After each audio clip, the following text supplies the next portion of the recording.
cheaper. Grab food, saver won't make it roll. Yeah, oh yeah. Grab food saver is the one to choose. Yeah. Grab food saver meals 99 plus. Grab food saver 99 plus. Diving meals, if it's a bill, saver meals won't make you go. Yeah. All my friends will grab cost saver. The grab cost saver is a lot cheaper. Grab cost saver. Grab cost saver won't make it roll. Yeah. Grab car is the one to book. Yeah.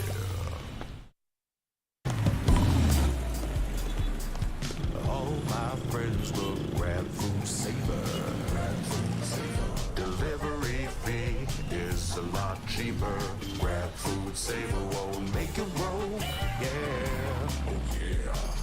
Grab food saver is the one to choose. Yeah. Grab food saver meals 99 plus. Grab food saver 99 plus. Diving meals, if it's a bill, saver meals won't make you go. Yeah. All my friends will grab cost saver. The grab cost saver is a lot cheaper. Grab cost saver. Grab cost saver won't make it roll. Yeah. Grab car is the one to book. Yeah.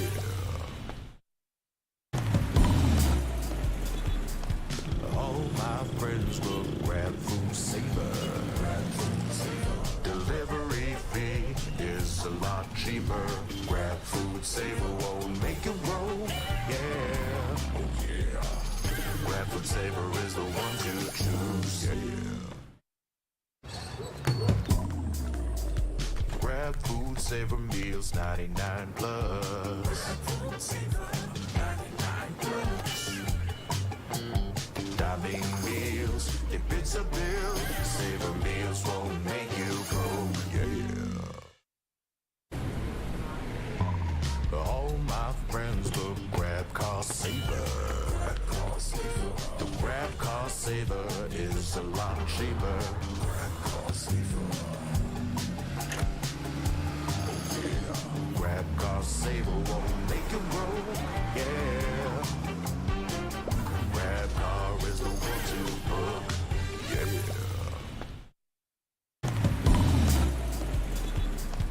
All my friends will grab food saver. Delivery fee is a lot cheaper.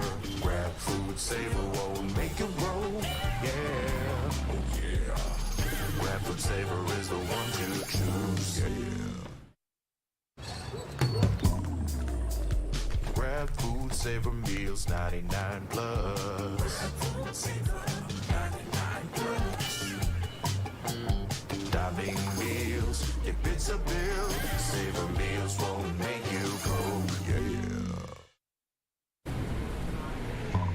All my friends will grab cost saver.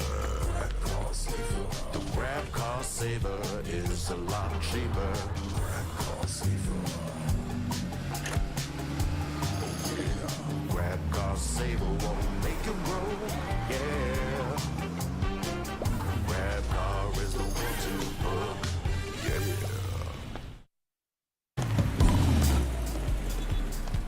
All my friends will grab food saver. Delivery fee is a lot cheaper. Grab food saver won't make it roll. Yeah, oh yeah. Grab food saver is the one to choose. Yeah. Grab food saver meals 99 plus. Grab food saver 99 plus. Diving meals, if it's a bill, saver meals won't make you go. Yeah.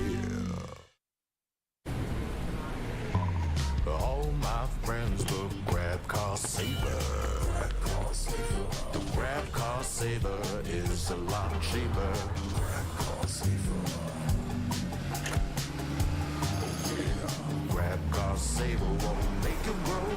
Yeah. Grab car is the one to book. Yeah.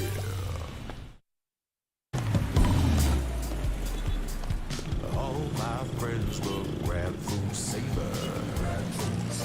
Delivery fee is a lot cheaper. Grab food saver won't make you roll. Yeah. Oh yeah. Grab food saver is the one to choose. Yeah. Grab food saver meals 99 plus. Grab food saver 99 plus. Diving meals, if it's a bill, saver meals won't make you broke, yeah. All my friends will grab car saver. The grab car saver is a lot cheaper. Grab car saver. Grab car saver won't make you roll, yeah.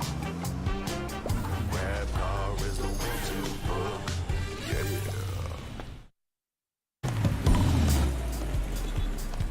All my friends will grab food saver. Delivery fee is a lot cheaper. Grab food saver won't make you roll, yeah. Oh yeah. Grab food saver is the one to choose, yeah. Grab food saver meals 99 plus. Grab food saver 99 plus. Diving meals, if it's a bill, saver meals won't make you broke, yeah. All my friends will grab car saver. The grab car saver is a lot cheaper. Grab car saver. Grab car saver won't make you roll, yeah. Grab car is the one to book, yeah.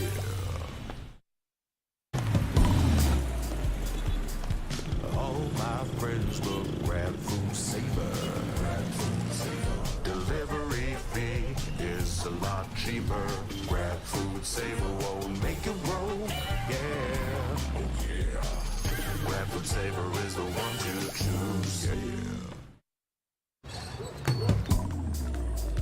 Grab food saver meals 99 plus. Grab food saver 99 plus. Diving meals, if it's a bill, saver meals won't make you broke, yeah. All my friends will grab car saver. The grab car saver is a lot cheaper. Grab car saver. Grab car saver won't make you roll, yeah. Grab car is the one to book, yeah.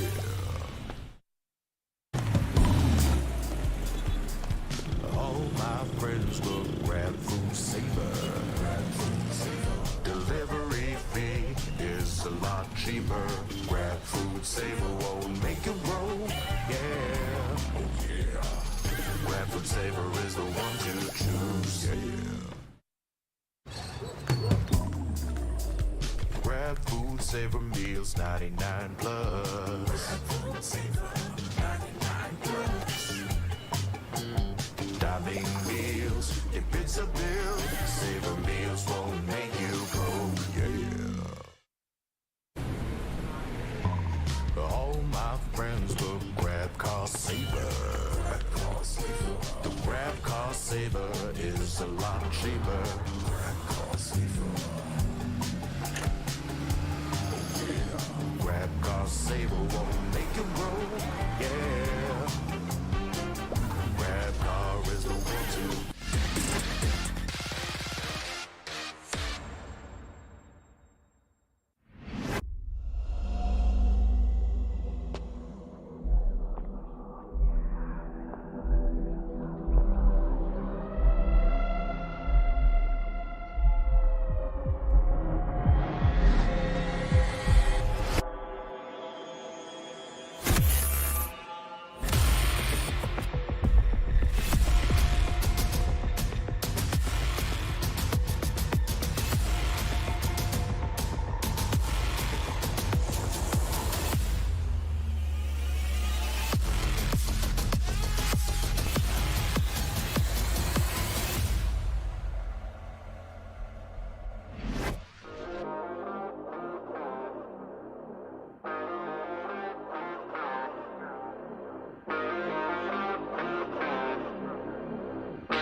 Yo guys, what's up Pilipinas? Nagbabalik ang broadcast ng VALORANT Challengers Split number 2. At ito ang week number 2. I'm OSX, sama si Tierra at si Rico para sa pasabog ngayong hapon. Kamusta kayo, girls?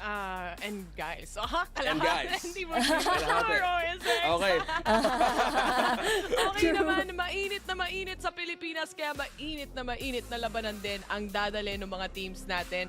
Ang dami nating pinagdaanan, kakatapos lang ng kung ano-anong event pa, but this time, Road to Ascension, lahat excited dito, Rico.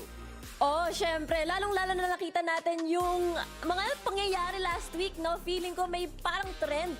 I don't mean to curse what's gonna happen today, pero parang napapansin ko kadalasan nagkaka-overtimes tayo. So, curious ako kung ganun ba rin ba? Nako, bring up na talaga yung Sorry, overtime. Malapit na tayo mag-recap, Rico, pero babalikan natin kung ano nga yung overtime. Kasi nga, na-mention nga dito ni Terror nga papunta nga daw tayo sa Ascension. So, yung mga teams na to, probably this is their way of like showing their own identity, playstyle so far from week number 1. Ano mga abangan natin for week number 2? And this is the first day na mapapanood natin yung mga teams na to who will most likely to shine or even go further the distance sa kanilang makikita mga opponents this time around.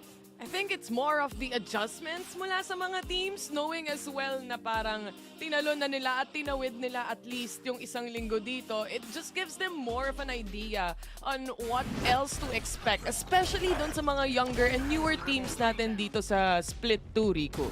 Yun nga parang napapansin ko at least from week number 1, kayang-kaya ng mga mechanics ng mga bagong teams natin dito sa VCT Challengers Split 2.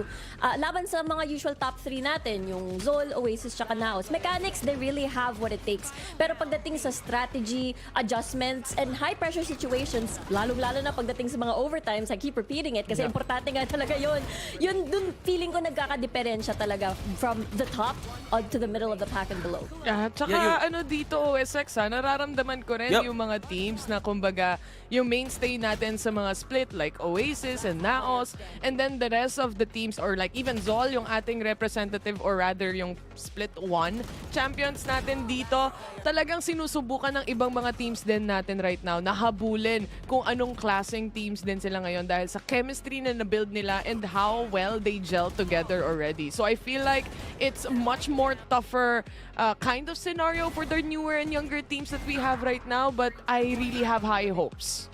Well, speaking of high hopes and also the standings, I'm glad that you mentioned how these teams actually mattered from Split 1 to Split 2. Kasi nasabi mo na yung mga teams that have been looking at the teams who's sitting on top. And you've mentioned about Naos, yung Carti, well also the Oasis, yung mga mainstays ng teams na to. It all goes to check na parang ito yung, ano nga ba yung napag-aralan yung parang how are they getting geared up for this moment? Dahil sobrang crucial nga ng mga points heading from week 1 to 2. I think it's all about the momentum, if you'd agree with me, how you wanted to start your regular season, especially ngayong Split 2. I mean, definitely. As much as early as possible, gusto mo mahanap yung mga puntos na ika nga.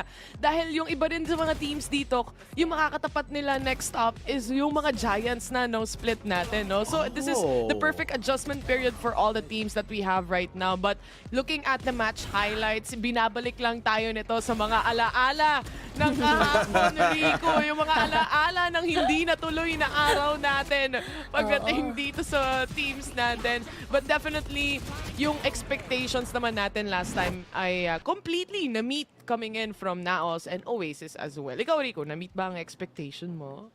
Oo naman, syempre. I feel like especially yung, huwag natin kakalimutan yung sunset performance ng Oasis up against Just Us. It was definitely a ride. Kumbaga, hindi talaga nila hinayaan na mag-comeback, kumbaga, after reaching that 12 score mark. Well, speaking of teams, and specifically yung matchup na laban ng Naos versus Carti World. You've mentioned about OT, lahat ng pwedeng identity pwedeng lumabas sa week number 2. Ano ba, what makes this team stand out? Kasi Carti's now positioning at number 1. Pero syempre, it's just week 1 to 2. So what makes this team stand out? Sino ba yung sumasabog dito, Taylor, for you? Actually, maraming mga players ang talagang sumasabog pagdating dito sa Split 2 natin. No? But I do think na there are specific players na kayang gumawa ng mga play na makikita rin naman natin sa head-to-head later on. But mamaya natin i-prepare yun para sa kanila. I love it. Kasi ito yung sobrang, I like it na naging specific ka dun sa wait for the possible matchup ng head-to-head? Kasi ito yung teams sa how they wanted to prepare from week number 1. Kasi if we look the matches for today, we're looking at 3 series for this one. Yung teams also had, nag-look back tayo dun sa highlights, nagkaroon ng 2-1, 0-2. Also, the 1-1 as well. And since overtime, pwede na pag-usapan once again for Riku. Ano ba yung matchup na to? Magkakaroon ba ng overtime for this one? Grabe Sa'yo ko talaga. nabibigay ito. Yun na Wala agad pa, yung- wala pa tayo head-to-head. Oh, Konting ano pa lang. Wala pa muna. Feeling ko, again, I'm just going to really tease you guys. Mamaya na ang aking sagot. Abangan nyo na yun. Ayan, sagutin. I love it. At ito, sasagutin ko, SX. Magkaka-OT Sige, ba sige. today? Una sa lahat, pag tinignan mo yung listahan, nandito ba si Osiris today? Wala. Ay, wala, Pangalawa sa wala. listahan, Okay. nandito ba si Ray Ray today? Wala. Wala. OT today. Wala. Yun lang yun. Wala. Okay. So yun ang pala yung pagbasihan. So never mind. Tama. Kasi yung kasama ko nga, na-realize ko din dati nung VCT Pacific. May kasama curse ko yung nga mga sila. yun eh. May something nga sila. Hayaan mo na sila. Okay. So I'll reserve those questions later on. Kasi nga, if we look back on the teams of today, medyo nga magiging mainit yung laban. Because in the first series, pwede magkaroon ng I think a bit of a tight match as we want to see for overtimes. Pero since ganoon yung tapatan nila, I think it will all check on how the meta would form from week number 1. Saan ba tayo papunta from that specific games from the series na napanood from week 1? Saan ba tayo mapupunta sa meta heading for week number 2? Ayun nga eh. Gusto kong alamin kung anong patch tong nilalaro natin ngayon. So, sisilipin natin yung patch later on. Kasi syempre, there's a big difference when it comes to the patch right now. Kung ano yung lalaroin nila for this specific week. So, we're gonna get onto that later on. But certainly, nag-adjust na yung mga teams na meron tayo dito coming into the patch where the Viper is one snake bite. So, ang dami pang hahabulin nung client natin pagdating dun sa current meta, di ba? And maybe actually, kung lalaroin na natin yung current meta rin ngayon, yung current patch natin, it's gonna be a big change, lalo na dun sa mga duelists coming into this season kung sakasakali man. Dahil si Neon medyo makati siya. Si Aiso ngayon, nag-wild na. Si Reyna, nag-wild na rin. Sa dami ng patches natin dito, So Rico. many wild. Daming wild ones. Yeah. Ang dami talaga. Honestly, I'm really excited about that. Kasi kung nakita natin yung highlights kanina, halos yung portrait dun sa may top left, or top right pala rather, puro raise. So honestly, nakikita natin kung bakit yun nga yung nangyayari. Maraming setup, maraming meta na nakapaligid dito sa mga star duelists natin. Lalong-lalo na dito sa Split 2. So, excited ako na makakita ng ibang mukha dun sa top right. No? Baka Neon na, baka Aiso na, baka mga ganun. Yoru kasi ngayon, OSX kahit pa paano, Pwede. parang depende na lang sa mga teams kung na-practice talaga nila kasi kailangan mo talaga siyang i-integrate ng maayos eh. But I feel like we do have other teams na pwede rin sumabay dito sa current meta natin. So I'm excited to see that. Yeah, and you mentioned about the teams na, I think it's all about adjustment. This week, kung naisip ko pa lang, nasabi mo kung anong patch ang lalaroan nila and also how the meta would form. Teka lang, para ako mismo, parang will the days be enough kung paano sila nag-prepare? I think that's one big factor din kung titingnan mo eh. Kasi kung ganun yung usapan, dahil papunta pa lang tayo sa head-to-head, kamusta naman yung mga games nyo with that kind of adjustment na yun nga yung most nakikita na on the top right? Sanay na kami. Oo, sanay na kami sa mga duelists na nag-wild dito. Kumbaga, taga-bigay ng mga kill, taga-grab ng mga kill, di ba? Speaking of grab pala, gusto namin magpasalamat sa mga sponsors natin, of course, for making this VCT split possible dito. And, of course, biggest thanks muna sa Mineski and sa PPGL para sa ating biggest esports league in the country. And I do feel like na, syempre, yung pinag-usapan natin dito, which is Grab, may code! Si Grab, Rico, kaka-order ko lang actually nung kape ko. Tuturo ko sa inyo mga tropa ha. Gamitin nyo ang promo code natin na GrabFood60 and get up to 60 pesos off pagdating sa mga order nyo with the minimum spend of 550 pesos lamang. And aside from that, napakadami pa. May Grab Car Saver tayo, may Grab Food Saver tayo. So kung gusto nyo makatipid, pumunta na kayo at bisitahin nyo ang Grab and makikita nyo rin naman agad-agad dito, Rico. Tama ka dyan, Tay. Honestly, nagamit ko yan kahapon kasi balik-balik ang dami kong errands. So, saktong-sakto nga talaga tong discount na to. Pero syempre, last but not the least, this tournament is officially sanctioned by the Games and Amusement Board. So, maraming salamat po. Thank you again so much for Mineski Global, for the official tournament organizer for 2024 VALORANT Challengers Philippines. Again, presented by PPGL. Thank you for making this all happen. Exciting, no? Kasi kanina, habang pinapanood ko pa lang yung ad ng Grab na yun, it's a very catchy ad. Ay, nako. OSX, araw-araw na naming napapaniginipan tong Grab na to kung alam mo lang. All my Hinahabol friends ka. Grab food saver. Diba? Kasi mas mas nakakatipid ka dun eh. And to think na mahaba yung ating araw, well, expected na madaming pwedeng mag-show up today for a great performance and a great series. I think kailangan maging fueled up and also be ready for the unexpected things na pwede nating makita. So, I think ito na yung time na pwede pag-usapan natin how these teams are doing from week number 1. Kasi again, nung tinignan ko din yung highlights kanina, you've mentioned about how these teams take control either with the Viper or what is the meta currently. Pero since ganun nga yung pinag-uusapan natin na pwede maging focus on one player even for one agent alone, ano ba yung pwede nating expect also from the teams moving forward? Kasi I think there's also the promo relegation team. Yeah, relegation also, which a group with teams na pwede magpakita ng bagong identity in this split 2, right? Yeah, definitely the younger ones, yung subversive, andyan din syempre para makita natin, especially yung mga nanggaling sa premier natin, like rank LQTs. You know, these teams are some teams to look out really for dahil yung iba, alam na natin yung kanilang nagiging playstyle, alam na natin yung ginagawa talaga nila pagdating sa mga games nila. But itong mga teams na to, syempre, yan yung galing promo relegation na inaabangan nating lahat. And I think yung mga viewers natin parang question mark, ano bang nangyayari? Ano ba tong split 2? Paano ba nangyayari ang lahat na to? Bakit road to Ascension na bigla? Feeling ko, iparinig natin sa kanila yung tournament explainer, no, OSX?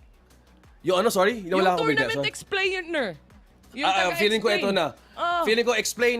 Ikaw na, pumasok ko na sa screen. Stinger mo na to.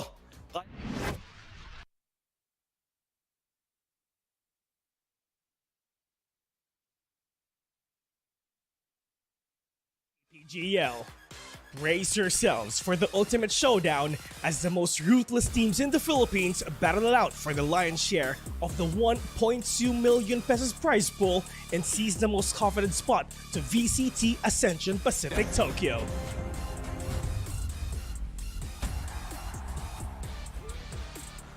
A total of 10 teams will go head-to-head in the regular season. These are the top 4 teams from the Split 1 playoffs. And 6 teams who went through the grueling phase of the promotion relegation, 2 other teams from the Split 1 crossover matches, and 4 new teams who qualified through the Premier mode. From here on, teams will go through a similar single round robin format where every game is a best of 3 matchup and every round counts.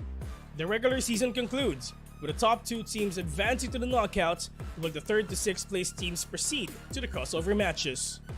Teams will need to give it their all as they defend their slot in a single elimination bracket where only the last 2 survivors will advance to the knockouts. The higher the stakes, the fiercer the competition gets, as the remaining teams in the knockouts test their might in a grueling double elimination bracket, all leading up to an intense best of 5 lower bracket finals. Witness history unfolds as the last 2 contenders take center stage in an unforgettable best of 5 series, where we will crown the champion of VCT Challengers Philippines 2024 and our country's representative to VCT Ascension Pacific Tokyo. All these will happen at our much anticipated Land Grand Finals event this July. This 2024, it's time for you to take over. Resurgence is here. Welcome to VALORANT Challengers League Philippines.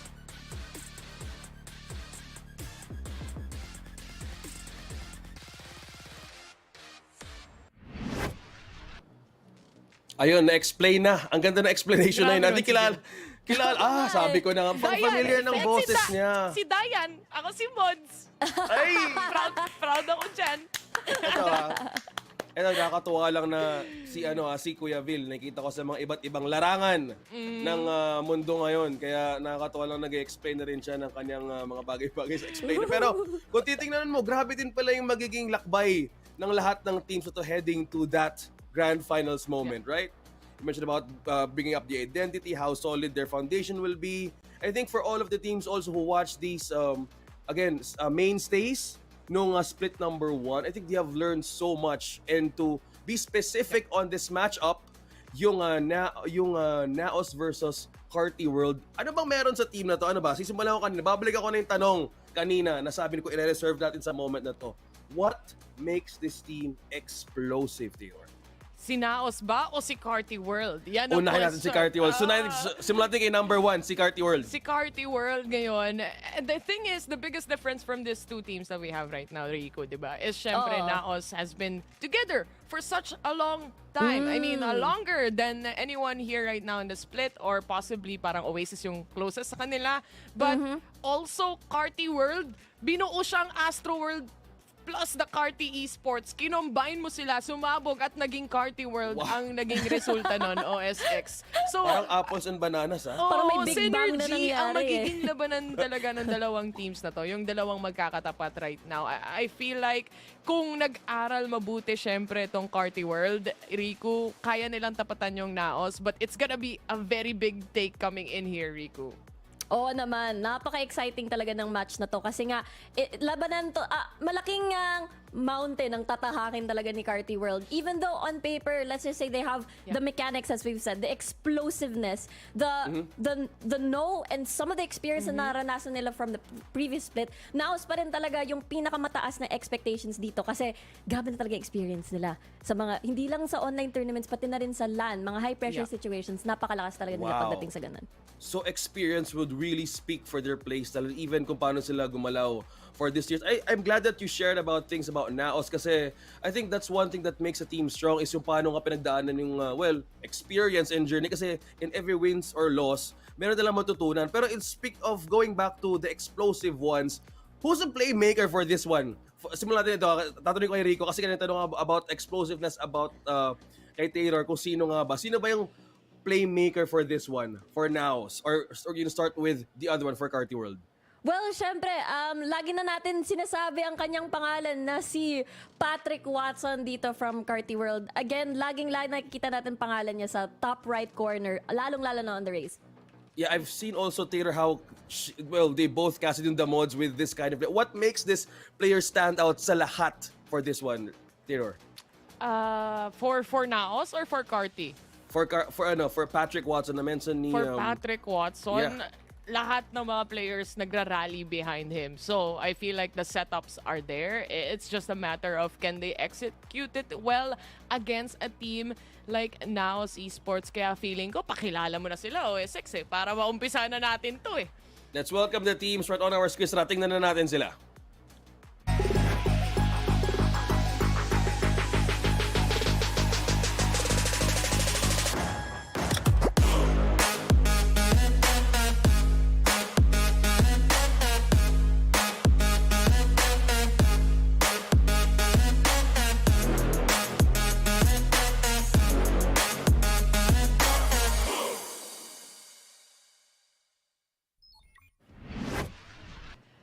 Naos Esports! At oras na para talagang pag-usapan at i-dive in na natin itong team na to. I mean, what else can we say at this point? Pero syempre, heading back kung para sa mga hindi pa nakakanood o kaya naman kaka-tune in lang dito sa VCT. Of course, you have Papi Chulo, Ja, Nexi, Mojer, Eman FPS, Rico. Itong lineup na to, star-studded masyado. Kumbaga, lahat sila kayang maging duelist. Kaya nga as in lahat ng mechanics, lahat ng mga stylistic plays, clutch factor, they have everything. At dahil nga dyan, nasabi natin, yung experience, yung synergy na na-collect nila throughout the years dito sa VCT. And again, even though week 2 pa lang tayo, itong Naos, alam na natin, sila sa expected na hindi lang magka-qualify sa playoffs at hindi lang yun, aabot sila ng top 2 dahil sa constant consistency nila pagdating sa mga high performances sa team na to. So again, Naos, a lot of expectations here to win this 2-0 and to make it cleanly. Well, I think it's all about strategy, and you've mentioned how Naos had a great way of completing their journey and experience. I think there's one player also who's familiar with me na nakita ko din from, I think iba pa yung team niya dati. So, I've seen the transition as well. Sabi mo, kaya nilang lahat mag-duelist. Kung ganun, in a way, para siyang parang David and Goliath matchup ba to na parang kailangan ding tapatan ng Carti World heading on to this match. So, kung titingnan, It is a David and Goliath match. Actually, medyo nakakatakot para sa side ng Carti World, di ba? Honestly, Riku, itong team ng Naos right now, they look much more in a way na yung Philippines, paano sila maglaro, kung paano sila laban. Naos is probably one of the few teams that we have right here that actually plays really slow pagdating sa mga matches nila because they really want to make sure and really clear out the sides right here. So that's actually a big thing, a big difference pagdating dito sa scenario natin sa Philippines. Pero yung makakatapat nila, pakilala na kaya natin yan, OSX. let's head on to the next team. Sino nga bang kalaban? Carti World. Tingnan natin sa ating mga screens ngayon.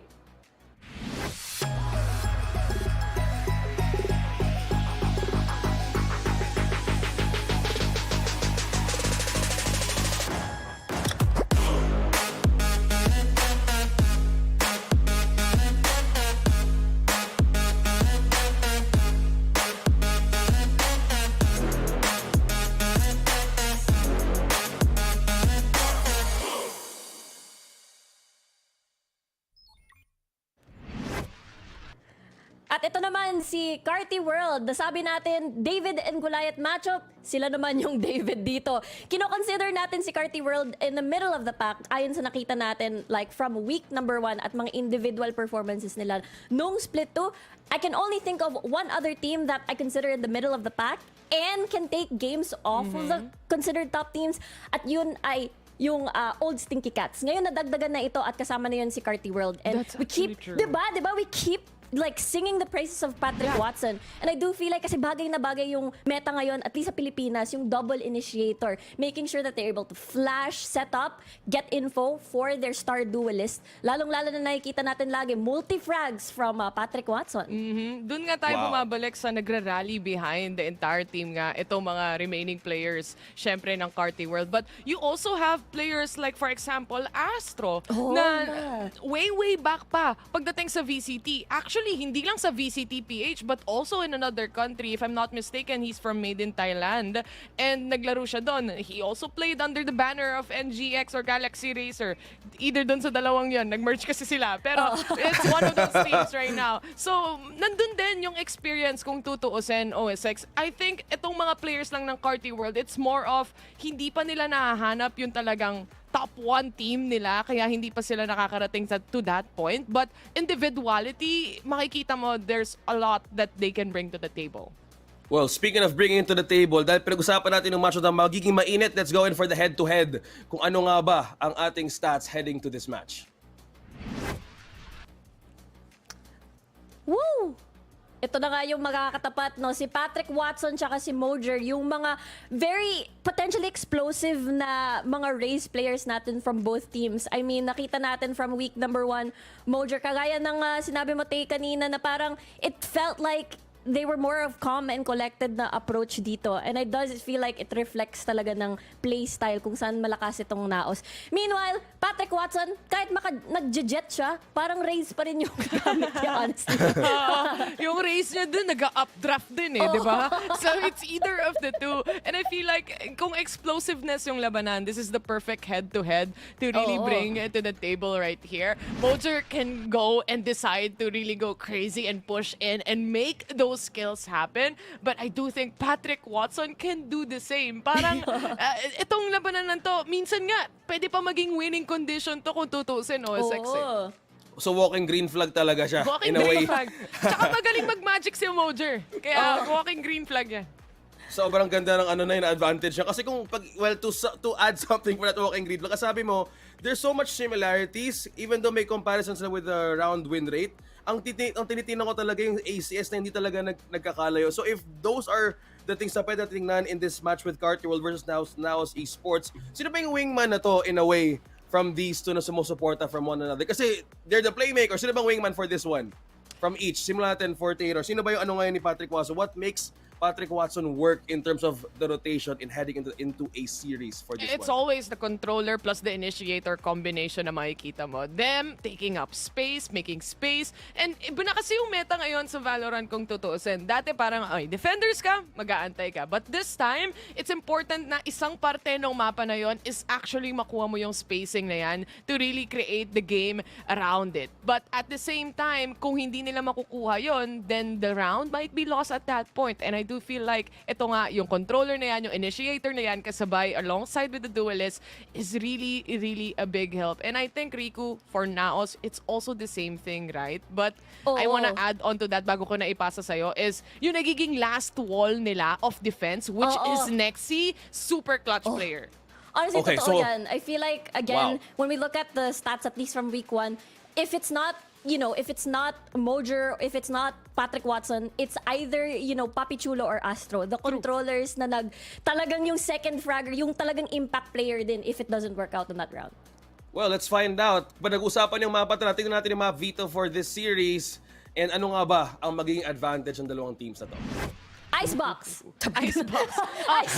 Kapag hindi binlock, hindi binan ng Carti World yung Icebox, actually, every single time, kahit hindi nag-ban dito against Oasis ng Icebox, pinipili nila yon. So I'm actually expecting that to come out in either on the ban or the pick. Bind. Bind? Oh. Interesting!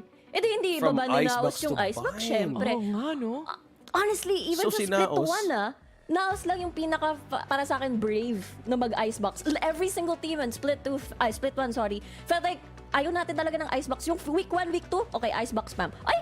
Okay, joke lang. CW pala yan. Sunset. Ito na. Yung Ito na. inaabangan mo, yung next na, ito na yon. Ice- Alright, there you have it. okay. 100% of the time, OSX, if it's not banned against them, Icebox. they will pick it up. This is their best map, 100%. Ito din yung mga paborito ng mga Pilipino no? Especially ngayong summer. Oh, mainit and also, Oo. mainit and also mechanics as well is also being checked in the Icebox. So ban na rin yung Breeze for CW. What will be the next one for Naos? Split. Okay. Lotus For this time. one. Oo nga, no? So in decider will be either the Lotus na sinasabi mo dito, Rico, na magiging advantage din for them. Ah, okay. Ooh, So ano nga? This A is greater super- coverage. para sa akin, this is super interesting kasi I feel like Lotus is the one map where Carti World will not play double initiator. Which makes me think na parang, is it like a little bit of nerf dito kay Patrick Watson? Kasi constantly, I feel like yung best setup talaga para sa akin, at least for PW2, CW, is talagang double initiator para ma-assist itong si Patrick Watson. Pero I feel like talaga Naos, expert na rin sila dito sa mapa na to. They've played it so many times together So many na rin, times. pati last time. So, yeah, I feel like if umabot na ng Game 3, edi Naos win.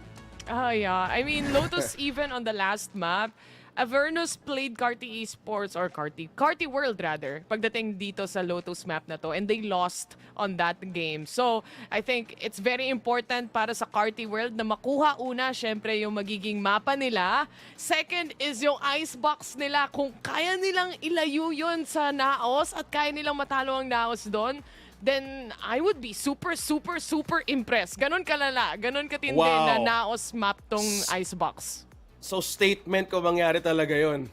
It is. Expect. Oh! Mega Kung titing- statement.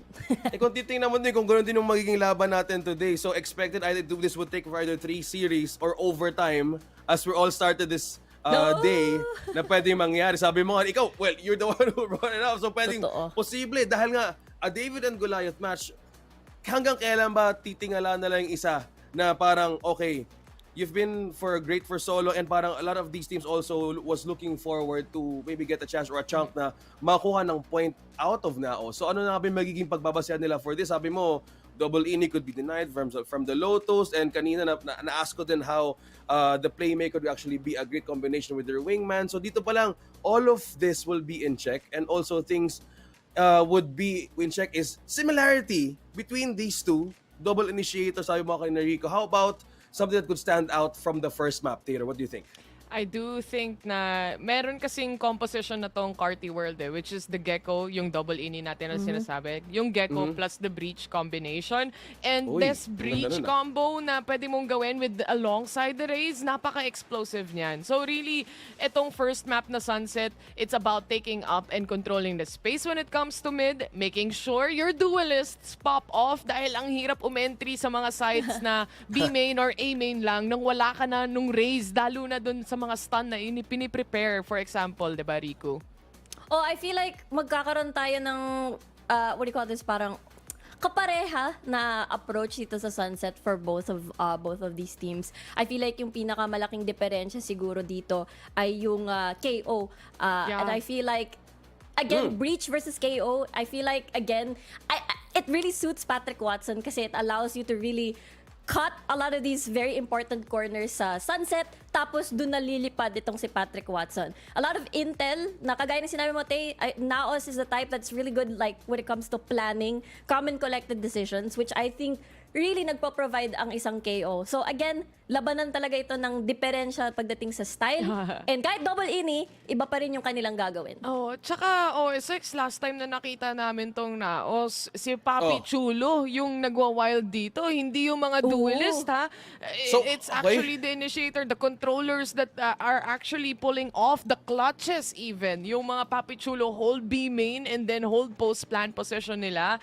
I think Naos is just very calm when it comes to coming into this kinds of matches. And they're just making sure na kumbaga, we stick to what we practice and it shows a lot dun sa mga games nila dito, OSX. Wow, so controller, the one who creates coverage around the vicinity as well. So doon pa lang na malalaman na lang natin kung sino nga ba magkakatulad. And a team who's also looking for a way to stack themselves up with experience. Parang lahat sila, they probably know themselves like in the back of their hand na parang if ever may isang manalo, isang matalo in a situation, they would know how to stand up. Kasi you mentioned about popping off in times na kakailanganin. And since yung team na to has great advantage in experience and also the one who's looking up, who's being in number one, I think magkakataon na lang kung ano nga ba yung magiging prediction natin for this one, for this series. Ano ba? Babalik ko na sa mainit na lugar Prediction na muna tayo ngayon. Kasi sabi mo kanina, sige, sisimulan ko na dahil ako dito. Since baguhan ako dito for this one, for this first split number 2, may kilala din ako dun sa Naos. I'm going with Naos 2-0. 2-0. I am not surprised. I'm actually going for Naos 2-0 as well. And if they even pick up one map away from Naos, itong Sunset na to pang nakuha nila, I would be happy for the side of Carti World. But 2-0, I think Naos would win this. Tama ka dyan. I third the emotion. I third it. Kasi, again, Naos, malaking expectations natin sa kanila. Hindi lang 2-0 Dapat malinis na 2-0 from Naos. Again, considered to be top 2 at the moment. Consistently, it feels like every single year. So, again, Naos top 2. Ay, top 2 tuloy. 2-0. Ano ba yan? Teka lang. Wait lang. Parang Dito pa lang tayo. Mali. Medyo mahaba yung prediction mo, Rico 2-0. Pares kasi 2. Ano ba yan?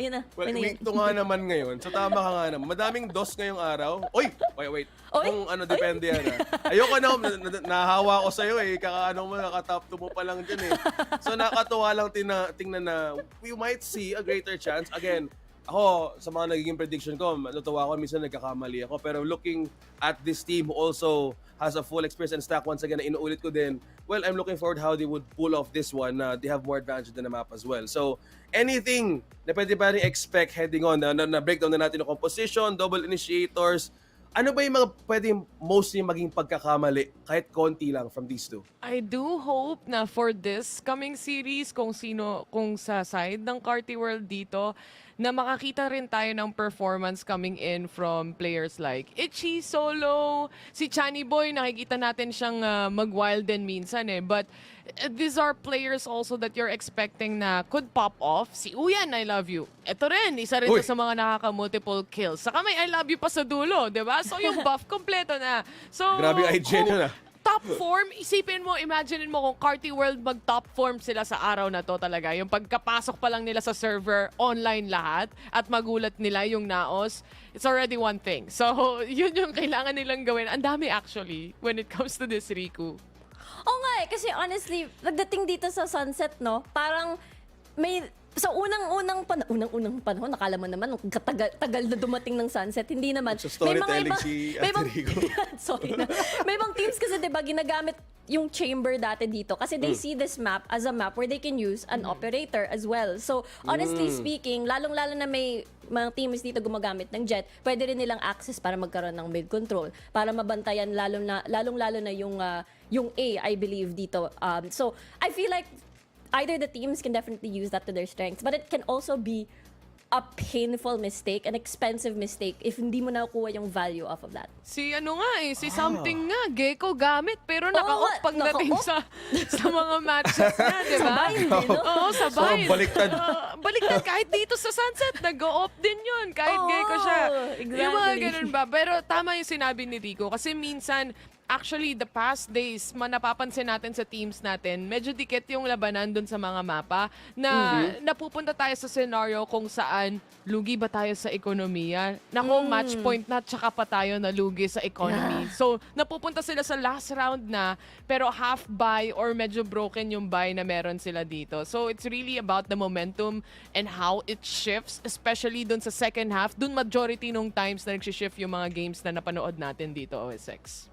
Oh, it's good na you also said about the teams with, sabi mo, pwedeng mapako. I think nung nag-start din ako mag-cast for sa mismong Pacific League, nagkaroon ng parts na yung mismong stats, kabaliktaran siya ng results ng team. So, malakas na sa map na tong ending, yung kabila yung nag-2-0. Dahil pinag-usapan natin yung mga ganitong klase way na pwede silang mapako, which team do you think has a greater way of a recovery potential? Kasi there are times na I've seen teams na even nakaabot na ng 9, yung isa umabol ng 2, biglang umakat pa sa 10. Among these two, who has a better way of recovery in a way? Alam mo na yung sagot eh. Ikaw naman eh. Alam mo naman ako eh. Ginagawa ko na yung trabaho ko. Pero alam naman natin, for the side of Naos, they're calm. Their foundation is very strong and the plan B is very strong. Kung hindi gumana yung plan B, may plan C pa sila. It's just a matter of, sa sobrang tagal na kasi nilang nasa taas, kumbaga, yung target syempre nasa kanila din, di ba? So they have to keep on improving. They have to keep on thinking what's gonna be their next step. And dahil sa kakaisip nila ng ganon, kaya nilang mabaliktad yung mga scenario na dapat lugi na sila just because of being calm and reverting back dun sa foundation. Ikaw, Rico, sa tingin mo? Curious nga ako kung ano yung... actually, naos pa rin talaga ako, pero curious ako kung ano yung prepare ng mga teams, especially up against like the top teams na kailangan nilang Malay i-beat, mo, diba? sobrang anti-strat, di ba? Oh, exactly, 'di ba? 'Di ba? Kasi a lot ng mga yung mentality ng lahat ng teams natin ngayon, I feel like talagang they're looking at Ascension right now. As early as now, they're playing for Ascension. So parang they know that this team is a playoffs team. We need to beat them now so that we can take that to playoffs, and if we face them again, we can do it. Ibig sabihin, magandang moral booster talaga to para sa Carti World if natalo nila itong si Naos. Ako makaisa ako sa pinakamalakas na team. Kahit makaisa lang ako, matutuwa na ako sa buhay ko kahit matalo na ako sa isang series. Ewan ko parang in a way pwede kang maglagay sa core memory mo na okay, for once in your life, natalo ka isang pro, pero hindi ko alam kung magagawa ko ngayon sa buhay ko. Kasi that's one thing to see na parang if these teams are looking forward to Ascension, so ngayon pa lang, mostly din na nakita ko from teams who actually starting their run sa mga ito klase regular season, once you have that momentum started from week number 1 and polish ka lang sa mga strategy na you've mentioned earlier, I think that's one way to not commit those windows of mistakes. Kasi doon ka pwedeng makamba ka na ayaw mo talagang mangyari. Kasi kaya tinanong ko pa nga, kung sino pa pwede mataas na recovery. Well, duh. Ayaw ko na isipin na parang, okay, for this, I'm just looking forward on how Carti World would actually get a chance for this one against Naos. Kasi for so long and for such time na nag-prepare din sila, and yung series na to could either go either way kung saan mas papabor sa kanila na mapa. So ano pa ba? Like, kung gano'n yung pag-uusapan na pwede magkatalo-talo, I think babalik din ako sa question kanina kung anong meta nga maboboil for this week number 2. Again, malalaman natin kung anong patch for this one ang mas magiging mananaig. Sabi mo, double innies. Ano nga ba? Saan naman magkakataon? Either mag-mirror matchup lang no? Possibly, pero hindi ata lalabas yung mirror matchup dahil magkaiba yung initiator na trip nila. Yung isa Gecko Breach, yung isa Gecko KO. Yep. So makikita mo naman na obviously if you have a KO on the team, ang dami mong possibility na ma-cancel out yung malalaking ultimates, di ba? So that's one thing. But also at the same time, I think aware din naman yung Carti World dito, Riku, na they're Oo. going up against a team like Naos. What's actually good para sa side ng Carti World is meron silang support system eh. That's the thing. And I think that's Tama. one of the things na para sa isang PH org, yun yung mga kulang. Di ba? May marami tayong mga teams na orgless, ika nga. And other than that. But Carti World has that kind of foundation. You know, they at least have that boot camp na naglalaro sila. Kahit nga yung mga bebe nila, nasa likod nila minsan kapag ini-interview na natin eh. Di ba? What a buff. Bongga. It's a support. And that brings a lot sa mga teams actually na meron tayo dito for VCT PH. Instead of having an orgless team na syempre may kailangan pa mag-isip ng IGL mo, siya pa yung magiging coach mo at the same time, there's a lot to cover, tas kailangan mo pang kausapin yung mga teammates mo. But for Carti World, at least you have that support system and I think that's a huge plus para sa side nila. And good luck sa pagdating sa series na to. Yeah, good luck, good luck. I mean, kita naman sa early performance nila nung week 1, it has been really good so far. So hopefully tuloy-tuloy na rin para sa kanila.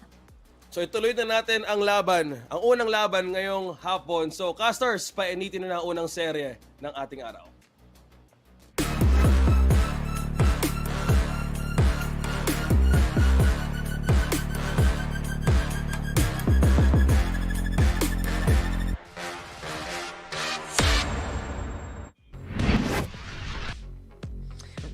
Ready for another incredible week of VCT PH as today of all days starts week number 2. Welcome back, ladies and gents, for another great run. Dax and Raph here together for another cast. But before anything else, Raph, I know you want to dedicate this cast to a certain someone alive and healthy in Korea, Mr. Asra himself. Could you say some fancy fine words for him as we show off our incredible pictures of Asra today?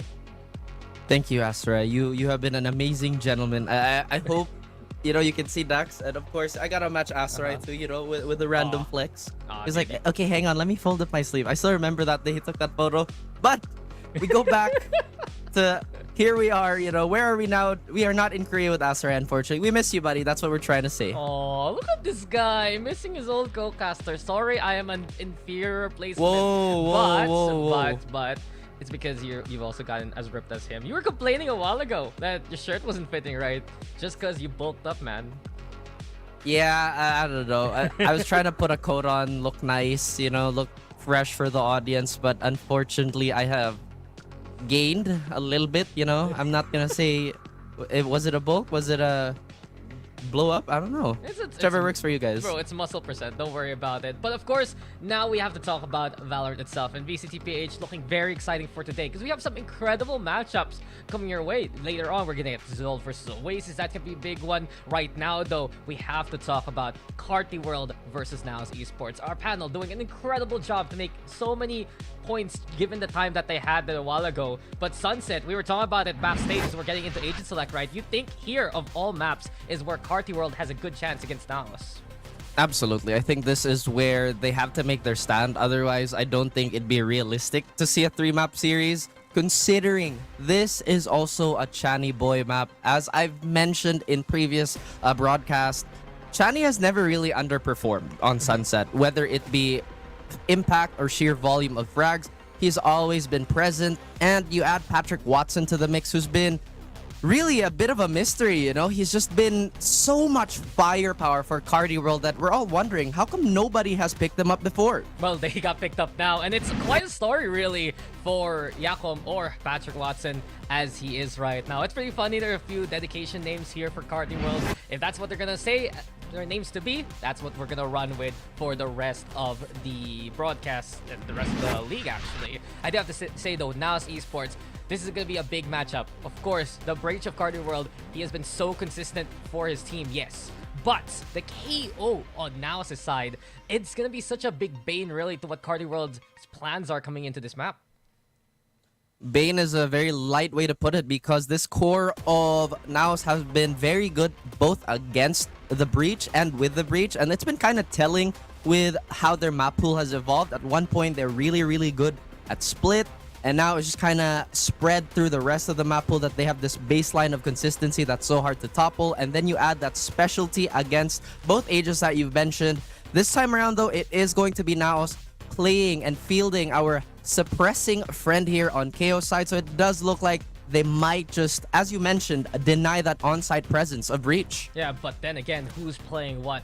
You have to look at that kind of factor here, Raph. Channy Boy has been exemplary on the bridge for most of his career. He's really filled in that initiator role for any team that he's played on. You have to look back at first Mega Saver, right, from Split number 1. He's effective in those kind of roles. But who's playing the KO on Naos? It's Nexi. We always have known Nexi to be that Sentinel player rather than this kind of configuration. I think Ja's the one on the Cypher right now. And given that, how does Nexi conform to this different protocol when he's so used to playing the backline? You look back at the game versus all Esports, Nexi himself did struggle to find the right spots for himself. Some good knives, some good assists, yes, but the usual play from Nexi just wasn't there for Naos. That's right. That's apparently the additional layer that he has to develop, because despite being really good with the flashes and percentage plays that has always been prevalent and present with his Sentinel, what he's lacking now is that initiative to join the fight as quickly as possible, because as you've mentioned, he's more used to that lurking role. For him to just kind of seep through the cracks and find vulnerability. Yeah, it's such a different look also from Naos. They've been running that double controller from Split number 1 after looking to play the Reyna once. It's interesting to see Naos change things up for the Split that many would dare say really matters for the run to Ascension. But quickly, Carti World onto the site. They get the plant going, and Uyen still has his full set of utility. A dizzy through the market. Patrick Watson beginning things off strong. Nexi falls there. One thing that we have to remember about Carti World is that they're willing to fight, but they lose 2 members, Dax, immediately. Flash comes on out. Here we go, Dash with the holding, still steady. Paranoia gonna be played too, but Uyen playing cover. Mojer falls, Channy Boy on the board, and Poppy Chulo, the only one still standing. His stats have been monstrous from week number 1, but in a 1v3, there's no chance. Carti World off to the races with the pistol win here. Slay the Beast, that is known as Papi. As you mentioned, his stats have just been out of this world, but maybe with that pistol loss, it might simmer down, and I feel like this has to be addressed. Carti World pistol round, especially on the very first half, they almost have a perfect read on it. They did it on Lotus against Avernus, now they're doing it against Naos. Again, just full confidence to walk onto the B site, which is typically the harder site to hit on pistol. Yeah, and if we saw that correctly, Uyen wasn't using Wingman to plant. He did himself just so they could push market with the Dizzy, with any kind of utility, allow Patrick Watson to make more space and surprise Naos. Carti World has been that kind of team, right? Coming into this anti-eco for them. A big surprise with the new members especially. We expected Astro to be the one to watch out for, but some young guns have found their footing. Channy Boy yet again, 2 for him. Dizzy, it still bounces off the wall, but gets the flash going, and someone's still there. Uja, looking for opportunity, not gonna get it, but in the 1v4 for Nexi, it's difficult. Carti World should have this round here. That they should. I mean, Nexi, again, we talk about how much of a percentage player he is. Gets the deny, but it won't matter. And Carti World again with a perfect read. I mean, Naos very rarely show that type of aggression on eco rounds. Granted, they have been very creative with pistols in the past, but for Sunset specifically, I don't think I've seen them do that. And for Carti World to anticipate that, they must have been doing that much homework. Yeah, and I'm just a little bit concerned for now. Yes, let's say Nexi did play towards mid for that A take, if ever that was gonna be the case. But him being last left alive and he's not on the Sentinel role, it's a little bit iffy for now. And we're gonna be watching over how they're gonna integrate the Nexi initiator to more of these maps. Mid being vied for here though for Carti World. Boombot also getting confirmation, so Mojer now knows that A main is covered here by Carti World. There is a lot of bodies being expended on one side here, and as you mentioned, how will the Great Wall of Nexi work without his supports is really a big question, especially on this role. But at the moment, Carti World doing what they were doing in the previous round. Be patient. They know Naos have better weapons now, so they're just waiting for some sort of mistake. And look at this. They're really not afraid to lose a lot of map control here. Granted, Naos not taking any either. Yeah. I'm wondering though, does that analogy still apply for Nexi?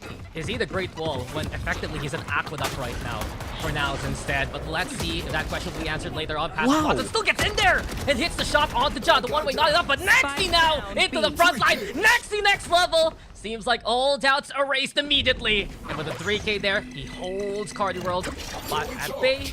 Fragment thrown. Channy Boy does retrieve the spike, but as of right now, Nexi doing Nexi things.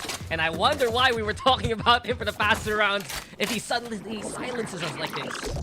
You were saying, Dax.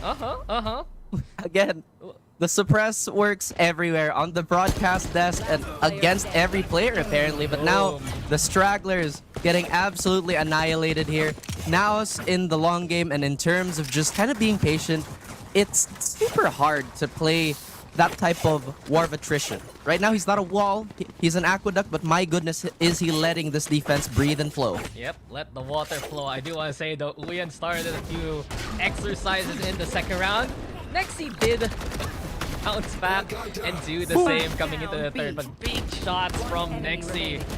We always know his pedigree. We dare say he's one of the talents that could deserve to be within the tier 1 scene of Pacific itself. But as of right now, he's showing flexibility. And I do feel like that's the next level thing for many of these players. VALORANT joining Team Secret, very flexible player in terms of agents. Maybe we'll see someone else new in the future if they can fill in those kind of roles. I love Waldorio. That dude is crazy as Carti so World. Good. Might be walking into something even crazier here. Is Mojo's gonna hold the angle? He gets one. Can he get a second? Completely blind swinging, but he gets a third too, so he will replicate the success of Nexi as Itchy solos the duo. Man fishes and gets a basket of 3. With that being said though, Naos now have effectively stalled the Carti World push. They're gonna have to rely on Itchy Solo and Uyan to find a few of these picks elsewhere. But I like this call from Naos, since they're playing with the numbers advantage anyway, and they're not afraid to play the retake. Grouping up like this, and giving that space, at least they can play safe here. Give a man a fish, he'll eat for a day. Teach a man how to fish, he'll get a bunch of kills with the Vandals, apparently. That is statistically correct, as we look at our favorite player, Davai. Very good. Left. Now we center back our lens on this. Look at this wraparound, and look how far Naos is from the rest of Carti World. I don't know any Dubai. All I know is David, man. David, my boy. But Carti World playing it safe using the wingman for the plants. And with that being said, they have some good spots actually here towards safe. But the Dizzy will confirm those intentions. Naos still unseen. They saw the direction that Dizzy was going for. Hearing it, should expect Uyan to be on site. Watch out though, Itchy Solo looking to play towards Link. A creep up here from Naos, especially from Elbow 2. Looking to push from there.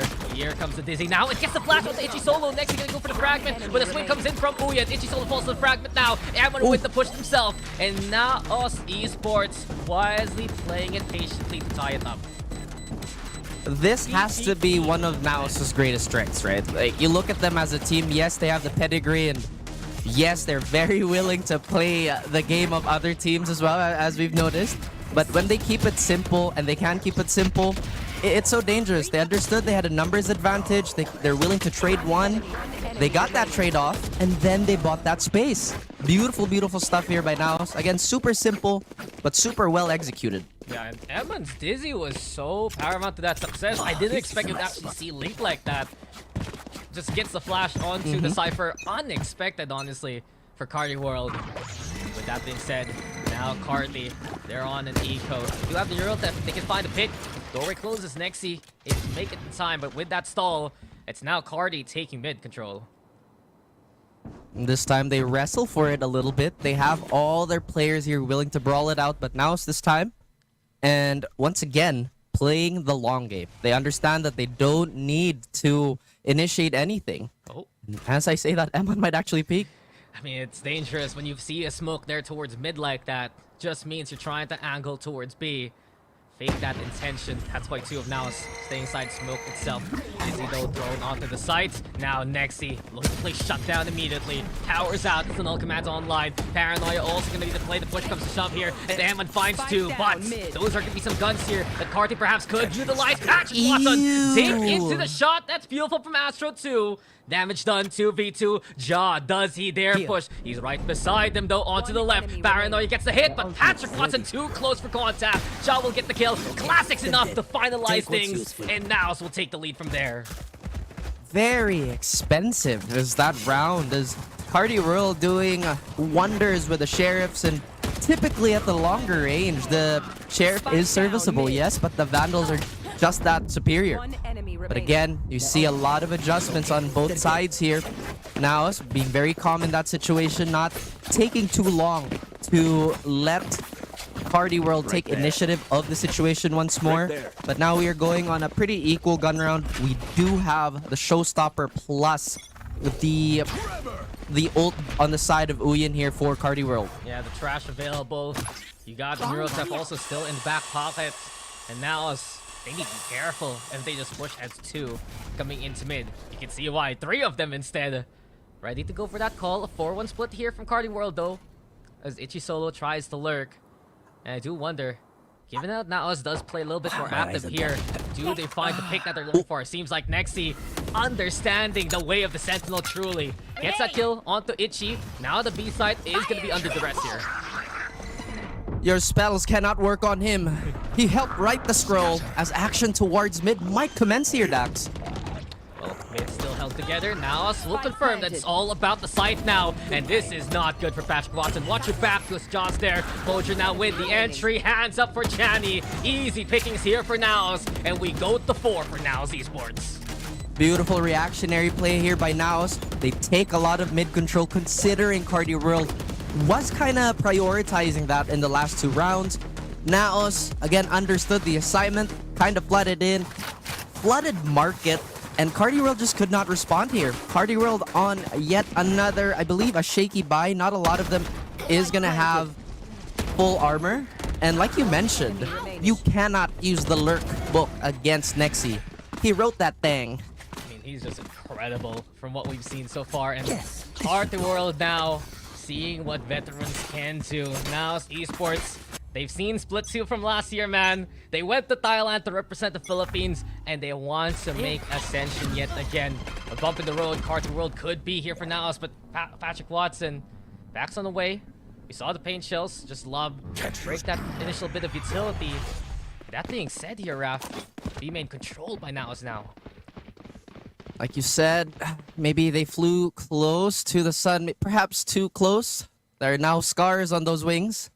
They're looking to repair it. Carti World looking to add a bit more salt in the wound here. But like you mentioned, now they're still on a warpath. Again with the prioritization of mid, but this time a different approach. No, that's the thing, right? Priority has been the call here for Naos. They're taking a slice of the map away, limiting Carti World and their options.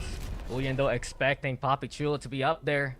Perhaps a little bit of water piece here for Carti World, but through the trips is danger. Ichi Solo, he's just primed, expecting Papi to swing off that contact. Jado, on the other hand, saw the hat, saw the Cyber Cage, and that's a freebie. Now returns the favor with his own ultimate. Gets back into cover, that's intel here, but Carti World get on site. Oh, that's a big thing. They couldn't get the Vandal, so that firepower is going to be hampered. But look at that. You already see the Rolling Thunder be expended. Yeah, it's a trade for the ultimate. The Showstopper couldn't make their way towards the site. Now we hear the trash online. Amber getting on the board. Jatsu, Patrick Watson, though, opening up the spawn of the opposition. But Mojer and the rest have cleaned up the site. It's a 1v3 for Patrick Watson. He's done clutch moments on this map before. I've seen a 1v4 work out for him. But this time around, Naos is prepared. And Naos will find the 5. Again, play the numbers game. They're not flanking. They're not trying to do anything fancy. They are fronting when they can and just exercising raw firepower when they need to. Carti World, I love the movement. I love the intuition here to check for these types of traps. As you mentioned, that must be a lot of VOD reviewing. Yeah, it's just, okay. They expected it, right? They were so well placed for it. It's just crazy because if they got that Vandal, perhaps that could have snowballed into something else. You saw Naos life bars kind of go down just a tad bit. Now imagine if those are rifles, is something that we can kind of speculate on. At the same time, I believe this is going to be a Carti World pause. They have been very good after pauses too. Yeah, I mean, you have someone like Astro to lead the team, just make sure everything is a lot more set and stable for Carti World. But overall, Carti World has been a pleasant success story, really. I've been looking back at their path towards VCT PH, man, and besides, of course, promo relegation being picked up by Carti Esports from that set as Astro World, and before that, playing in different tournaments, community tournaments, including some of the Predator qualifiers, making it to the playoffs. They have made a name for themselves. They're a notable force, but coming into VCTPH and performing well has been that pleasant surprise. Against Naos Esports, though, it's a completely different story, given the pedigree of Naos themselves. Yeah, I completely agree with those sentiments that they did hit the ground running. But Naos, their experience, as you mentioned, their pedigree, perhaps maybe a little too ambitious for Carti World to take on. But this could be a great litmus test for them, as once again they try to formulate what can they really do here. Mid has been a no-no zone for them completely. Yeah, it's just no way, no how, especially with B main still under control there for Naos. Carti World funneled into John his setup. This camera is gonna see everything as soon as someone peeks. And here we go, Paranoia thrown, and Jaw's there to swing. Finds one, but Oyen doesn't actually get hit by the blind. And with that being said, it's gonna be only a 1-for-1 here. Oh, man, these usually work in the favor of the attackers. Oh, It's a good pick. It's not good enough against 2. Mojer surviving the fight there, Raph, but in the 3v3, Mojer has to back away. And with Naos' intentions exposed like that, B is looking very plausible here for Carti. and they can smell blood in the water. Mojer is not the healthiest, and if you have noticed on any movement on Carti World side, they will always pocket Patrick Watson. They've never really used him as a first in, or at least as often as we thought. Mojer might just hold the kill here. He denies the plant. Exactly. Denies the plant. The Dizzy's big. And Patrick Watson gets away. Edmund found. The wingman flicked over 2. And in a 2v1, it's all up to Poppy. He does it again for now outside. And Poppy Chulo, perfection is provided. Oh my goodness. Welcome to the house of Poppy, aka The Clutch. You have said it yourself, he's been a beast of a different quality ever since the stage has started. The urgency is there, and he has just been on fire. Whether you support the Greens or the Blacks, man, basically, Poppy Chulo is the house that will be the banner everyone has to watch out for. Crazy to think what he can do in that situation. Triple Boobot though have been set out. Patrick Watson versus Mojer, another matchup here. Pain Shells though, a good angle, forces Mojer to push, but Mojer doesn't care! Mojer going wild, finding the double. And while Channy Boy makes the trade, it's still danger here for Carti. Round 2, they don't want to fight it. I got you. Not at all, as they just got shredded on their way in. Patrick Watson and Itchy solo right off the board. Utility still quite plentiful on the side of Carti World, but raw space taking is something that's completely absent here, and maybe we will see the reason why they've been just so hesitant to take mid. The smoke dissipates here as Astro and the rest look to find the push towards mid itself. Nexi though and Job prepared, and that's the thing now, as they play as duos as much as they can for 1+1, but Poppy Chulo and Eman turn to 0 to the hand of Uyan. Big opening here made by Carti World as they can head towards A now. This might shift the attention of Naos in the coming rounds, but look at this. It might be a clean 2v3 here, as the positional advantage is going to go on the way of our veterans. That goes down, and Ja wants to push this. Planted. It's a little bit safer though here for Carti. 2 looking athlete, especially Chatty Boy through the wall, and Nexi's all alone now. Paranoia has been tossed. Nexi avoids it. But with that being said, elbow taken here by Carti. So many angles now. Potential crossfire. Nexi isolates the first angle though. Uyan will fall. The smoke being used well here by Nexi, but not good enough versus Channy. Channy Boy with a 3K there and 3 points now for Carti 2. So they found a bit of a weakness in that mid control, and it's that mid round here. Now, although they did go for that double stack, they kind of lost the gunfight, and sometimes at the end of the day, it comes down to it. Mojer with an excellent opening here to foil the plans of a direct A hit, But the recovery on the side of Carti World, wonderful. Plus, they still have Thrash on the board, and I believe that Showstopper is not too far off. I mean, in the hands of Patrick Watson, it can just show up out of nowhere. Double kill is all he needs coming into this round. An early paranoia used here by Papi Chulo. And with that, Naos have taken A main and even more. Pressure now towards Carti. They're stuck here in spawn, and Eman, he's not going to expect that it's everyone here from Carti prepared. I mean, who would? Honestly, this is such odd timing by Naos to aggress, but they're still getting snuffed completely, and they're getting shredded. Oh, he sends it, and Mojer finds two! It's a big hit towards the corner, but it's effectively a trade here, Raf. Carti World, they've lost map control, yes, but they're still fighting for their lives here. That they are. Waiting and checking if there is still a heartbeat here. Carti World damaged as usual, but we know the lethality of this team is quite high across the board. Now they go back to the same type of defense here. Guys, let's just keep the rotations open and safe and let the mains, well, remain fairly open. As Carti World, they love to do this too, Dax. They love to burn all this utility just to get a safe clear. And being careful now. Mid-smoke here from Papi Chulo. 30 Carti seconds World left. trudging their way over onto the site here. But Papi Chulo finds the angle. Two fall to his hand too quickly. And Channy Boy, a single bullet should be enough to kill him. Ja, he even gets the tag. Knows exactly what's going on. You can run, you can hide. But Ja will find you and Ja will take you down. 7 here for Naos. The greatest private investigator, apparently, is Ja, because nowhere can you hide from this man, especially in a winning condition. Naos making a sizable lead on, I would say, a decently attacker-sided map, especially when you have the wingman available for those safe plants. You don't even have to set foot onto the site. But perhaps Carti World, being a little overzealous, they do have a lot of momentum going into this. And as the panel mentioned, it could be a bit of a statement map. Concerning for Carti though, they just can't execute on their plans here, Rap.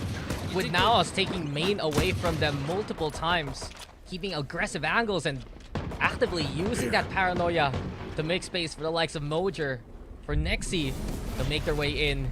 It has been a struggle. Carti World, they've been stuck in parking for quite a while here.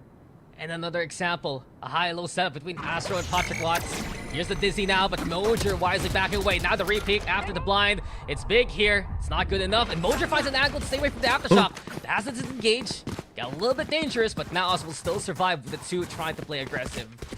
Maybe Carti is kind of walking into a trap here. Again, Naos giving them so much space, but every time Carti push, they are like lambs to the slaughter, and maybe they wisen up. Look at this. They back out. Maybe rehit the shorter angle question mark as Naos hold firm.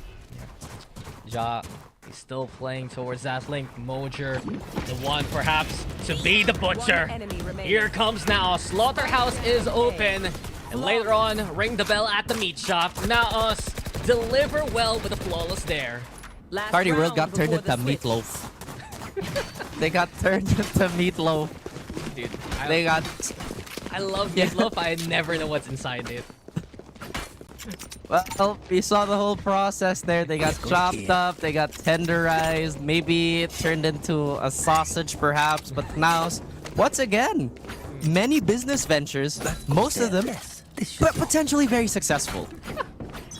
You can say that again about Naos, that's for sure. But hey, it's just been a good day for now so far.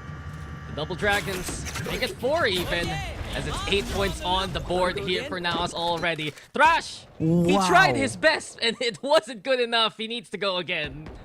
Oh, that is a hard stop if I've ever seen one, and apparently I'm very good at those. Carti World looking to reassess the situation. The smoke is gonna come out and it looks like that's enough to push them away. But we talked about this too. Look at all that map space that Naos are willing to give, and now Carti World being afraid to take. Yeah, and such a good sign here for Naos coming into their attacking side. They're gonna have quite the lead. Rolling Thunder though. Naos already staying away from it. Here goes the Trash and Showstopper too. It's everything but the kitchen sink from Carti World, but eventually he sends it towards Nexi, but that's alright because he can go on up again. Reboot now for Naos, and Edmund making sure power is online. Papi Chulo finding the flag. Here comes the rest of Naos looking to take the revenge versus Carti World, but Channy Boy still holds him off. Channy Boy is manning up. Jado with a double 2.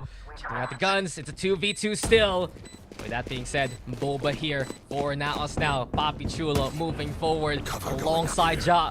The duo from SPE ready to ring through again. Ja tries to push through the smoke, finds Astro. Papi gets his own target, and Naos has found another one. It's 9-3 to end the half. Boba and Django both bets here to hunt. And Carti World, they have a big bounty, a win streak. And now they are willing to take and take. That's half of the Naos here.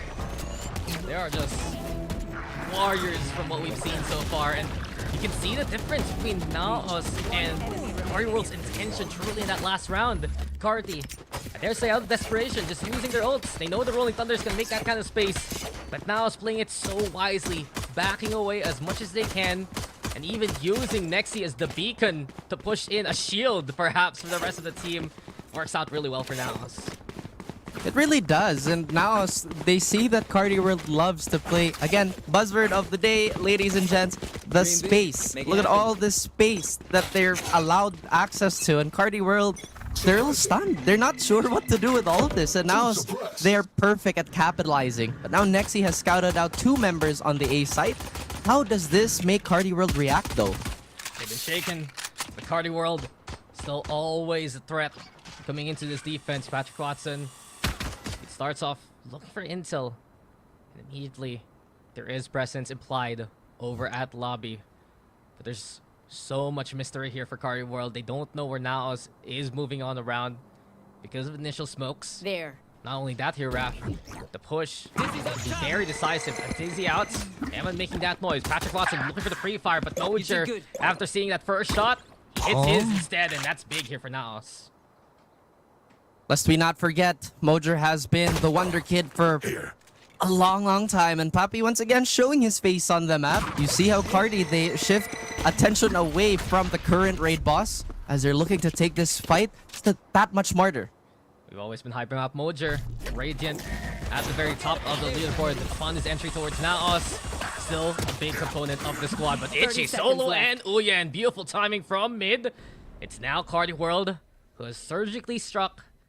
Have the advantage. Eamon swings. Astro's there over onto the corner. Ja doesn't expect. The Carti World was prepared for him. And Carti World doing so well in the pistol again. Flash comes on out. A second pistol goes their way. And Carti World, they need this for momentum coming into the half. Beautiful positioning here by Carti World just to cover all angles. And B has just been a stronghold for them, especially in their previous bouts. Against Naos, though, that has to be discovered. Again, the thing about Naos, they'll keep their plans simple, but that doesn't mean they're not afraid to use all the more complex plays that they do have. Carti World, they do have the superior weapons. They played a bit more passive in that attacking half on the second round. Wondering if they'll do the same here on the defensive side. It's good to see Carti World, though. They're really so successful coming into these pistol rounds. It was a big component of their win versus old Stinky Cat, taking 3 out of the 4 pistol rounds there. Spike drop. So helpful for decision momentum, and effectively Naos, they're the ones ready to die as soon as they move into B side rather. Eamon, oh, he wants to look for attention here. He's looking for intel, really, but it's just so hard when Carti World is waiting patiently in these corners. There. And they are. Again, this is the same defensive layout we saw in the previous round that was so effective, mainly because there was no pressure coming from mid. Naos might just do that later onto the round. The smoke has been already dissipated, and Patrick Watson gets a freebie on the lurker. Yeah, and Patrick Watson has been so sharp on the Guardian. We've seen a few players actually bring that out a little bit more this split, with Subversive having some players like that. Carti World, as we've seen so far. The Dizzy, though, thrown on over. Astro in the front line. Mojer falls. Channy Boy gets a double. Oh my gosh. Well, Nexi will trade him, and Nexi gets another one. With 4 HP. It's looking a little too difficult even for Nexi. And it is. One more body shot will send him 6 feet under as Carti World slowly chipping away at this lead. Naos gathering all the data that they can. So by now, they should be noticing the trend on hitting that B site. It's always Omen utility first, and then a pressure from perhaps the Break, despite narrowly missing that suppress. But again, there are all these small habits that I am 100% certain Naos is taking into account. They're looking to see how Carti World has been playing, and so far on the defense, one thing we've noticed as a trend is Carti World, they love to maximize that smoke duration. They keep an eye out on how long that smoke's going to be online. Look to see the angle as soon as it dissipates. And Naos are the ones who are honestly not expecting that kind of angle held immediately by Carti World. That is so true. And again, it's just the simplicity of Naos. If they can front, they will. They'll send a lurk if they can't do that. And right now, Carti World has an almost perfect crossfire towards mid here. Mojer is in no man's land unless he can find a kill, but it looks like he hasn't been discovered by anybody just yet. They're stuck here now. From what we've seen so far, it's either a call to disengage, move elsewhere, or force the issue. Mojer still. This is one island he wants to get out of. No volleyballs for friends. It's just all him here. And now they look to make their way towards A. Ja's lurk, though, has been seen. So as of right now, Ja gets one. Uyen trades. But with that being said, the timing again from Naos. They've taken elbow now. Carti World will back away from it. Not the solo that Mojer would want to have, but he's opened up the threat from the middle portion of the map, and perhaps he might just get hunted here. This could be the signal for Naos to flood. Oh, the backstab could have been so good, but Itchy solo wins the fight in the smoke anyway. Next thing Emma know, they've made their way onto the site, and Channy Boy is stuck here in safe. Not safe any longer. Plan should go down soon. All left to Uyen. Goes for the mosh pit, and Naos will have to stick it, but Poppy Chul was prepped for the angle swing anyway. 10 now for Naos here. Basic math yet again for Naos. We have more dudes on our side. They don't have as many dudes. Let's fight. And Carti World just cannot get that twofer that they would love to have, in all honesty. It's not even that they're playing bad at this point. It's just the math is adding up for Naos, and Carti World might just have to go back to Gen Math 101 at this point. It was a good bonus, though, for Carti World, all things considered. They've dented the arsenal of Naos coming into this round. And we've seen Carti World recover, given the rifles here. 2 away for the showstopper, 2 away for the trash, too. I'm watching out for Uyen and Patrick Watson. If they can find those impactful ultimates coming into the round. Naos, though, taking mid. And oh, Carti World, they're pushing, but there's a tripwire that they have to be wary of. Oh, Ja has heard the shots, and maybe he has an inkling of what might come from this right extremity. As this could also give away what the intention on Carti World's side would be on the opposite way. But Ja potentially could lose on this lurk. Yeah, Ja has been in delicate scenarios, given the numbers that Carti World puts wherever he may go. Speaking of, Astra and Uyen gonna be together here. Mojer now bursting through it over onto Boba. And while Carti World will take control of B main, everyone's watching to see what Ja will do there. Paranoia has been thrown on over. Ja now finds the timing and finds the shots. Click, click, click. Hits the head of Uyen eventually. And Naos have taken the site. That first whiff, it gave me heart attacks, sir. I trust you, but it's these types of moments where, you know, in pro play, even the smallest nanosecond is going to matter. Carti World, I wouldn't be surprised if they go for a save call here because the economy is just in shambles. As you mentioned, they did manage to dent Naos a little bit. But again, just the stability and the savvy of Naos to figure out how Carti World's defense was going to set is in full effect. They knew that Carti World's tendency to just kind of pile up and avoid the side fight if they can is one of their biggest strengths. And Naos was just like, you know what? We'll keep him there. Yeah. And impeccable timing for Ja, too. Waited for the Paranoia to be thrown over. Literally got the backstab there onto Uyen. And it's good here for Naos as they're 2 away from winning this map #1. Carti World, they still have an arsenal to work with here, Raph. But if they lose this round, that economy is going to be even more so broken here. This is a nice spot. That's not a good sign for Carti World, considering this is a team that we haven't necessarily seen be that successful in terms of weaker buys, which is weird because Caution here. we talk about Patrick Watson just kind of firing the rest of the team up, and Chani Boy, true to what we said, not really having the worst map, but it's not translating into round success either. We're always concerned about that KO and Breach matchup, and it is playing dividends here for now so far, especially. Nexi though and the rest pushing forward. Patrick Watson lying in wait as he does find the push up there from mid. Boom, but also giving intention. Spike has been planted as we lead into a 4v4. Dizzy over onto Market. Here comes the pressure from Mojer. Shorty in hand, and Patrick Watson takes himself down with Mojer. Carti World though making a 2v2 here. Papi Chulo providing Evans a cover as the Thrash is online. Uyan and Astro desperately trying to get on up, but there's no escape. Hands up here, Carti World. Wait. Naos?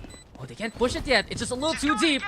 Here we go. Shrouded Step now online. Uyan with the Thrash. Papi Chulo escaping. It's all about getting away from the fish here. But Astro versus Papi. It's a big win for Astro. Dizzy's out. Eman's there. Astro with another one. And Uyan's defusing. But will he make it? Answers yes. Carti World, they will take that in such a perilous state.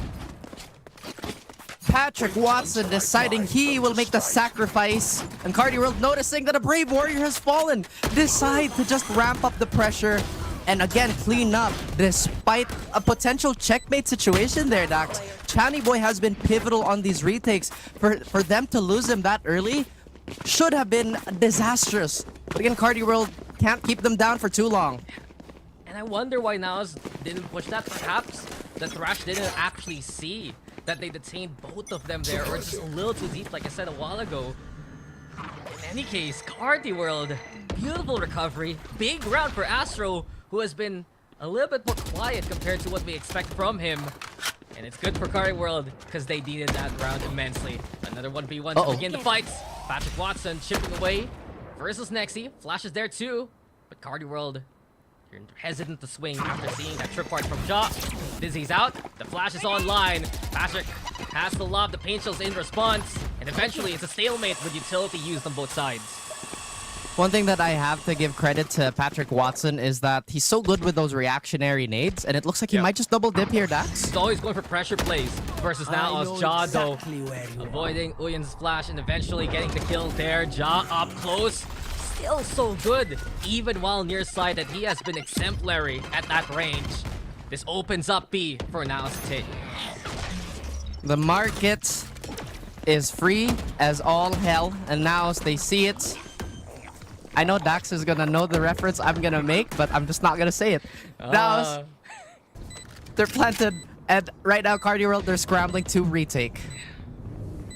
Ja's holding steady over onto the corner, and this is dangerous for Carti World to say the least. It's not just a crossfire, it is a line drawn on the sand, and there you have it. As soon as Carti World tries to go across, Ja will just put them down. 4 for Ja, and Naos have made it to map points.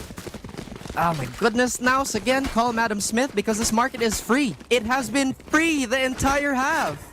Carti World, I'm not entirely sure where they're just letting this go. Again, the confidence to just take from Boba and from main later on is present. But I feel like it's kind of clouding their judgment when the success they found on some of these rounds was to preemptively take mid and exactly avoid this situation. It's just Naos here. Again, playing it so well. And Carti World, what is left in the tank, man?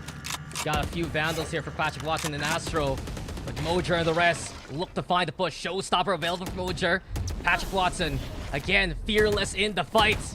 But perhaps the lessons to be learned here, it's a close encounter of the Mojer kind. Patrick Watson wins it out. It's a 2 for 2 now. Patrick Watson does it again. And it's up to Papi Chulo here. Turns around to try and find the kill, but Astro hops into the action. Ja versus Astro. And Astro survives to tell the tale. Carti World keeping the game going. Oh my goodness, that was a nail biter and a half. Papi Chulo could smell the blood in the water. You could sense his apex being, you know, kind of activates. It's like, okay, I know this guy's gonna try and kill me, but he ran out of ammo. And that was the only thing stopping him from another insane 4K. I think this has been the best Poppy we've ever seen throughout the stages. I don't think we've seen him as sharp. That was so close though. And Astro has found the clutch within him for the past few rounds here, man. Coming into his defense, he did struggle at the start. Big pick though from Mojer. Patrick Watson falls first. And we hear it. Null Command online. Shani Boy has the back on the way because of it. Showstopper sent. Damage has been done, but not confirming the kill. Naos will take A here. That they do again without any resistance. The smokes have been set, so that's on a timer. All the fights that they're gonna take might just be a raw aim duel, and Carti World statistically has just not been good at doing that. Huh? Okay. Huh. Okay. Next he goes for the flash. We witnessed that. Now still confident on their stance. Mojer in position. It's left to Ja here. And Ja finds the first. Uyans, they're playing in cover. Wingman's on it. Ja has to push things now. Camera sees everything. Ja will look for the kill. Uyan, nice swing and nice timing. Carti World will get the defuse and we'll get another round here. Back to me. I'm confused. I got you. I'm confused. I'm not sure what the Thrash play was. Deep breaths and all that. I'll think about it. I'll give me a few rounds to think about it, and we'll see how it goes. But again, the response by Naos after that point was wonderful. It just so happens they were a man down, and now the economy isn't the greatest on both sides. We're about to hit another break point here as Chani Boy will have that rolling thunder to once again ease the fact that he just doesn't have a Vandal at the moment. The Guardians, as you mentioned, have been wonderful. Now Carti World could have stolen that wind away from Naos. I don't know what Naos was doing in that round, but Carti World, on the other hand, taking multiple opportunities here, Raph. We've seen 3 rounds already clutched up by Carti World.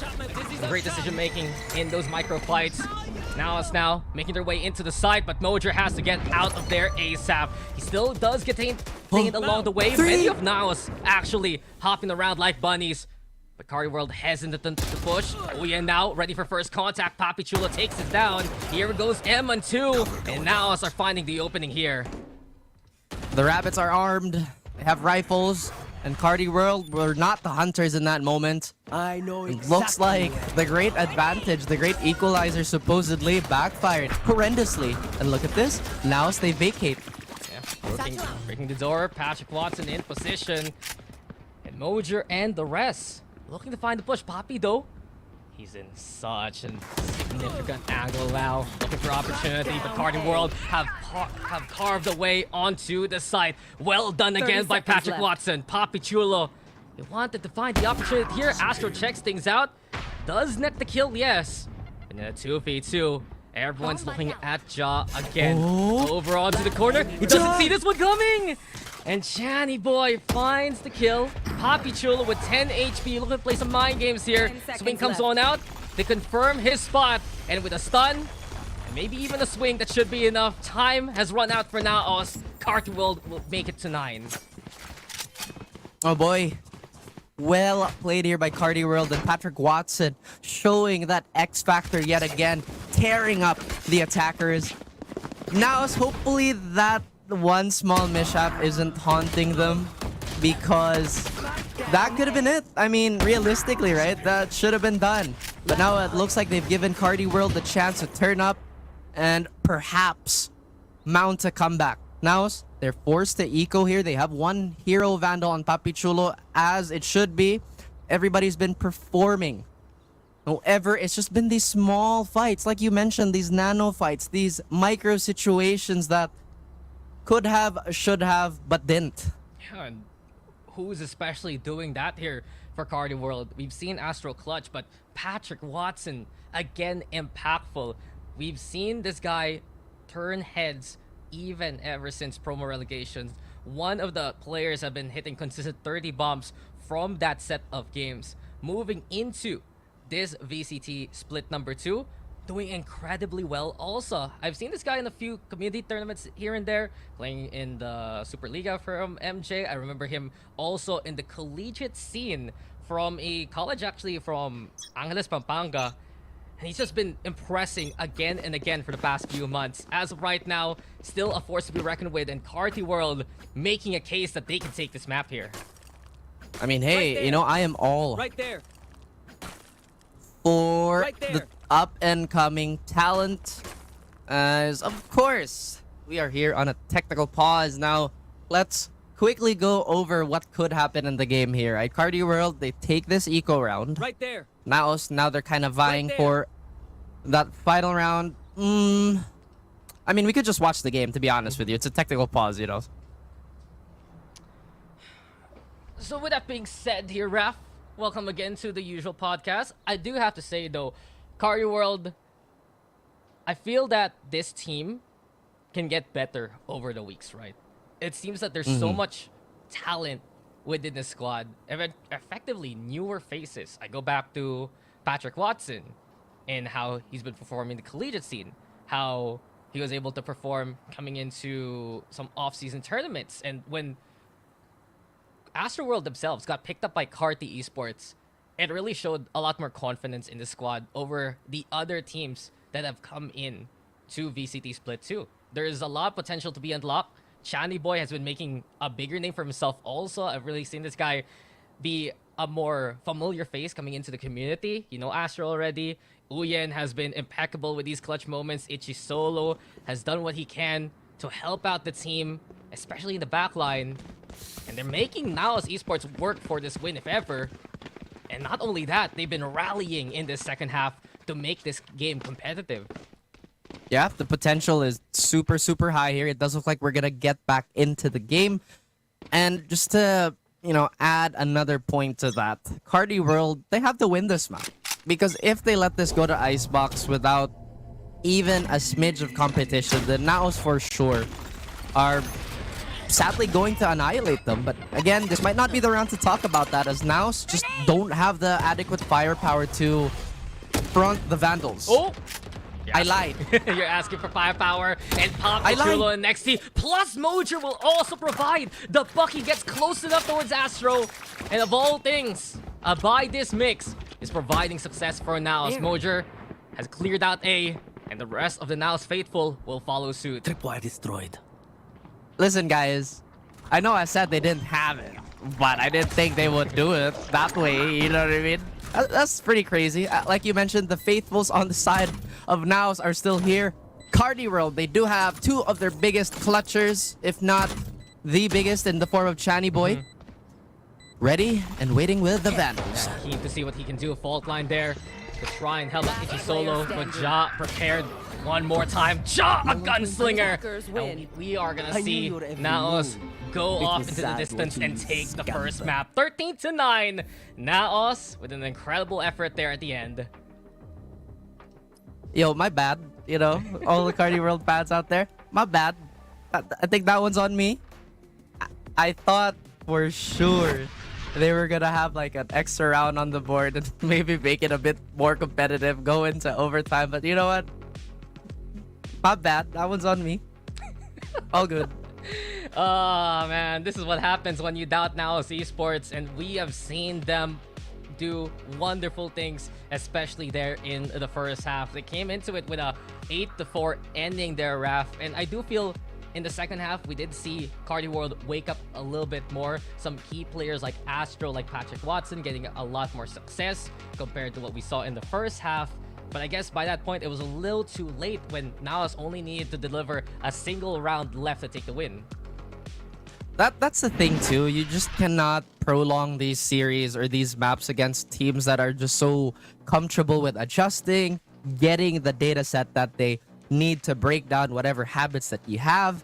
And as we look at the stats here, I don't think there's necessarily anybody that stands out in terms of individual numbers. Well, Ja obviously getting the only 20 on the board, but I feel like there were just moments where Papi Chulo could do no wrong. Naos have been playing like absolute Terminators. I mean, you see Mojer perform yet again. It's not even exceptional by this point. It's just his standard so far, always providing a fast way in for Naos. Who assists him? You get Nexi on that shooty. You get Papi Chulo priming those paranoias perfectly for him. And we've seen so far here for Naos also Ja in this configuration doing so well in the backline. We had a few concerns for Naos looking into the Sunset map. with Nexi playing Inni, with Ja playing that Sentinel to a lesser degree. But after a few rounds, Naos delivered the performance we expected. This third round immediately silencing us and making us just watch in awe what Naos could do from here. I don't think that was the best call, to be honest with you. Paranoia, yes, the close range was there, but that was a gigantic gamble on the side of Patrick Watson. But I feel like this is characteristic of the type of player that he is. You know, he's very young, as you mentioned, has been wonderful in all the scenes that he's been in. And for it to just kind of see, or rather for us to see where the bad habits kind of have to stop. I mean, we're seeing it unfold, right? I mean, we've seen some of these highlights, some minute differences between Naos and Carti World especially. Ja doesn't care about the paranoia. From his duelist outlook, he knows how close he needs to be to hit those nasty, nasty shots. It's helpful for Naos to win out when Carti World has all this raw talent. Oh my Don't gosh. take that fair fight. Play opportunity when it is handed to you. And those last few kills from Ja was just icing on the cake. Big win for Naos because we were expecting Carti World to perform well here, and that they did. But unfortunately, it wasn't enough. We're gonna go for a break though, and when we return, it's map number 2. My friends will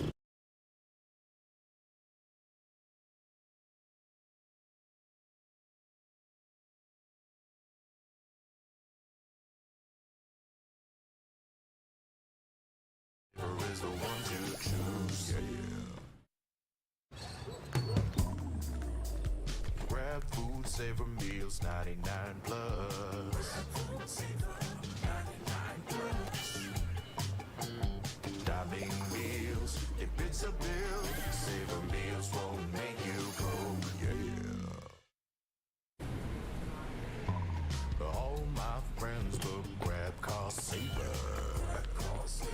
The grab cost saver is a lot cheaper.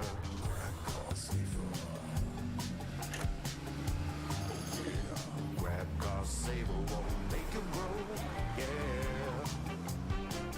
Grab car is the one to book. Yeah.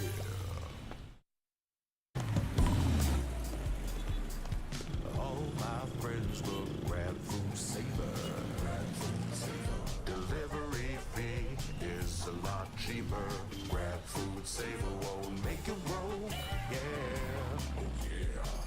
Grab food saver is the one to choose. Yeah. Grab food saver meals 99 plus. Dining meals, if it's a bill, saver meals won't make you go. Yeah. All my friends will grab cost saver. The grab cost saver is a lot cheaper.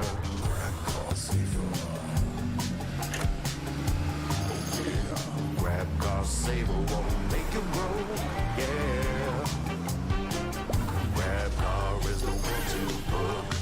Yeah.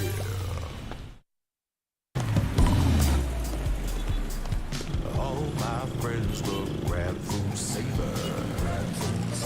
Delivery fee is a lot cheaper. Grab food saver won't make you roll. Yeah. Oh yeah. Grab food saver is the one to choose. Yeah. Grab food saver meals 99 plus.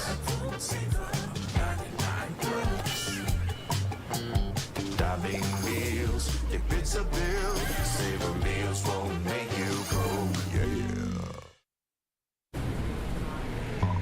All my friends will grab cost saver. The grab cost saver is a lot cheaper.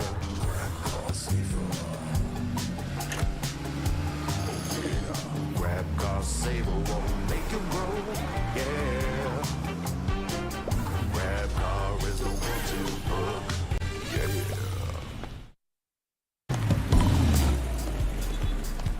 All my friends will grab food saver. Delivery fee is a lot cheaper. Grab food saver won't make you roll.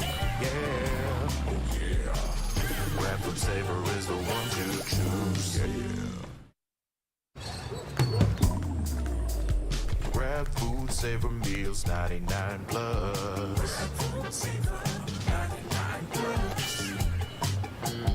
Dining meals, if it's a bill, Saver Meals won't make you broke. Yeah. All my friends will grab car saver. The grab car saver is a lot cheaper.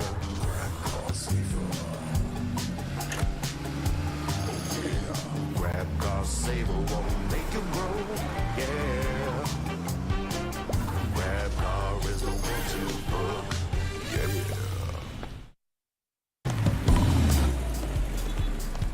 All my friends will grab food saver. Delivery fee is a lot cheaper. Grab food saver won't make you broke. Yeah. Oh yeah.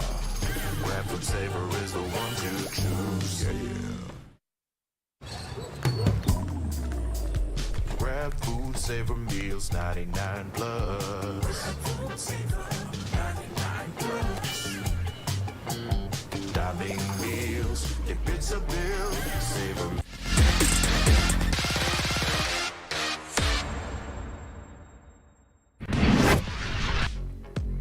Getting ready for another one. Looks like we're pretty hyped up. Naos did take map number 1 in this set. Welcome back, ladies and gents. It's Naos Esports versus Carti World, still continuing on. And Raph, most interesting now is we move towards the Naos map pick. Icebox has been their domain for how long already within the Philippine scene? And from what we've seen so far in terms of the records, Naos will look to continue that record here. I hope the boys over at Carti World have packed up for winter because it is going to be incredibly chilly as you have that. I nearly dropped something important there. Ignore that, chat. I guess we're both Gecko here, man. But we've seen Geckos be very much so important here for the team so far. I don't know what Gecko creature that is. What's that one? It's a frog. It's just a frog in a jacket. I didn't know Gecko had like 5th utility. But we've seen, of course, some impeccable Gecko play, honestly, from the last game. Emon was having some interesting thrashes here and there. I'd say Uyen, especially, very good at playing with his Dizzy and his Wingman together. But now, moving into Icebox here, I do have to wonder, what's the plan for Carti World? It's understandable why they let it through within the map draft, because they did win versus OSC last time around. But coming into Agent Select here, will there be adjustments from Carti World specifically versus Naos? That's a very good question, but now, since Naos has seen that really committed pistol round rush that Carti love to do on, I feel like any map, they've done it on Lotus, they've done it previously on Icebox as well, and they did it on Sunset. I feel like they should adjust to that, you know, without just movement. But we go on to the comps here. I don't think there's anything special here, really. I mean, Carti World, they go for that Phantom 6-man with a Wingman 2 plant, and I'm a fan of that. I'm honestly a fan of the Gecko utility on Icebox. Naos has the same idea as well. So what is the main difference here? So absolutely nothing. Oh, right. Yeah, besides that though, you always have to look at Naos now and understand that this is the status quo. Coming into split number 2, they have cemented some positions for their players. Nexi will be playing Initiator. Ja will be playing Sentinel. The main duelist now of Naos Esports will primarily be Mojer for most of their run. And while they may change that up down the road, it's what's been working so far here for Naos, and especially after we saw them decimate Zol on this map, it seems like it worked to a good degree also then. I like that you brought that up because I honestly thought that they may have earlier flexibility to experiment, but business per usual on the side of Naos. They will commit to the bit, and that is yet another question Carti World has to address. How are they going to adjust to the mirror here? I mean, besides that one Initiator, that's really the only difference between Naos and Carti World. Carti World, proactive at the start. Pistols have been their forte within many of these series, including this one. They've won 2 out of 2 so far. With that first pick, they want to make it 3. Patrick Watson and the rest watching out for this A-take. Mojer, though, in the front line. Emon's Wingman on the plant, and it's all about backside here for Naos. That it is, and look at this. They're trying to flood away on the rotations. They've equalized. Wow. Okay. Wasn't caught on Ta-da! cam, but it's magic from Mojer. You see him watch play from screens, look down below, and no one expected Mojer to play with a wall like that. Not at all, especially if the way that they responded was just to be confused and to be gunned down. Then absolutely, they did not address this potential problem. Now Naos with a full head of steam and potentially even more confidence will service the rifles, as there are quite a few more longer angles that they prefer on this map. Meanwhile, Carti World will change it up just a little bit. They're gonna have the heavier utility for defense in the middle again. Naos working A. Yeah, it's a big deal for Naos. They've seen, okay, Papachulo, nice spray there. But as we were saying, Naos have floundered in these pistol rounds versus Carti World. This time, Mojer steps up, and with that, he's 4 away from the Blade Storm. It'll be so good for the economy of Naos down the line. He's ahead though towards 410, expecting Patrick Watson to swing. But beyond that first pick, Naos respecting Carti World and their stack here towards A. Beautiful choice here just to not chase the rabbit, as you mentioned. That could lead into dangerous consequences. And Naos getting the read off that since they're missing one of these sites, or well, B in this case, should be vacant, and they run through it, but still very diligent in checking those corners. Meanwhile, Carti World will have to scramble here. It's not ideal to retake with the sheriffs, let alone just pistols. Ja. He's prepped up towards garage. The check comes in, but Patrick Watson will make it bounce. Nexy though, next on the list. Seems like he's the one handling the flank. Ammon also ready to chip in there. A few guns to work with here for Uyen, especially the Bulldog in hand. Ammon though lines it up well. And Astro now on defuse duty. The swing comes on in. Naos has all the angles to play from. That's 2 now for Naos. If they got turned to Meatloaf in the previous map, now Naos is trying to keep them for, you know, safekeeping for the long run. Trying to put a little bit of salt on that as well. That stray kill towards mid, not sure what prompted the pre-fire. But either way, it did result in a shift in defense. Carti World, that's just 2 bad things that would happen, you know. Okay, now we retake with another bad thing, which is a weaker buy. And now Naos looking to capitalize on this big bonus. Yeah, this bonus is plausible for Naos. Carti World still sharp in these angles. And there you go. Any aggression at the start of the round, that's going to be always marked by Carti World. Uyen and Patrick Watson especially love to pre-fire against things like Belt, things like the push from B main, and Uyen with another one. You gotta love this guy for what he does, and the name says it all. Jado crawling his way towards the kitchen, gets a snap onto Channy Boy, but Itchy solo 1v1 Jaws effectively, and Naos are just trying to find a few picks here and there, but they are hurting immensely here after both low HP. Need to find some sort of triage here. They are bleeding, but that doesn't reduce the firepower with these Vandals. One stray 1v1 could change the tide of this battle, but that will not be the case, as the finishing blow on Eman will be dealt by Itchy solo. And Poppy, the spike within sight, but Itchy solo has been stellar for the round. One more shot should do it, and there you go. 3 for solo, as Carti World will get on the board. And not only that, they still have a good amount of rifles moving into the next round here. We see that Carti World is also a lot more, I would say, responsible and disciplined with the way that they've been pushing in this map and the latter half of Sunset. We saw in that first half they were limit testing on how much they could quote-unquote disrespect Naos. Well, we all know how that turned out. Right now, with that out of the way, Carti World might just have a better chance. But then again, this is Naos on Icebox. Who knows? It's now still on a map that they're so accustomed to. And not only that, they do look to force the issue towards B. They start things off with the Dizzy. The setup though from Itchy solo will be to the chagrin of Naos here. Astro also over at yellow. So a good setup from Carti World so far. 3 lying in wait. Cloudburst though between Mojer and the rest. A push now over to take yellow control. Movement though from Eman allows him to find Itchy solo. That shuts down the utility now. And it's Papi Chulo even catching out Astro. It's a 2-for-1 trade. Patrick Watson wants to double dip, but it's still too dangerous here for Carti World. Yan Chagrin might just be a necessarily feeling for Carti World to evolve into something else, but Naos right now, being the raid boss at the door, it shuts it completely again. Patrick Watson always makes him work for it. This is awkward for Edman. Hands up onto the detain, yes, but Uyen's push will say it all. Spike now has been dropped. Uyen will so little HP. Survives to tell the tale, but now Ja has found the flank. Big backstab there from Naos as they have found 3.5 so far. This has been the play for Naos. Once again, as I've explained earlier, they're gonna send a lot, and I mean the main bulk of their force, to take the fight and perhaps delay it as much as they can. And the lurk, which in this case is Ja, will land the finishing blow for that round. Now Naos dealing with a Carti World with weaker weapons. You saw Chani Boy think about getting the Guardian, but going for the more conservative buy is our newcomers to the stage. Yeah, Boys Cloud there towards mid again to apply that pit control.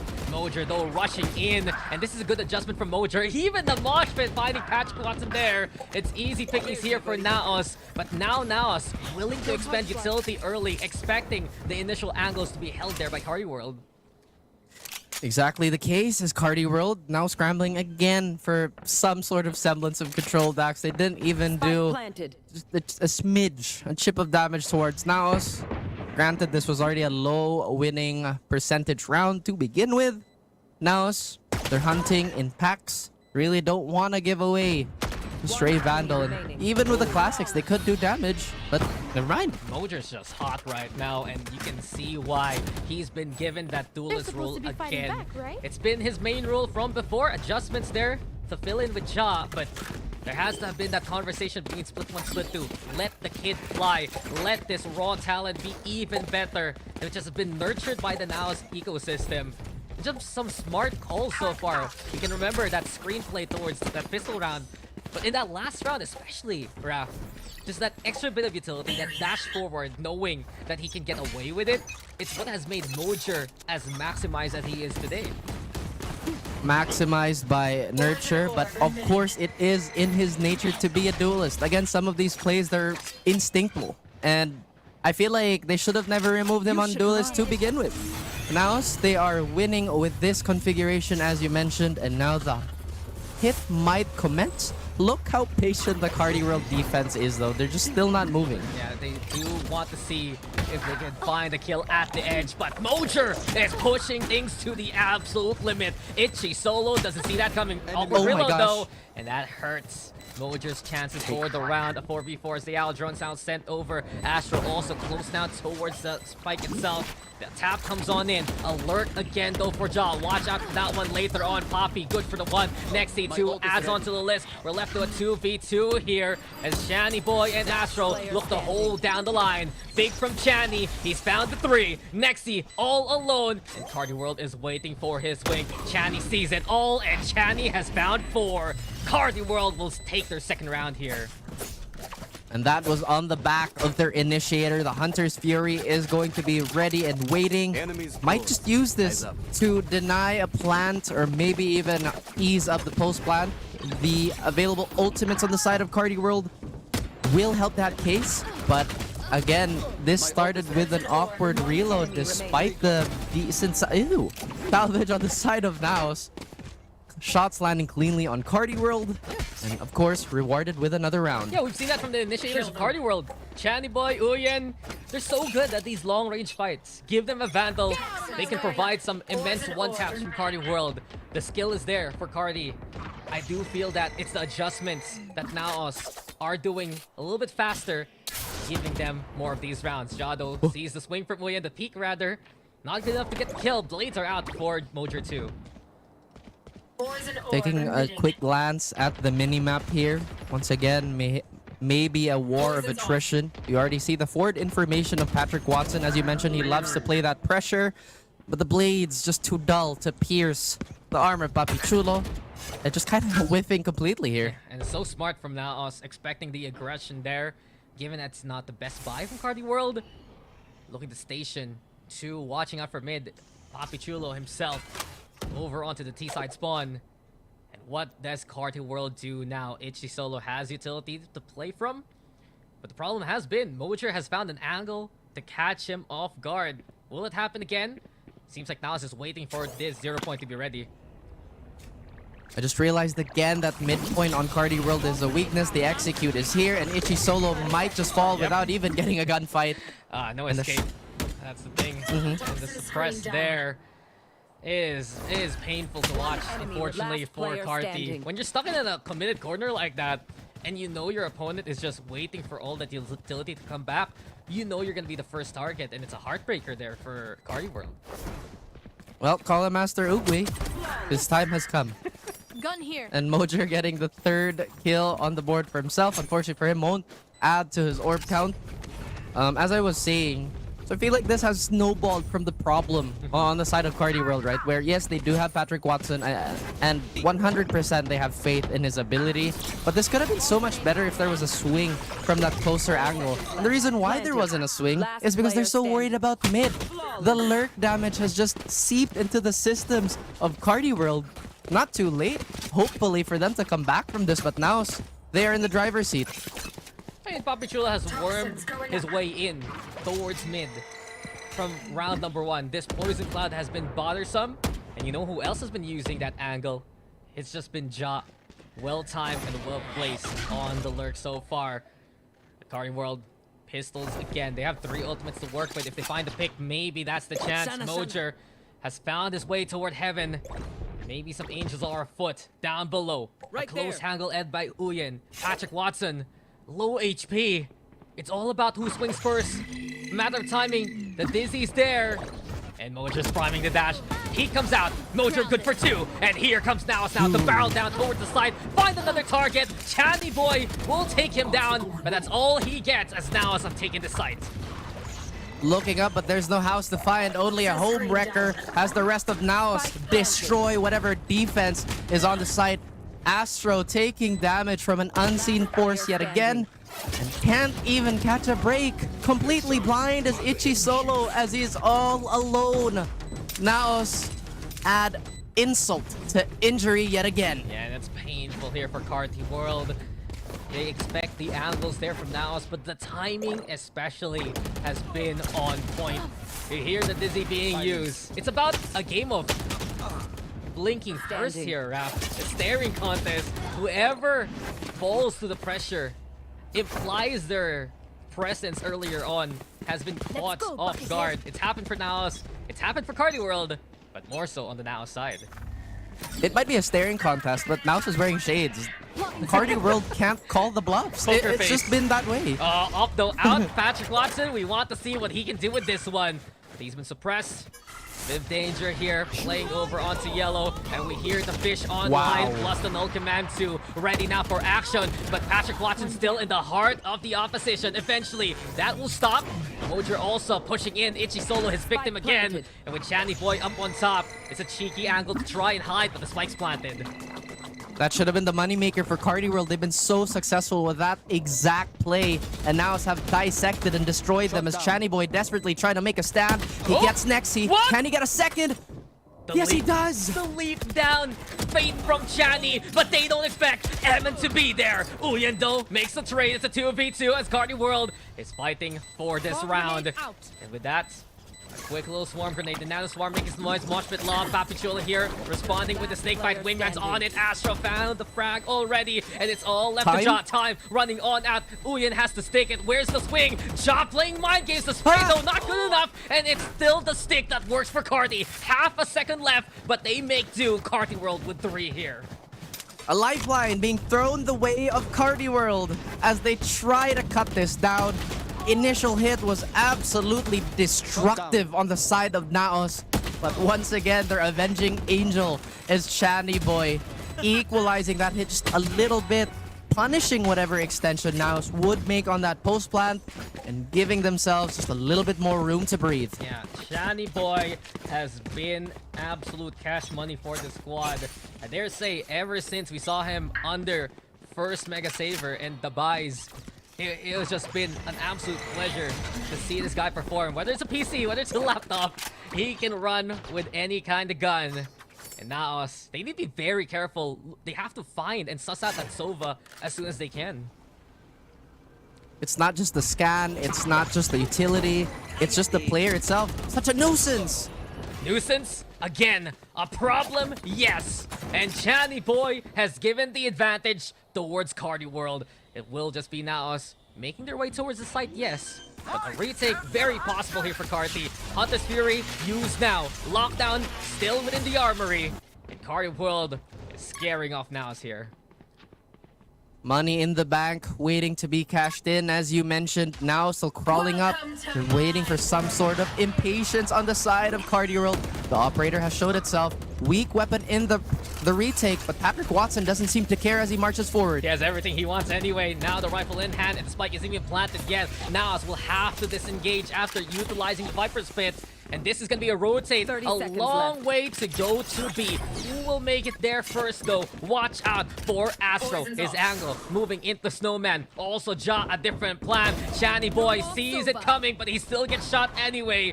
And Patrick Watson, beautiful angle to find Poppy. Forces Emma to plant safely. Ja, though, making Carti work for it. A 2v2 here, Raph. And Eman, they're just circumventing one another. Around the world for Astro and Evan. Backstab there has been established. Should be a defuse here for Carti. Itchy Solo will be the lookout here as Ja just does not have the time to do this, and the spray unavailable. The wall blocks him. But hey, at least he gets a clean one tap. So Carti World doing the smart thing. Just don't fight. Avoid the fights.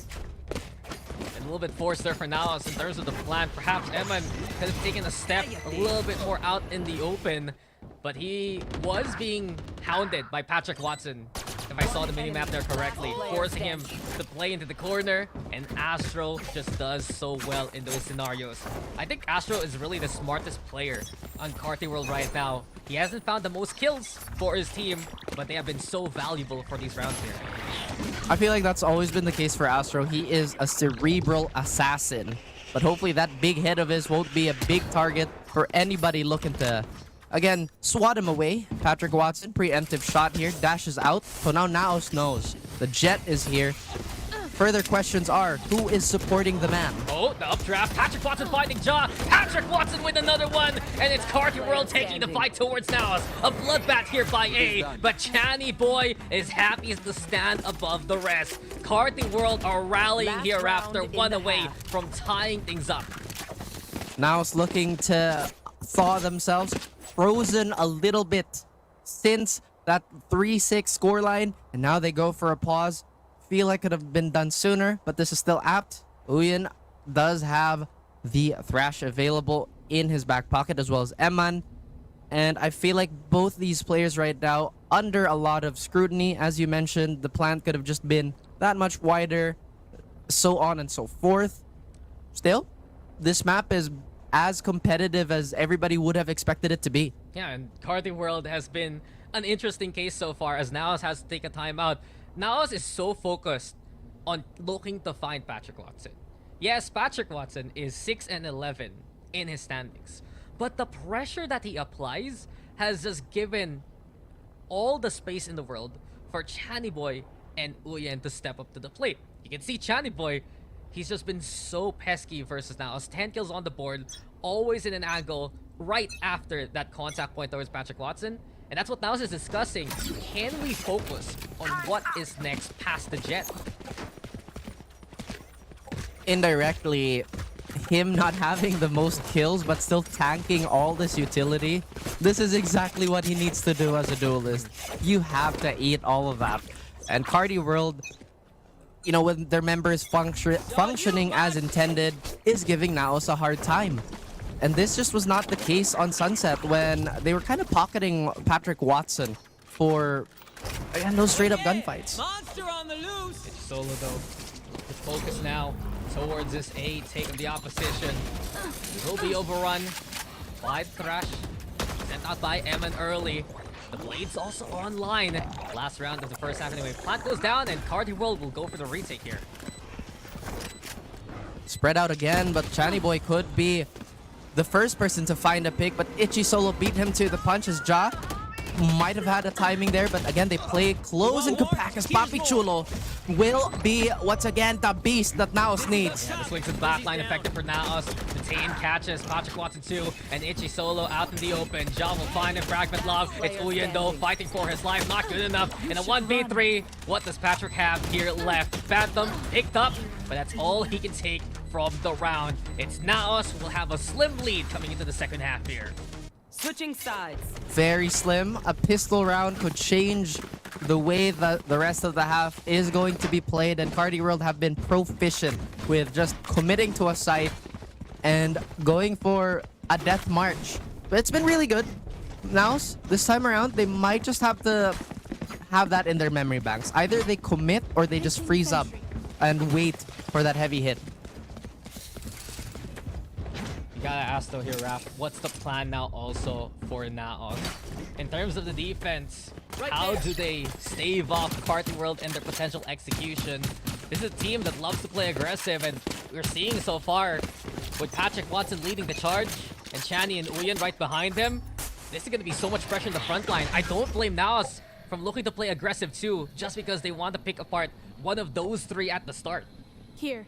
Now, they don't want to start the second week with a blemished record. It just simply will not meet their standards. But once again, they meet this head on. And Patrick Watson, what does he specialize in? It's that. Yeah, the headbutts with his tick skull. He finds two there, and at least will be Naos making sure that Carti World will work for it. We're left to a 2v2, but Carti have to scramble over to that spike.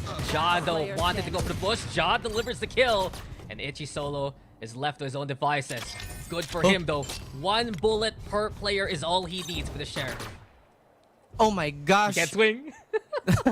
I saw that. The turret nearly took out Ja here. And Itchy Solo, as dire as this may look on his screen, he does have that advantage. In fact, he could swap to a classic and then even raise it just a bit higher, I think. Next, he might take an extra shot. But he does get the spike down. And now is reconsidering what they could do here. 30 seconds left. Number one, just don't give the 1v1s. Yeah. I do wonder what's the plan for Itchy Solo. He has a turret, and effectively with the HP situation, if he can reposition that earlier on into the round, that can be very helpful to take down Ja and Nexi. But no util, it's all about the gunplay. 10 seconds left, and Itchy Solo needs to make a decision, and fast. Naos will do it for him, and Naos was prepped to take that round there. The percentage play. Nexi, again, to back up the rest of the team. And I think this is something that Naos does way more often than the other teams, and it's to employ the outlaw. I feel like it's an underutilized aspect of the game, and Naos, they love to min-max every single thing. And it's no surprise Mojer's gonna try and pick off every single player, actually, light armor or no armor. I mean, this is an outlaw on hand, and Mojer will love to be able to farm some kills here if he sees anyone hit his sidelines. Aggression, though, yet again from Naos. Actually, it's orb control as Mojer hits the shot that we were waiting for. I do like this, though, from Naos. Take that A orb away from Carti World, since they have been relying on that thrash from Uyen to open things up. At least Eman can get his earlier. I feel like that's gonna snowball later on too, because now they're playing catch-up. And this catch-up is honestly terrible, because when you're willing to take the orb fight, it means that you have solid ground to do so. Because you're kind of walking into enemy territory, as Itchy Solo might just do here. Are you really gonna challenge Papi in the 1v1? He has found a few 1v1s to his name. Astra also. Good shot onto Mojer. But Nexi is prepared on sights. You don't fight Papi in the 1v1. And you don't fight Nexi when you don't have any guns. 3 for Nexi. And Naos will make it a 4-round gap here. I just saw the kill feed. I knew it. I knew this was a bad idea. But again, at least they learned something out of that. Hopefully Carti World is doing their best to just take this data in and use it to their plan. Now they know that the orb has been pretty much gated. They could do with B, but I feel like that might be a bigger risk. So how do they adjust? Maybe they'll fall back onto their raw firepower. Maybe they're just gonna send a full swing towards A. They know the weapons on the side of Naos aren't that great. But of course, Naos, they've been really sharp. Bulldogs in hand for Naos, an Outlaw 2. Bonus time for Naos Esports. And Carti World on the opposite end. Love to find a push here. Patrick Watson looking to find that impact with Nexi as well as Eman do sandwich him. Carti though, still great damage. Swing comes on in from Eman. Uyen has his number one more time. Ja though, Sheriff has been pesky, but it's just not good enough. Low HP though for the many. Papi Chulo clutching these scenarios, but silenced by Uyen there. Nicely done by Carti World. They're gonna win their bye, but they've taken damage along the way. A reverse of fate there for Papi Chulo, who won his most recent 1v1 and kind of fumbled the last one. Well, not really fumbled. At the same time, I would say that was a decent bonus on the side of Naos. They did get their objectives right. They did get Nexi that null command, which would be very imperative against super heavy hits. As we saw, Carti World, they do have this tendency to be hyper safe as they crawl up the map. They throw the smokes, they use the utilities in positions where I feel like wouldn't be necessary to begin with. Now they've been capitalizing on that. Yeah, Naos has had some good positions, but Carti have had some stellar shots to keep them in the fight. And that's going to be a big help towards Carti World if they want a chance to try and tie things up. It's only 3 rounds to gap here. And Eman, he's been seen by the Aldron already. So initial aggression here from Naos will be forced away by Carti World. Oh, Mojer on the spot. He sees the shoulder. And of course, might just want to reassess the situation. Patrick Watson with a suppress, can't dash in, but it looks like they're undeterred. Yeah, you don't mess with the op there. And Carti World, they wanted to rely on Wingman to get the job done. It's just not going to be good enough with the util that Naos have there. Fragment also hurting Uyen as he stands. Dizzy now going to be out. Patrick Watson shoots it down. But the plant will go down here for Carti World anyway. This wall though, perfect for Naos on the raid take. Patrick Watson, Channy Boy still so sharp. Eman with the mosh pit down. Papi Chulo, prime position. The shock dart will silence him here. And we're left to a 2v2, but Eman has the rifle in hand. Itchy Solo left again to his own devices. He's looking for the 1v2. It's just too much to handle. Naos will get the double digits here. And you see how that suppress on the side of Nexi, just stopping Patrick Watson from dashing in, snowballed into Naos getting that necessary space, getting that early start that would have been the extra few seconds. That would have mattered the most in terms of the defuse. They did a good job of trying to hide away all the post-plant defenders. But Papi Chulo, he answered the call and snuffed out every single Carti World player droning onto his position. Yeah, and we have to go back to the stats from last week, man. Papi Chulo has had some of the most amazing statistics from week number 1 at 2.88 KD, 325 ACS, 50% clutch rate. This guy does it all for Naos Esports, and it's a big reason why the Hunter's Fury has been sent towards him. Papi though survives still. Somehow, some way, he dances to the tune of Channy Boy and gets away with the tempo.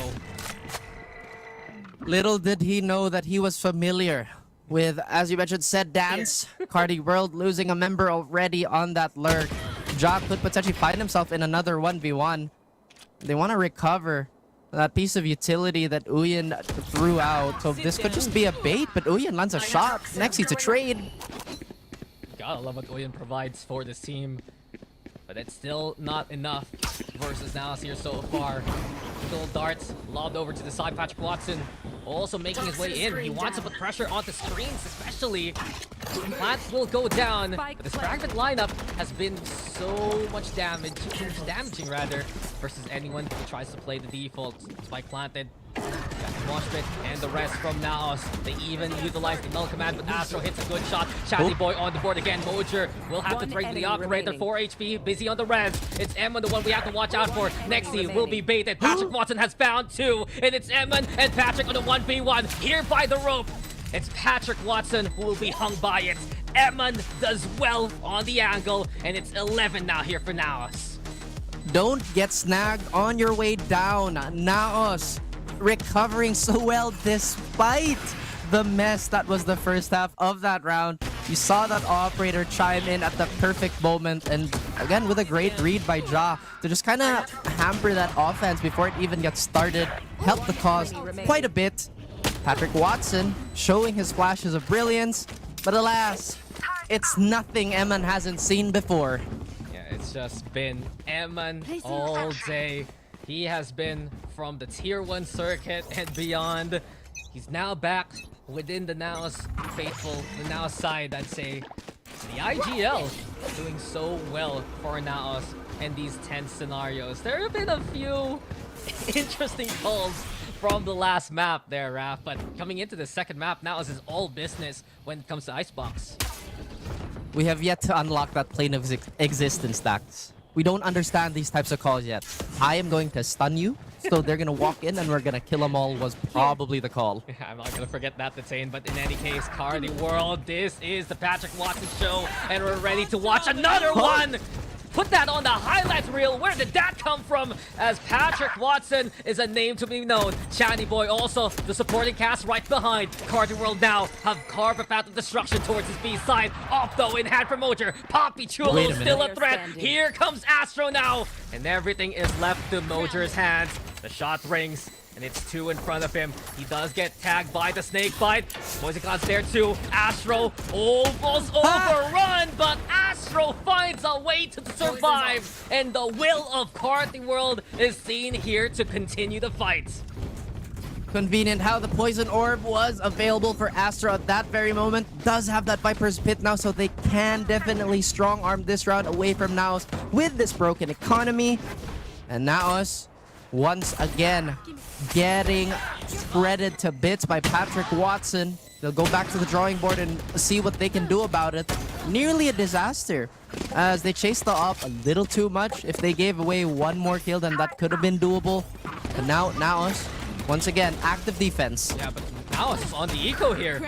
They found a way to break the bank off Naos, and the chance for Carti World to cash in starts now. They found Mojo ready, but Nancy! That's 2 with the Sheriff. Again, that maze position pesky that Carti World doesn't really watch out for. And Evan even up close, ready now. Oh my HC gosh. Solo, hands up, time to die. It's all left to Astro here, a 1v2, but the gun advantage is clear. Oh my goodness. Papi Chulo and Ja, all alone. Well, not all alone. Astro does have this Viper Pit to somewhat alleviate the situation. He could catch them walking in. No. They just knew it was coming. They've seen each other in combat before. How many times have Astro and Papi Chulo and Ja faced off against one another? Tendency seen, and Naos sees the day. We see Naos on match point here. I wonder if they're gonna stun their own teammate again. I'm very curious. But this is amazing by Nexi. If he didn't get the second kill, then this would have been that much harder for Naos to just barrel in, confidently take the fight into the Viper. I love the read here by Astro. But again, you have to take into account Naos will function as a unit at all times. Look, Evan used the trash a while ago at least. So there's no chance this time around. Mojer though gets away with a dash. Patrick Watson even midair. And that is just impressive to see. But Evan still bothersome here. Channy Boy shuts that down. We're left to Papi Chulo, but we've seen a script like this before. Papi Chulo finding the first, and watch out, he's coming towards the site. Papi and the clutch. Papi in a 1vx situation. Name a more iconic duo. He does have that Viper Spit if he wants to single out that site.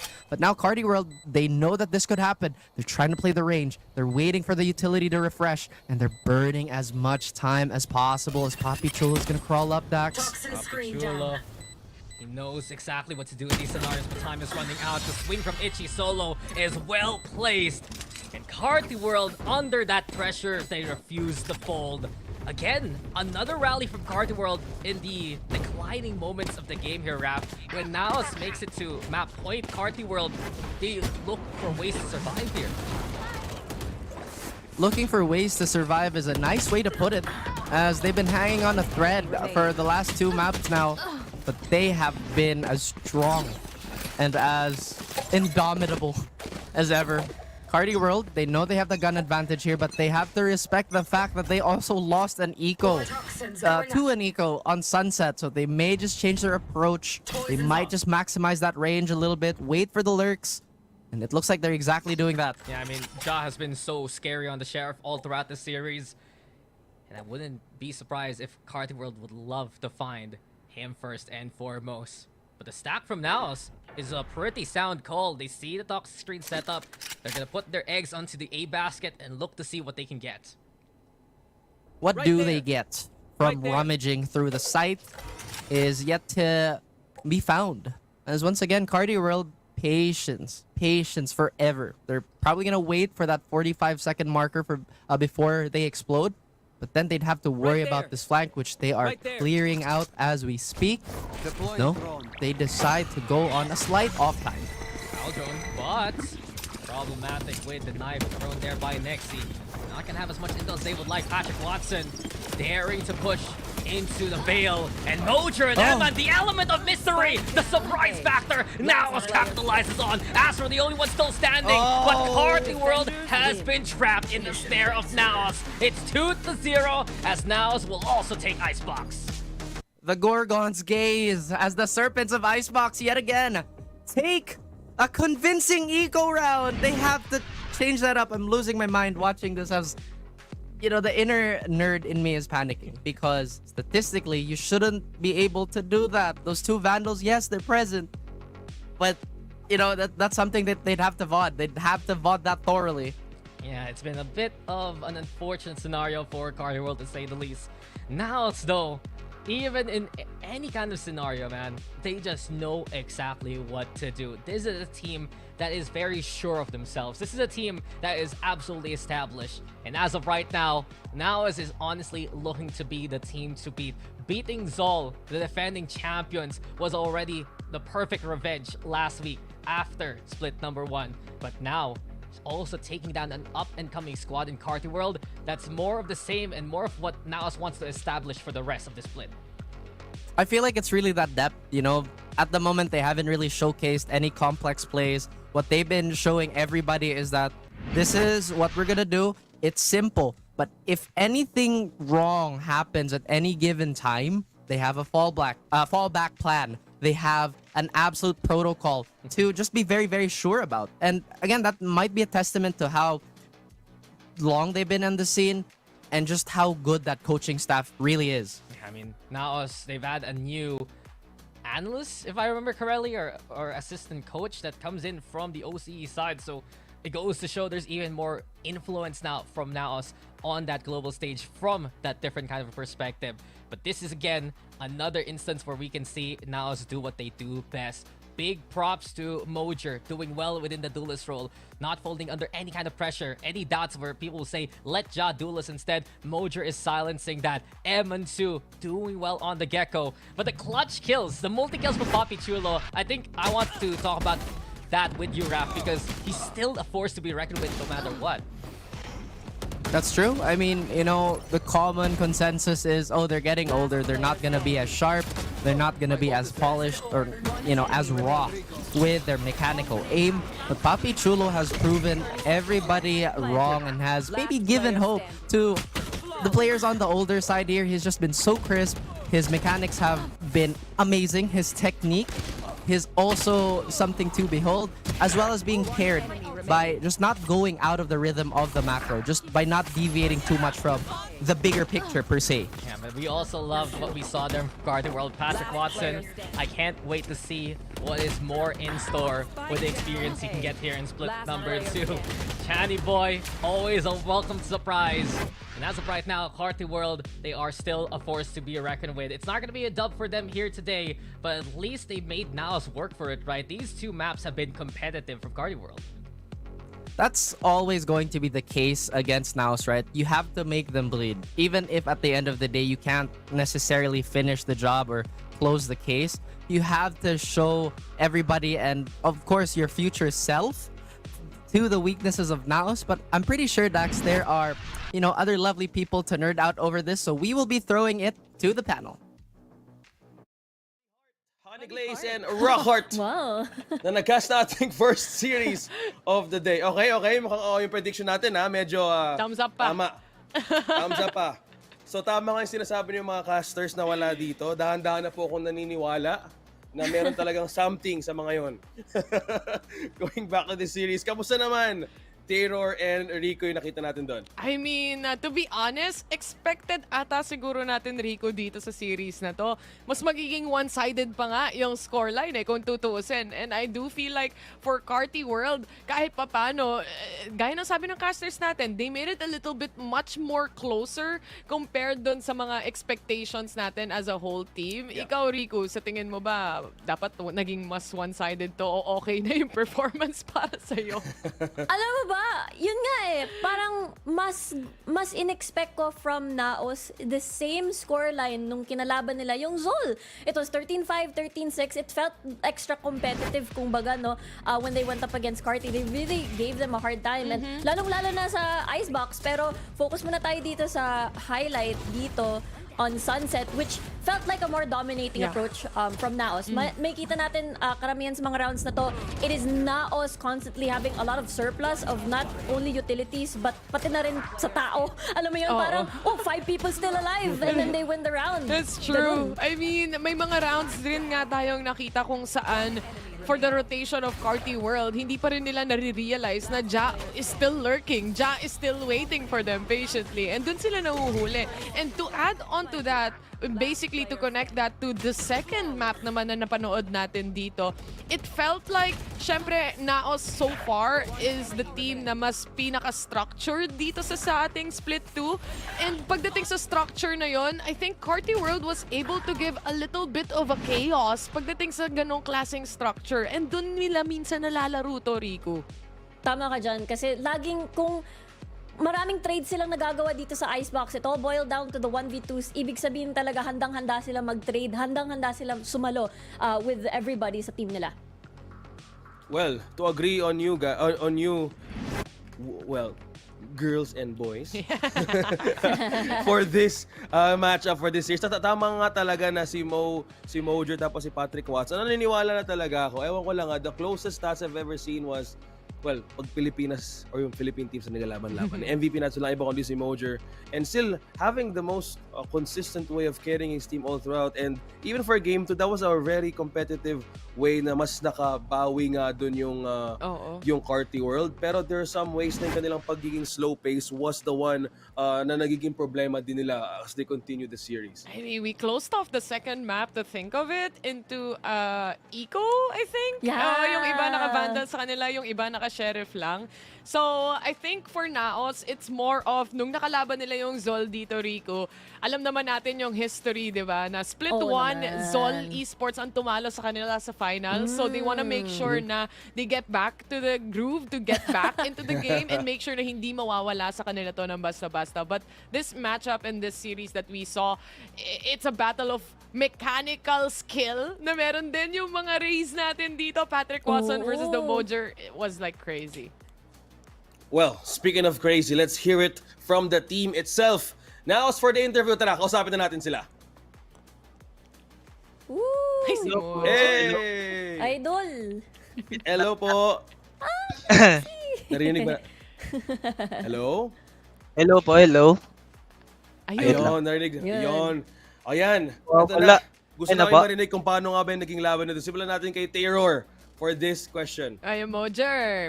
May ano ka pa? May magic ka today? Wala. Wala. Ano naman yan? Inaabangan ko pa naman tong interview. Pangarap ko makakita ulit ng magic na isa, Mojer. Pero ibang mahika yung dala nyo pagdating sa series na to, ha? Kanina, or lagi ko minimension sa panel na isa kayo ngayon sa mga teams na sobrang structured maglaro. Pero sa series na to, nagkaroon ng konting kaguluhan, nagkaroon ng konting talagang duel kung duel. Nasa parte ba ng plano nyo yon para sa araw na to? Ginawa lang po namin, parang nag-individual play kami. Play. Ngayon, parang tiyatry namin kung kaya namin manalo ng walang strat or what. Kaya pala. Wow. It makes sense now. It makes sense. Gusto mong tapatan yung duelist nung kabila, no? Gusto mo ng highlights, no, Mojer? Pang TikTok daw niya. Si Rico may question pa. Oh yes, of course. I mean, kitang-kita naman, no, parang nung mga last week, halos ang daming pangalan ng Naos halos dun sa mga highlights. Pero coming into this series, Mojer, matanong ko lang, expected nyo ba itong mga scoreline na 13-9, 13-8? Kasi last week, grabe yung dominating performance nyo with a 13-5, 13-6 against Zol. Actually po, hindi. Kasi kaya siguro rin po sila nakadikit kasi ang dami nga namin throw rounds and inultihan pa I see. At least aminado. Kulit nyo kasi. Pero at least you're trying out different things, no? And I think that's a really, really good sign. Lalong-lalo na, it's just the start of the split. So, very, very good job, Mojer, at team. Yun, Mojer, congratulations nga pala for winning this. Truly, there's a saying na a magician never reveals their secrets, no? Kahit nagulat nga din ako kanina na walang strat in mind that was really formulated na gusto siya i-pull off. Pero since ganyan pinag-uusapan, it only shows how you and your teams are really connected to one another. So yung question ko, ano nga ba yung winning ulam nyo before heading to this series na nagpapanalo sa inyo? ano po, sorry, yung Winning Ano ulam. po? Anong Ano yung winning pagkain? ulam? ulam. Ano ba ulam natin, Oo. Mark? Nagtinola kami ngayon eh. Sarap. Oh, healthy. Okay. Ayun. Ilalagay ko to sa notes ha, yung mga wins to win the series, tinola dapat yung ulam. Thank you so much, Mojer. Congratulations. But before we end, any shout-outs for this series? Thank you sa mga sponsors namin, Delta, Merrimart, Dotal. Thank you sa boss. Ayun. Salamat sa mga sumusuporta. GG Carti. Thank you. May pahabol pa to. May Ito si pahabol Mojer. pa si Idol. Yung ilista mo na kasi next time, Mojer, ha? Para isahang bagsakan na lang ba? Ayun. Thank you so much, Mojer, and I hope you have a good rest of the day for now, and we're looking forward to see you on the next rush. Congratulations po ulit. Thank you. Bye, Thank you. Mojer. Thank you. Bye, Mojer. Ayun. Grabe. So magkakaroon ako ng rating. Grabe no. Nagulat din ako sa sinabi niya kanina about trying no strat at all. Kasi at some points, they remain unpredictable even sa rotations nila bago tayo wrap things up. Tama ba, Taylor and It Rico? makes sense na ganun yung scoreline kung sinusubukan talaga nila kumbaga mag-spring out individually, ganun talaga yung magiging Yeah. result natin. Kaya nga parang maganda rin isipin na they're trying a lot of things, no? A lot of new things, lalong-lalo na maybe, again, they're thinking very far ahead dito, lalong-lalo sa Ascension. Lalong-lalo na what they did last year for a couple of the players. Pero yeah, I'm really excited to see Naos' journey flourish a bit more. Tsaka, again, I really like yung parang solo plays kasi parang it also harnesses your instincts sa in-game. Oh, ang ganda. There was so much recovery plays as well. So that was the first series of the day. So wag muna kayong aalis. Babalik kayo for the second and third one for day number 1 and week number 2. Wag kayong aalis. Magbabalik kami.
my friends look, grab food saver. Delivery fee is a lot cheaper. Grab food saver won't make it roll. Yeah, oh yeah. Grab food saver is the one to choose. Yeah. Grab food saver meals 99 plus. Grab food saver 99 plus. Diving meals, if it's a bill, saver meals won't make you go. Yeah. All my friends look, grab cost saver. The grab cost saver is a lot cheaper. Grab cost saver. Grab cost saver won't make it roll. Yeah. Grab car is the one to book. Yeah.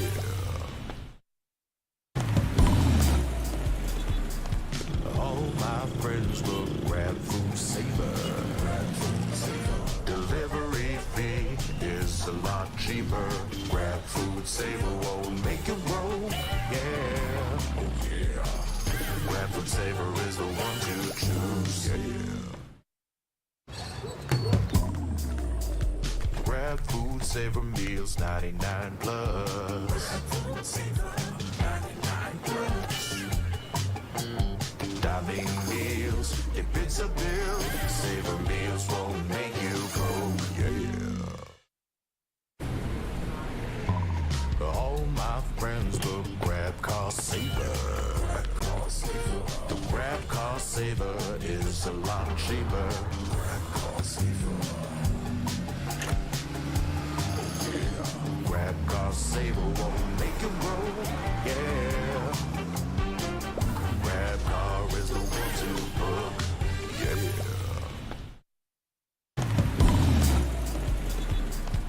All my friends look, grab food saver. Delivery fee is a lot cheaper. Grab food saver won't make it roll. Yeah, oh yeah. Grab food saver is the one to choose. Yeah. Grab food saver meals 99 plus. Grab food saver 99 plus. Diving meals, if it's a bill, saver meals won't make you go. Yeah. All my friends look, grab cost saver.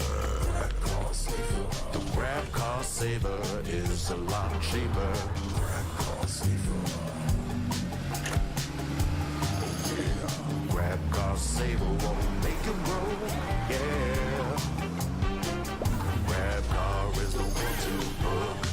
Yeah.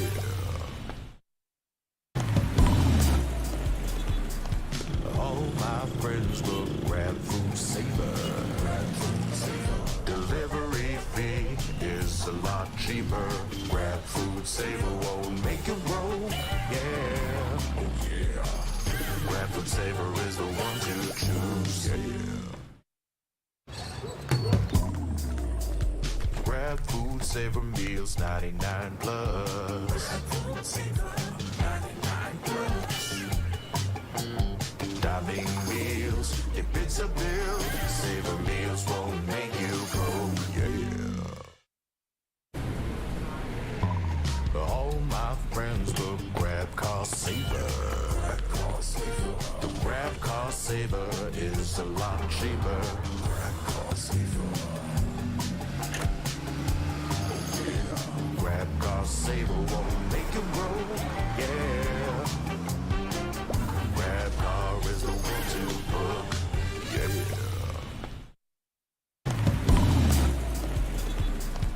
All my friends look, grab food saver.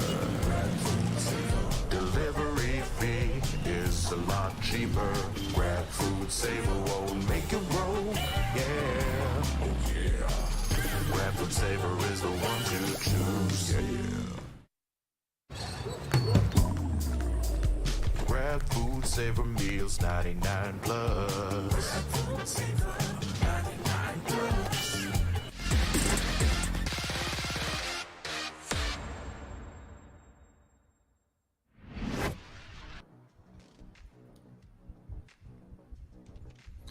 What is up? Pinagbabalik ulit ang ating broadcast today for the VALORANT Challengers Split 2.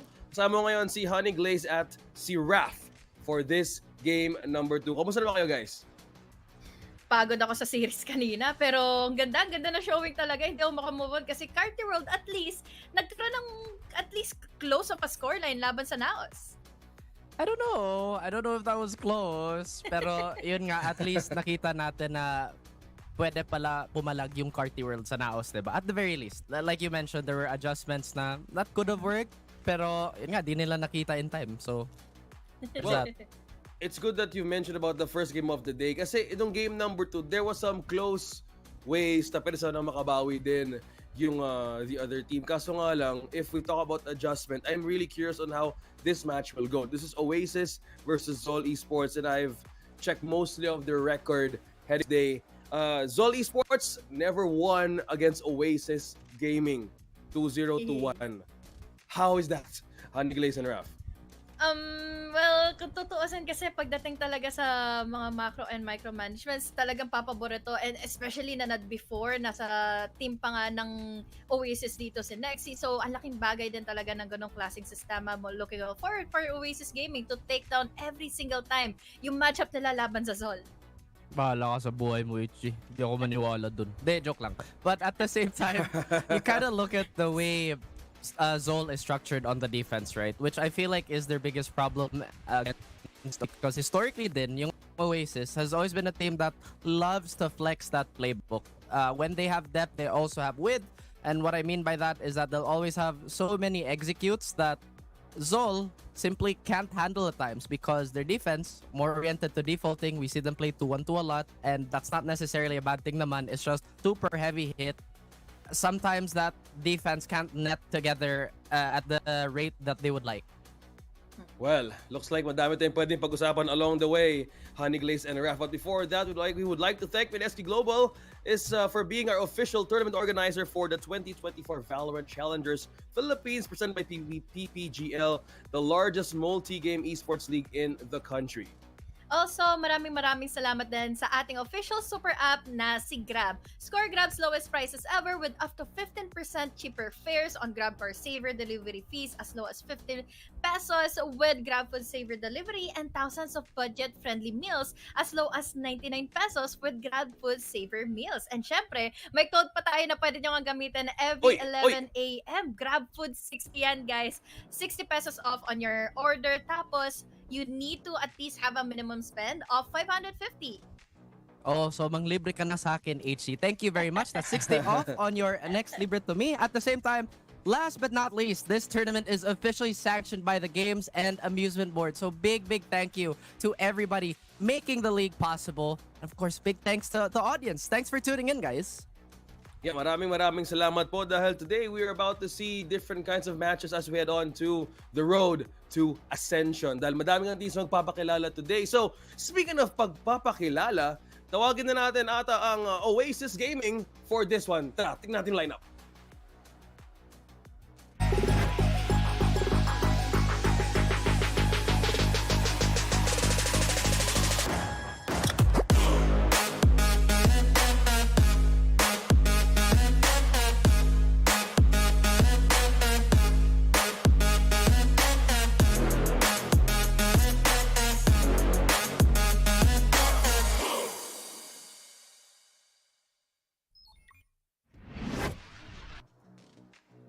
To be honest with you, you could put flex on every single person on this roster as Oasis Gaming jumps into the battlefield yet again with obviously new faces. Not the first time we've seen them this stage compete already, but obviously the heavy hitters from left to right is Wits, Dubstep, Kelly S, Heavy 8K, and Marky. Now this team is the absolute curse bearers for Zol. As you mentioned, Zol is currently winless against Oasis Gaming. Hirap din kasi sabihin kung paano mo ba itatakal down yung Oasis dahil una sa lahat, Oasis started off really strong nung unang series sila dito in Split 2. Tapos, Wits also fits like a glove for Oasis Gaming. So let's see kung kahit ba dito sa mga naging recent changes is matatakal down pa rin nila ang Zol Esports. It's a good point to note dahil nga we have seen Wits na naiiba nga doon mismo sa talent lineup. Wanting to also see Wits and Dubstep na magkasama. Long-time teammates, right? Pero combining it with Oasis Gaming, I think it's a one good recipe to see na parang grabe din yung kanilang winning formula as they head on to each of their matches in Valorant. So ngayon, tawagin na natin ang Zol para makita na natin yung lineup nila.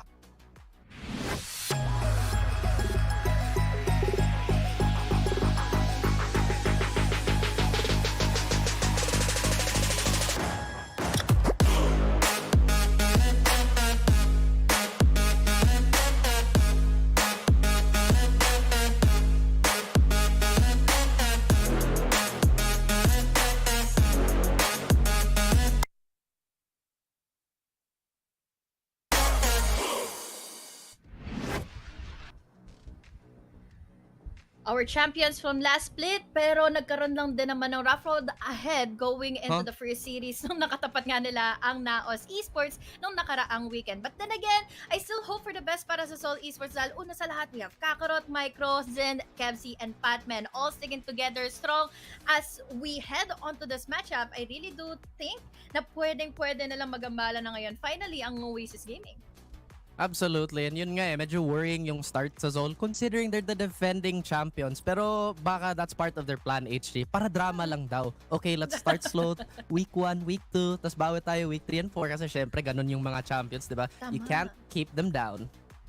So say, with that being said, may konting adjustment din siguro ginagawa yung Zol Esports kasi I think we can compare them sa makina in a way. Yung Diesel Edge na nagpapainit lang muna sa umpisa. So in those kinds of cases, you think the first phase of the regular season yung nagiging adjustment nila in a way against the head-on to different teams, Raf?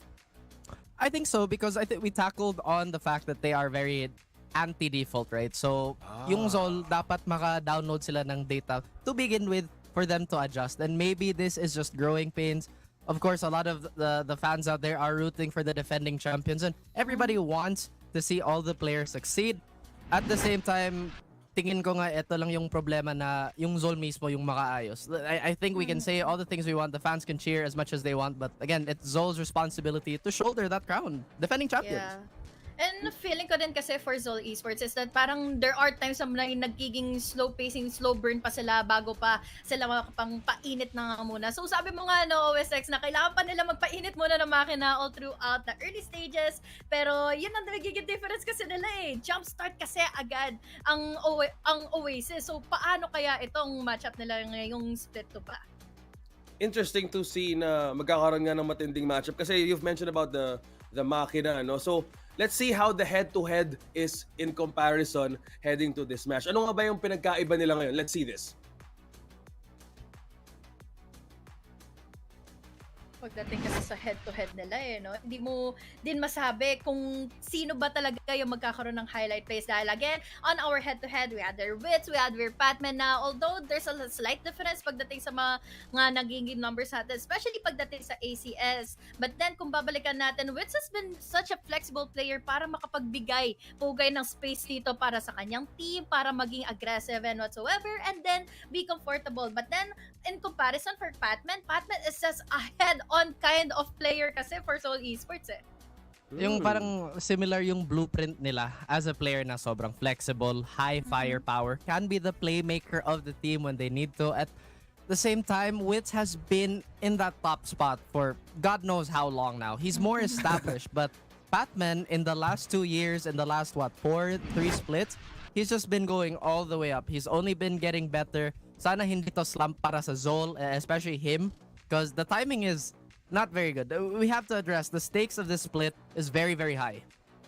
I hear you, Raf. And I think this is all about the stakes of representing the country as well, heading to the next stages. Kasi tama nga because we want to see a development on how Zol Esports would take it against Oasis game. You were saying something, Honey Glaze, kasi before I cut you off. Ano nga ba yung mas nakita mo dito? Kasi yun nga, may konting adjustment, there's a playmaker in play. So, you think the metal as well ay may pwedeng magbago for Zol Esports this time against Oasis? Yeah, I really do think so. Pero, yun nga, kailangan nilang i-fix around kung paano ba silang nasa slump on forward kapag meron ng momentum or kung ano mang agresibo yung pwedeng ibigay sa kanya ng kabilang team. Dahil from what happened back in the series against Seoul Esports, or rather against Naos Esports, is yun mismo yung nangyari. Kumbaga, narattle na sila lahat-lahat. They cannot fix everything up dahil there was a possibility na umaarangkada or talaga nagpo-push and forward yung momentum all throughout the Naos.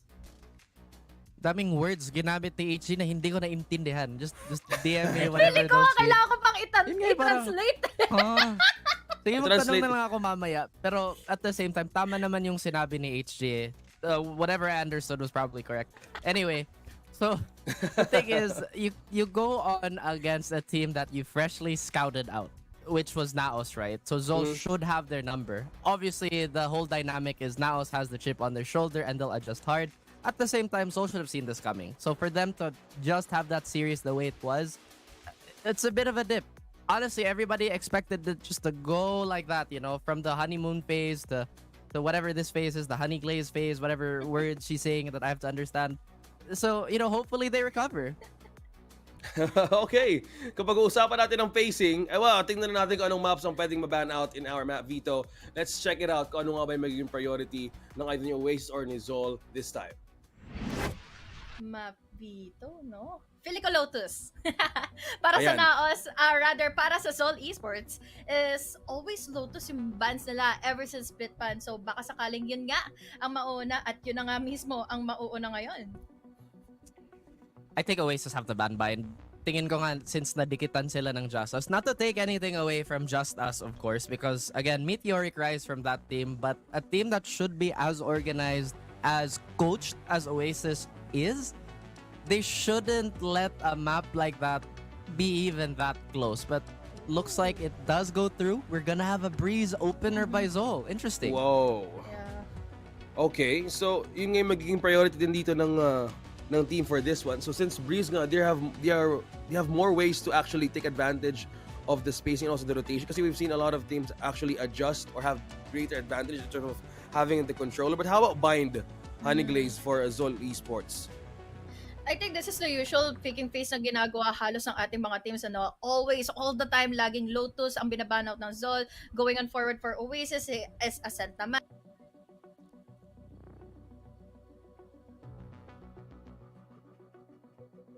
Pero going back into Bind naman, I think this is a favorable map kasi for Oasis kesa sa Zol eh.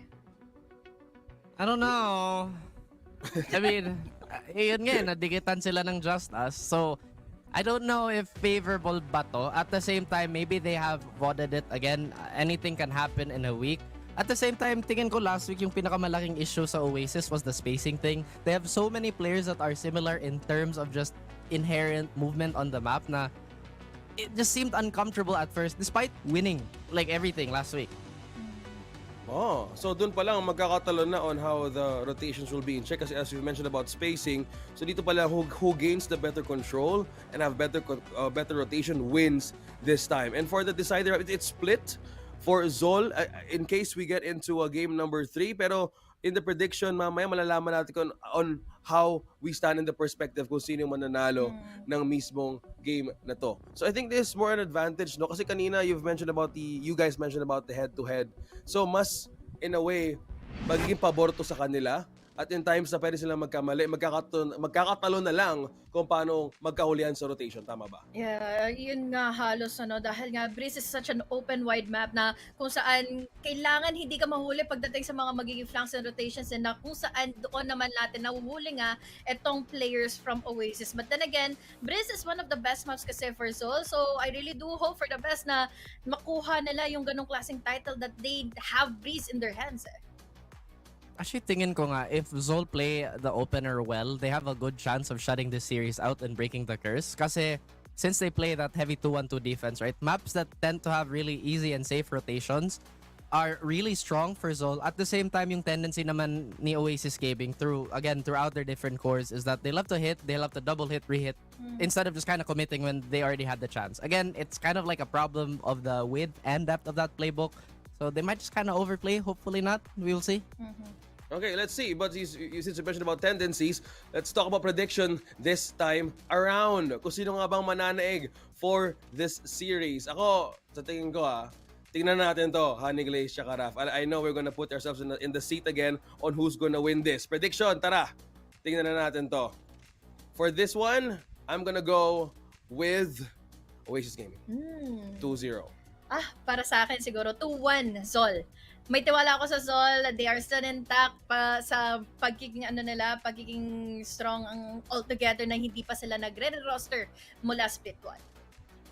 Yun nga, hindi sila nagre-roster tapos medyo slow start. At the same time, champions, and I would say it's leaning towards them, yung map dito. And if Batman and Zin pop off, then Oasis might have a problem. But of course, I'm still sticking with Oasis, guys. I'm just joking. Ganda ng build-up eh. Ibang klase yung bonding yung dalawa. No? Minsan hindi ko talaga ma-predict kung 2-0 or 2-1 kayo. Parang prediction din kayo, Honey Glaze tsaka Raf. Pero it's a good thing that you've mentioned about how Zol Esports has been consistent in their roster in a way. So looking at those kinds of experience as a team or as an organization, I think ito yung mga players na mas nagiging hasa sila in terms of what are the wrongs, what are the right ones. Well, also kung pag-uusapan ng Oasis Gaming, it's more like of a veterancy experience combining in one great synergy. Tama ba? Pero I'm happy that you still have faith for Zol Esports dahil things could still go either way around. Kahit pa paano yung naging stretch kasi nalalaban sa Naos before in the grand finals is 13-8. So hindi na masama on their attacking side, pwede pa. But then, kung babalikan nga natin, it's already a different story. It's split 2 already. So there's also the opportunity pa for Oasis na baka sakaling ilabas pa nila yung Clove dahil yun din ang ginawa nila back in promo relegation. But this time, it's just a different approach pagdating sa mga teams na ito eh. I'm trying to think. Do we play Clove on Breeze? Part of me wants to say yes. Part of me wants to say no.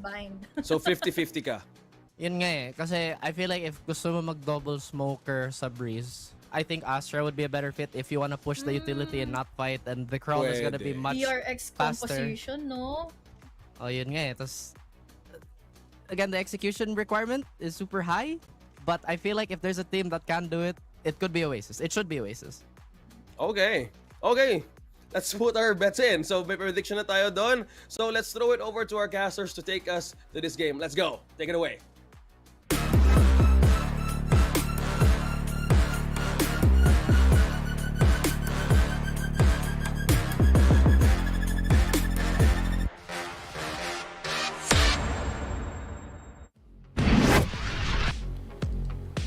Coming into today, it's a tale of two types of revenge here. On one side, Oasis Gaming facing off and fending off Just Us in the previous series and taking them down like they did back in Split number 1. But on the other, Zol Esports, a few struggles there, Riku, against Naos Esports because they did take them down back then in the grand finals to become our champions. If you guys are just tuning on in, well, it's gonna be a big one. Oasis versus Zol.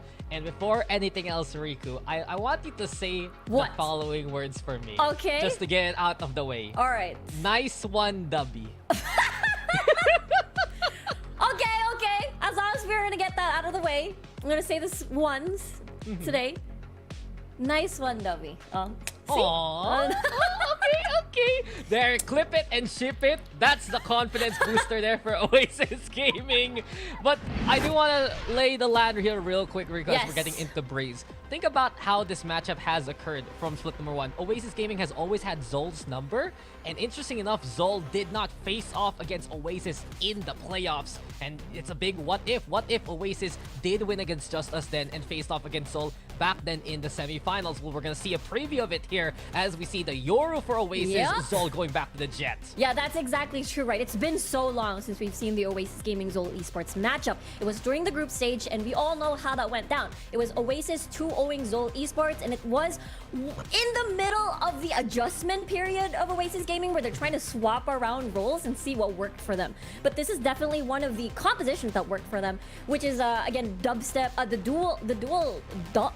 duelist composition over here with the Jet and as well as the Yoru. But a lot of the teams, there's only 2 comps that we're seeing right now on Breeze, right? It's usually like this sort of like default, and as well as what we saw in Pacific, where they just have a lot of more space grabbing agents, not only the Jet but as well as the Yoru that can sneakily get like at your back and just try to backstab you and stuff. Yeah, and it's interesting also. I think Zol, from what I saw within that Aegis Select, Kakarot gonna be on the Jet this time. He's always been a flexible player, but usually he's either in the Ini role or within the Sentinel role there. Seems like for Zol, a lot of adjustments to be made after that Naos matchup. Many expected that to be competitive, one of the closest series coming into the group stage, and Naos just said, no, never mind, clean 2-0, absolute sweep. So for today, Zol Esports is a different threat and one they haven't beaten all year here yet. Honestly, that's a really good point because I believe they have like, you know, less than a week to try and prepare, fix a few things.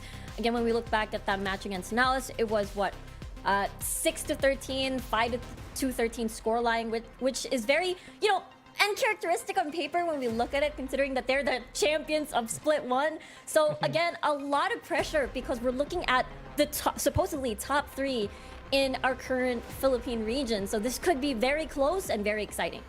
Yeah, and speaking of who's on top right now, I go back to the stats of promo relegation. And did you know 4 out of the 5 top-rated players from that set have come from Oasis Gaming? Woo! Everyone expected Oasis to make it through promo relegation. Let's be real. Yeah. Anything else would have been utter disappointment. And they did with flying colors. They've shown on back that they are within the top set of the Philippine scene. And with the win against Just Us, that was already demons being exorcised. It's interesting though, we go to Braze and Oasis Gaming. What do you think about this double duelist Astra setup, Riku? It has worked once before for Oasis, but it's still different with Wits now within the roster. I think there's honestly a lot of creativity that you could work with on this type of composition. A lot of, like we talked about, a lot of space to be grabbed, especially when we talk about like Astra Ult. Breeze is such a large map. We talked about this of how it looks like a 3-sided map just because of the sheer size of it. So again, a lot of creativity, a lot of corners to cover that I feel like Zol Esports will have to retract their space backward. And I feel like that's the reason why they have the Cypher to begin with, to make sure that B is going to be untouchable. And that's when I feel like the Cypher player of Zol Esports is going to have a lot of pressure on his hands to make sure that's going to be solidified. Yeah, and we're making sure everything is set and ready for the game, but I still want to talk about Oasis Gaming because they're the team with more changes compared to, of course, our defending champions that have stayed with the core. Ooh. First things first, let's talk about Wits yet again. Great debut within that matchup versus Just Us. Honestly, one of the big reasons why we're seeing Oasis actually pick up Bind because Wits is really good on it with the Sky.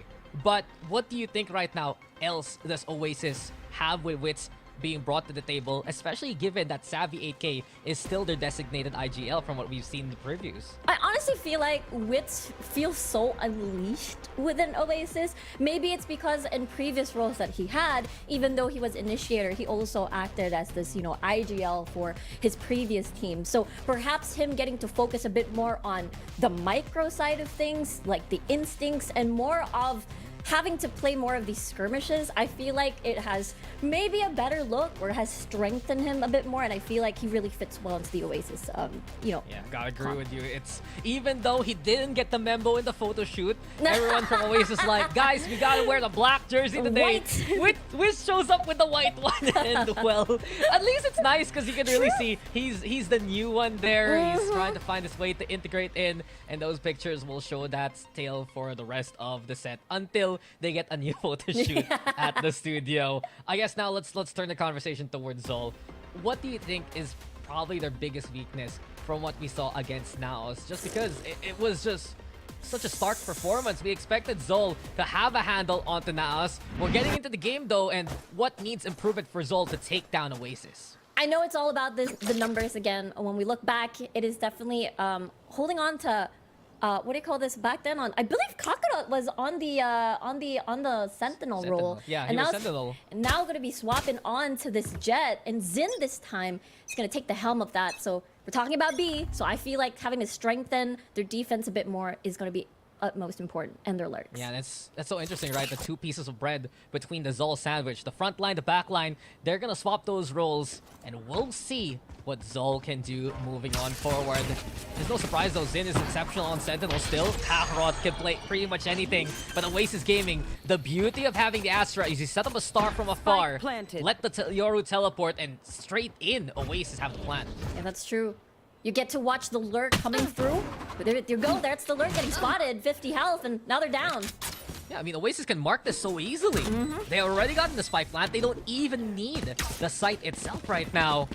Here comes the dart to try and find anyone in the front line. Dubstep has some scan fragment also lobbed towards him. Patman though able to hold things off, and we lead to a 4v4 where Marky and the rest play from far. Wit still has a single shot there to work with. Finding Xin now. Wit's on board, and the rest of Oasis will follow on soon. Easy pickings here for Oasis. A good post plant to bring the pistol. Yeah, incredibly clean. It did feel like, you know, Cypher's not going to have a lot of his setups at the first round, so let's just try to take advantage of that.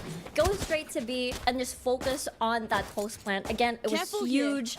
That Astra, Kelly S being, again, staying on spawn, making sure to, again, be very, very impactful, watching the flanks and as well getting the smoke down. I mean, you know that Coldplay song, right? Look at the stars. Look how they How shine does for that you. go? How does that go, Dax? I just said it. I just said, you want me to start singing? Yeah, a little bit. Anti-eco? No, you can do it. I don't even know the song. Sorry. Okay, we'll find the playlist for you later on. But that's the thing. Anytime Zol will see an Astra Star, they need to be wary because it could just not be one, but two duelists that can play off that smoke. Yeah, they have to be worried. They have to guess as well where Kelly is going to be coming from. And Dubstep getting first blood. Yeah, I mean, that's Dubby. Getting off to a good start. Again, interesting to see him back into the front line. Is Yoru seemingly the answer here for Oasis coming into this map. It's already two as Oasis will push this side. Kevzi in the smoke, trying to just wait for the Nebula to dissipate. Wit's busy with the plant, but this is just Oasis with the overrun. And Breeze especially, gun advantage is so important. And here comes trouble for Xin. This one box will basically be his grave. Wits will shut him down, and Oasis will find two. That is such a clean round. It felt like, again, they got all the isolated fights. It all started because of Dubstep. And it's always the tussle, right? It does feel like the story of Breeze. Either you try to break the utility at B of the Cypher, or you get to, you know, do first contact, win that duel, get first pick onto A main. And I feel like that's literally what happened. They got the early picks, they got a lot of space, and they were able to trickle down onto that site. And you gotta wonder for Zol as we come into their buy round, does being the defending champion from Split 1 put extra pressure on a team that surprised many, right? Everyone expected it would be either Naos or Oasis. Zol defied those expectations. But does that mean now, Riku, those expectations will come to haunt them, weigh them down into Split number 2? Yeah, honestly, exactly right. They ended off on a good note, and they were able to conquer basically the top two teams in the Philippines. So now they faced off Naos. Now it's like, again, I wouldn't call it like a last chance, but it's going to be very good for their morale if they're able to beat Oasis here. I mean, this is the one team that they didn't beat last week anyway. Yep. So it's already, okay, we lost Naos, but if we beat Oasis here, it's a good sign for us moving on forward. A slower play though for Oasis. They can afford this. Yeah. Between Jet and Yoru entry, even at the dying seconds of the timer, they can play and execute. Exactly, with Dimensional Drift available for Dubstep as well. Let's see if they want to use that. Looks like that's going to be a yes. Mask on. And Dubby's on it immediately. Looking for intel, but will realize one is there towards the backside. Dubs is searching as much as he can. Marky also looking to play the angle, and Dubstep comes out to find Micro. Kevzi though makes a trade. Dubstep's blindside is just absolutely stellar. Illumination. Dubby's got it. Lights on here for Oasis. And a free upgrade to boot. Xin, the only one left here, and he's basically surrounded by every Oasis player. Just so stellar from Dubstep. And we're not used to the Yoru on the other side. It can be struggles here. Zol didn't even see Oasis coming. Dubstep's quick ultimate though just in the third round, ready with the drift, and now halfway towards it. It's a good side for him moving forward. Actually, the coordination of the utility, the flashes, everybody's pretty much blinded after Dubstep exits the dimensional drift. So it felt like fully taken advantage of, like, the situation. They did run the Yoru before, but I guess that extra bit of surprise. Kelly S will fall, Wits will die too, but this is an Oasis bonus, and they're very happy to pick things up moving forward. Dubstep wants to swing. They were so close at getting the last rifle there of Sol. In any case, though, Oasis the advantage, looking very clear as we move to the next round. Yeah, exactly. These 3 rounds straight, again, it has been first starting at B, Duelist, okay, they were able to get to the site, but constantly these first contact fights, every single time, it is Dubstep getting a lot of space for Oasis here, so let's see if we can do that again. Yeah, so it seems like the pre-show of Rico worked really well for Dubstep. Thank you for setting that up. Yes, so far so good, but of course, the fight continues, and Sol still have that one rifle to work with. They will need to play a little bit closer though, because it's only Sheriffs on the map this wide. Yeah, exactly. Now, with the Viper Wall even having everything, they do have information already. There's a nice scan though, and first blood goes to Marky. This is just immense intel for Oasis, whether it be the moving recon dart that is Dubstep or the reconnaissance of Wits. It's a lot of know-how, truthfully, that Oasis can build on it. There's a host plant here towards the pyramids. Dubstep and Wits working hand in hand to get that kill. Marky on the board. The scan comes on out. Oasis exposed, but doesn't even matter by this point. Kevsey and Sid, they need to go big to stand the chance. Sid especially, Phantom in hand there. Kevsey by the stairs. Nice shot Kelly from Sid. so far. But time is running out. You said it, Kelly, yes, so far from the action. Looking perhaps for a long lurk along the way, but this is just Kelly S. looking for the exit frag ahead of time. Premonition from Oasis. Future is clear. They're 4 rounds ahead. Hashtag worst. They had no idea where Kelly was going to be coming from. Is it going to be from spawn? Nope, it was going to be from tunnel. And that was completely worse, as they really had to think about, where's the Astra? Where's Kelly? Is he going to be coming from anywhere? No, we have no idea. That's definitely one of the, again, strengths of an Astra over here on Breeze. And again, the duelists, both Marky and Dubstep, doing a lot of work. And not only is their site control amazing, the way that they're able to execute these attacks, but the post plant has been stellar for Oasis now. Yeah, you said it. Besides Kelly S being a threat from any part of the map, Oasis Gaming has found a way to play any part of the site. This is where it changes though, because Zola back on the buy, and the operator out for Kakarot. He's been struggling so far. Sin though, perfect tripwire setup, and both duelists will go down. Marky, Dubstep, all like dominoes. With Neural Theft online, Zin will fend off anyone coming his way. Really nicely done. And look at the position of Kakarot here. It might be a 1v1 between the Ash with Wits. Oh, there you go. That is just blooming from Kakarot. A stellar shot onto Kelly S. Expect more of those kind of angles to be seen for the rest of the map. But Savvy, he finds the operator, and this is kinda delicate for Zol. Not just because it's a 2v3, but even if Zol wins this, there's almost no way they can pick that gun back on up. Still, he sight the target here. The dart comes online. It will be Wits finding a frag. Nice trade from Zin. He's been immense coming into this round. Savvy all alone. A 1v2. That's the call. Kevsey, the angle's good. Wow. Swing from Zin will secure it. 4 for Zin as Zol get on the board. Phenomenal work coming from Zind here. And we talked about it, right? Like, what else can be one of the strengths or something that they could work on? And this defense, this Sentinel defense coming from Zind on the Cypher really proved to be important. It gave a lot of space for Kakarot to push forward with the operator, and basically was an Oasis sandwich after that. Oasis Gaming finally lose around there. Zol Esports providing pressure, but they've lost the operator. They're gonna go back to their more stable spots. This time around though, I think for Oasis, they're gonna look to avoid Zind as much as possible. His setup is truthfully for the anti-smoke play. If you just go in a little bit more dry into those sites, you're gonna see them. But if you put a smoke down, then Oasis Gaming will just be completely caught in the net of Zol. Yeah, and Zin can do it all over again. And that's probably the reason why they're lurking a little bit here on A this time around. And really nice first blood from Marky. Closed. Yeah, Marky with the find. It's the Outlaw looking for even more value, knowing that Sol have to play light armor. 3 of them still standing with light armor. That's effectively an operator in the hands of Marky. Here we go with Marky again. The Owl Drone, the bothersome. Well, the fake out shot, dubstep 2. So both Yorus have fallen there. Doesn't matter as Micro is overrun. Onto the side we go now here for Oasis. 2v4 situation now. Dax and Kakarot doesn't want to give his position away, playing around the smoke first. And they really need information. Where are the last 2 members of Zol for now? Yeah, Last Zol player still playing standing. over his backside, but Marky is Out a of marksman charges. and he sent the Outlaw towards Savvy's hands. No Out of one charges. expects that from Zol.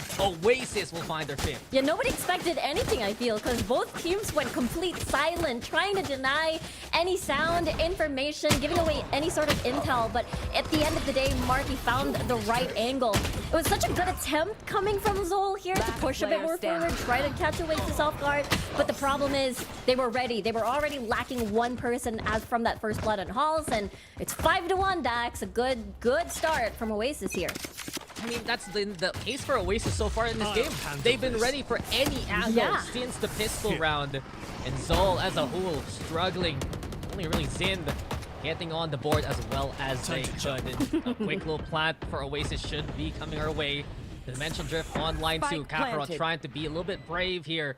Over onto elbow. Pac-Man also. But look at the angles Oasis has yet again. Wits now being the front line here. Kakarot will fall.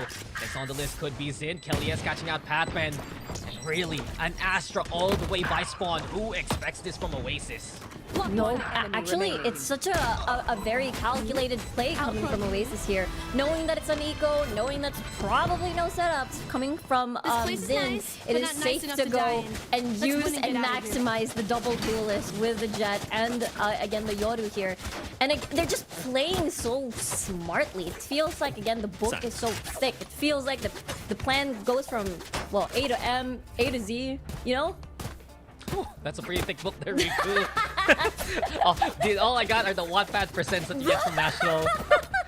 Nice. But it's just nice to see the Oasis. Yes. Even with the loss of Wild Oreo, they're looking good still with Savvy 8K picking up that Viper role, even lost with Jiraxi. You have someone like Wits on board right now. True. And effectively, Oasis Gaming, perhaps with these veterans, can you dare say they're better than ever? Hunter Shuri gonna be called. The Wits looking to find the target. dear. He has to back on away. Micro suppressed as well as Kevzi's ultimate will answer out of back my in way. kind. It's a 1-for-1 though. Marky's in there. Marky's blades. He's shut down by Kevzi, but Dubstep still decisive. It's so hard for Zol to find any angle to play from. But at least they're fighting back. Batman has found Dubstep, and Zol Esports have the numbers here. Yeah, no duelist, no initiator anymore. Just the controllers left here on the Oasis side. 2v3 situation, they've done it before, question mark? Look how pesky those smokes are. The Nebula setup, the one-way there from Kelly S, putting it up top bridge. Just a safe angle for once to play on the orange crate. So a 2v2, we said the controller's still online. And with that, the Viper Spit will be Oasis's territory coming into the post plant. Exactly, it's just the perfect 2 agents that you want on a post-plan situation. You have a lot of space, you have Viper Spit as well. Somebody's gonna sneak in! Kelly, careful! Pac-Man finds Kelly S! Through the veil, Savvy AK swings. It's a 1v1 now. Savvy AK playing with all kinds of smoke here. Zin sees, Zin's found! And Savvy sees it all! Oasis now making it 7. Crazy stuff. That was a 2v3 situation. They were able to make it work, and again, it's all thanks to Kelly. It's, again, you will have to keep guessing where he's gonna be coming from. You did not expect that flank at all, as you said earlier, and then bam, the next thing you know, Viper Spit falls down, and now you can't actually get it to the spike. Yeah, and just Oasis Gaming maximizing what they get from their utility. You said it there, Riku.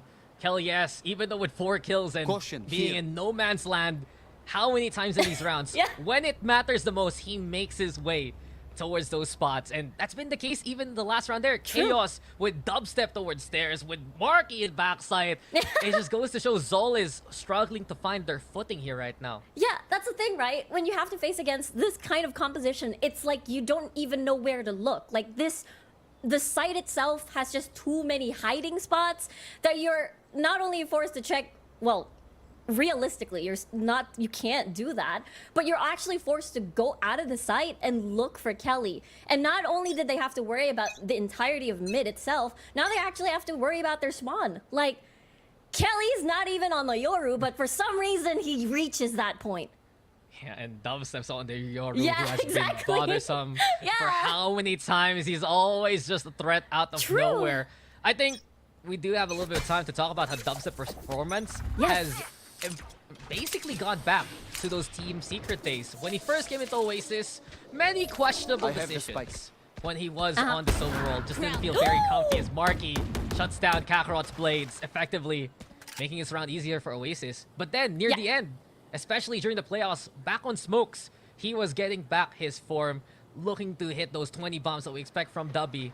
And here we go. Yoru Duty doing well too. The resurgence of Dubstep is something that Oasis can benefit from coming into the split. Yeah, actually, again, that's a really good point. The maximization. I mean, it took them, what do you call this? You know, split one, a couple of matches. You get to see many different versions of Oasis. It felt like you were in, the Marvel multiverse or something like that, and you see a lot of the different configurations of Oasis that they can do, but after them finally finding the perfect fit of what roles fits who, it became wow.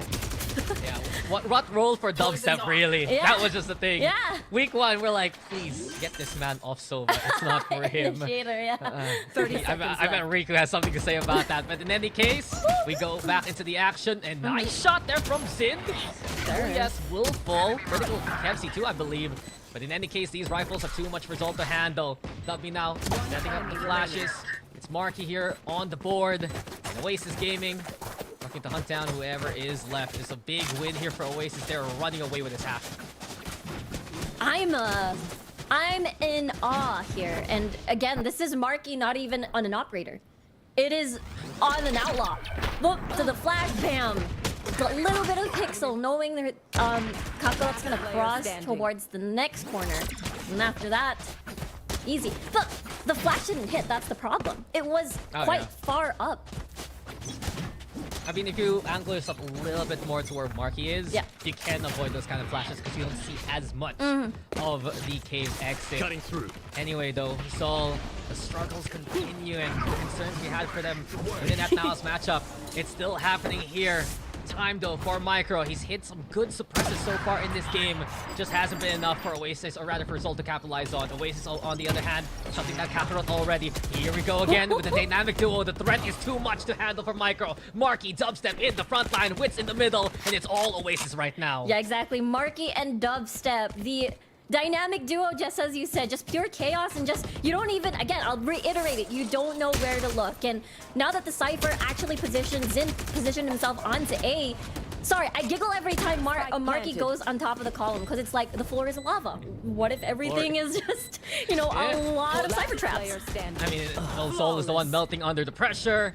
And there you go, the heat is on from Dubstep. Cue the Riku voice line as Oasis have found 9. This has been a first half to remember for them. Yeah, like, it felt like Oasis Gaming is ready for, again, anything. Like, even though, let's just say they had a bit of a hard time once, you know, Lin put all of his resources onto B, it felt like they were already ready. They knew how to bypass that. They knew where to go after that. They only had to see it once, and then after that, it was a breeze. Pun. Okay, I'm gonna stop immediately with my train of thought there. Anyway, influences aside, Oasis Gaming, they do play a little bit more slow when Zal do have a buy, and it makes a lot of sense. Look at Zin's setup right now here towards A. Very suffocating if Dubstep runs into this. It will be. It will be. It feels like, again, they're trying to wait for anyone who tries to challenge them for any sort of a play. Like, you get to see Marky again trying to do his magic over there onto halls, and Dubstep as well. Maybe somebody's gonna push that A main, but this has been the story. And now Kelly is trying to find another angle. Where can I sneak in? Let's see. And I wonder for Zol's setup, what can be different? They're putting more mid presence right now, especially with Kevzi going deep right behind the pole there in the middle. Effectively, watching out for the double doors from a different angle. Oasis, on the other hand, Soul get the push, and with Zin going down, that's all the utility gone here already. Yeah. Patman, though, fighting back. This is big here for Patman, but not big enough to put that impact. Lurk 30 those team. seconds Both left. Savvy and Kelly fall, and the smokes are gone here for Oasis. Remember the 2v3, the mid, Spike again, for planted. them to focus on mid, either they're trying to catch off Kelly, or they're trying to set up more flanking and sandwich positions. We might see a 1v1 between Kakarot here, and as well as Marky. Oh, Yeah, some good anti-lurk setups from Zol. And you said it, with the controllers gone now, where are the smokes? What the battlefield is for Oasis, but Marky is Last hounding, player standing. shadowing Kakarot right now. Goes for the shots, sight. but it's the 1v2 and he's exposed. The dart reveals his intentions. Micro will fight him in a solo fight. And Micro finds the angle there. Well played by Zol. They've sensed the weakness in their setup and have found both Savvy and Kelly early on. really nice job coming from Zol, the adjustment to invest more Last members round. for future-proofing to make sure that they don't get sandwiched, they become the sandwich, if you know what I mean. So I really like this adjustment. They were able to enclose the perimeter, and therefore we're just pretty much ready for anything. It really constricted the space that Oasis can play around with. So perhaps now that Oasis has seen this once, I'm curious to see before the next half proceeds what the adjustments can be made to make this a possible 10-2. Yeah, Riku's talking about bread here, and I guess Zol Esports building a Subway franchise along the way. Now then, Oasis, maybe a heavier hit this time around, given the scattered forces of Zol. This is going to be a bit more aggressive from Patman and the rest. Viper Fit online early, Savvy AK able to flush him out. Marky also on the board, finding Zin, and Dubs is already in there in the backside. Good bite to Kempsey. Just wiping away Zol so quickly. The plant should go down easily here. Exactly. You've seen it once. Okay, that's not the real dubstep. He's over there. But yeah, like again, you've seen it once. It feels like, okay, let's go faster this time. We know that earlier they invested 3 members probably already onto mid and somewhere else. No one on site. And then after that, the Viper Spit was even utilized. Here we go. Good job. Player standing. Probably the scroll wheel there. Yeah. A little awkward for Kelly. Doesn't matter Okay. as Oasis handles it anyway. 2-10 to Switching end the sides. first half. Oasis Gaming in control. I guess that's really an understatement right now here, Riku. Yeah, it was a crazy, crazy half. It felt like, you know, Zol was adjusting as much as they can onto Oasis's play, but every single time they've either been figured out to begin with, and it only, like, the amount of rounds in that first half felt like it wasn't enough. Now, Oasis just really a dominating performance, and they know when to speed things up a bit or when to slow things down, and I feel like that's a really good variety to catch a lot of these teams off guard over here at VCT. Yeah, I gotta agree. Oasis is just so innovative compared to the other squads. And I dare say the adjustments from round to round have been very quick from Oasis. Zol took so long to look for those lurks. And while they were rewarded for a second round there, now it's an uphill battle. Kelly-S winning out versus Patman in the halls. And it's Zol now closing in over onto the pyramid. Danger though, as Oasis should let this plant go down. They have the numbers, so they're willing to play the 5v4 here. Yeah, absolutely. Let the plant go down and join forces here. Everybody's going to be coming from the same direction, actually, so we'll see if the halls will work out. Last Well, player it's not working standing. for Zol at all. Zind just watches his team fall in front of him. And this should be Oasis holding off anyone else. A few taps from Zind. Marky being the vanguard here. Frontline looking very much stellar. Wits will fall, but that's all Zol will get as this pistol is taken by Oasis. Yeah, winning the pistol, they get the better financial capacity to buy these guns to take it to 12. And so far, they've been winning.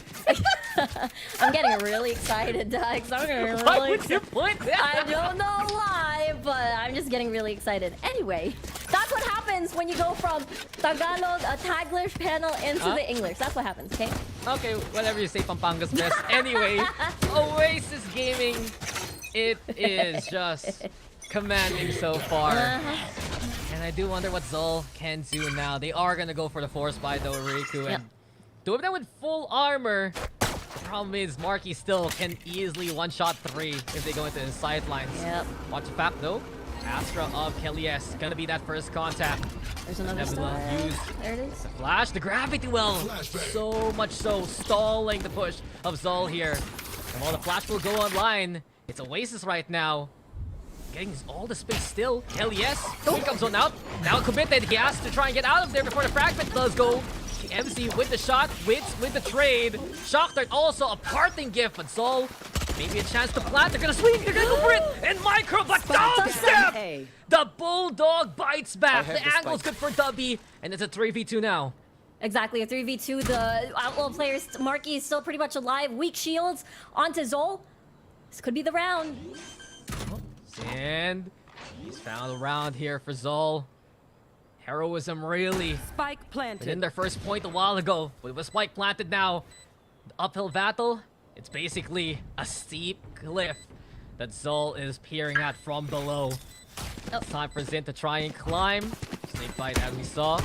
Darts there too. But Kevsey using that as a distraction. Now up close, Mark hits the shot. 1v1 though. Zin has to rally towards the spike. Marky's already halfway done. Halfway left. Committing. And he'll get the defuse done here. Marky steals the round for Oasis.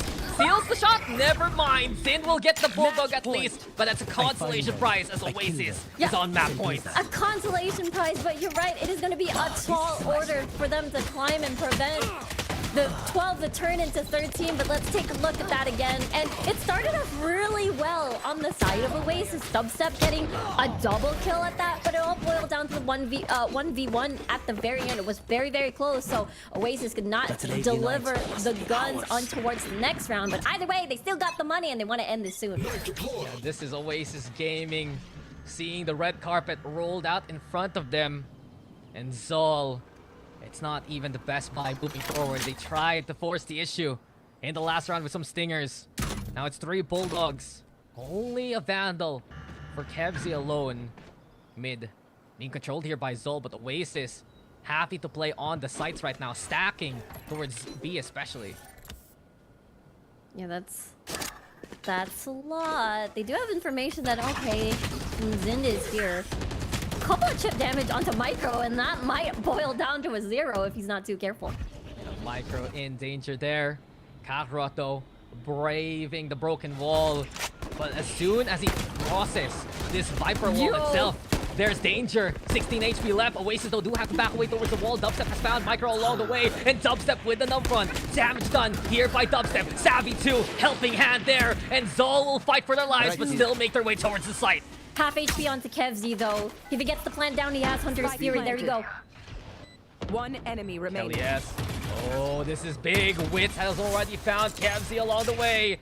And it's up to Patman to try and save the day. Seems like, though, we turn to the next page already. A quick one here from Oasis to take Breeze 13-2. 13-2. It's very familiar. I don't know where.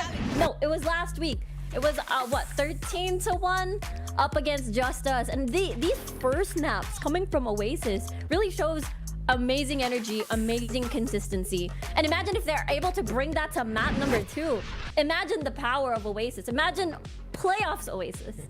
I mean, the trends of Oasis is get these good map number 1s, but how do they finish off the series? That's gonna be the big question moving on forward. But this was, as to quote Riku, a breeze on breeze. And it truthfully was.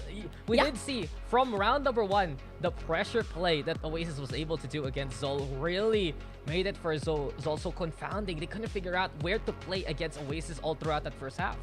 Yeah, exactly. There was no Omen. It was an Astra and a Viper, but they really felt the paranoia on the first half. And after that, the damage has pretty much been done, especially once they lost the second pistol round after the first half. And it felt like, again, it was just basically like dominoes. Oasis has figured out Zol Esports on Breeze, which is the map that they picked. Yeah, and Zol seems like the adjustment just didn't work out. Kakarot had a very much so tough time playing the duelist there. And even though we know he can play whatever he can for the squad, it's just still so different that you make an adjustment like this against a team like Oasis Gaming. Kelly, yes, rarely do you see that kind of stat line for him. But stats are one thing, Riku. His impact was another throughout the map. Yeah, always gonna be at the back of your mind, honestly, if you're a Zol. Always, always. But never forget, again, the dynamic duo, the duelist of Oasis, Dubstep and Marky. You have Marky having to get these very important first bloods, and at the very beginning, we get to see Dubstep getting what? Early 2 kills. 3 kills even at that. After he gets the space that he needs, and it just opens up the map really wide. Yeah, and Dubstep just doesn't seem to be scared to lose a fight. He plays in these committed angles after the gate crash, and as he said, doubles are good, triples are even better, and the multi-kills give Oasis a pivot point from that point on. I also want to say Wits, he's such a stable factor in the middle. Besides some good darts, he at least watches where Zol can try and worm on in, because we've seen the elbow plays there from Zol, the almost play there from Zol. Usually it's Wits the one marking those kind of angles. Yeah, absolutely. He was a very stable foundation for Breeze, especially that you said the scans were there to help assist where the duelists are definitely going to attack. But honestly, again, everybody at Oasis right now are on fire. It felt like whoever was left in a 1v2 situation or 2v3 situation had the ability and the capability to clutch for the team. Yeah, it begs the question right now, what is happening with Zol Esports? Yes, it's a tough schedule to begin with, but they are still our defending champions. And we look to see if they can bounce back on our next map here at Riku. Bind is going to be next. Again, we always wonder why Oasis is choosing this, but that is a discussion for after this break. We'll see you guys then. My friends will grab food saver. Delivery fee is a lot cheaper. Grab food saver won't make it roll. Yeah, oh yeah. Grab food saver is the one to choose. Yeah. Grab food saver meals 99 plus. Grab food saver 99 plus. Dining meals, if it's a bill, Saver meals won't make you broke, yeah. All my friends will grab Car Saver. The grab Car Saver is a lot cheaper. Grab Car Saver. Grab Car Saver won't make you broke, yeah. Grab car is the one to book, yeah.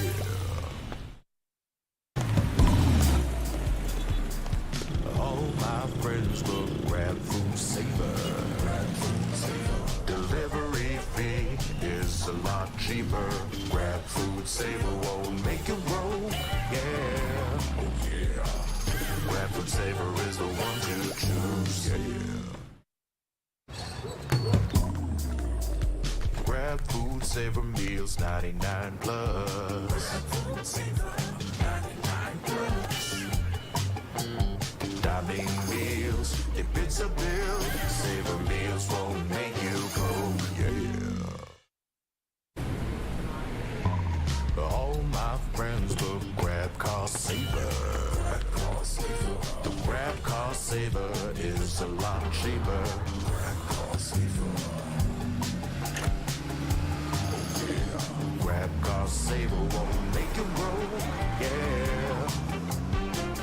Grab car is the one to book, yeah.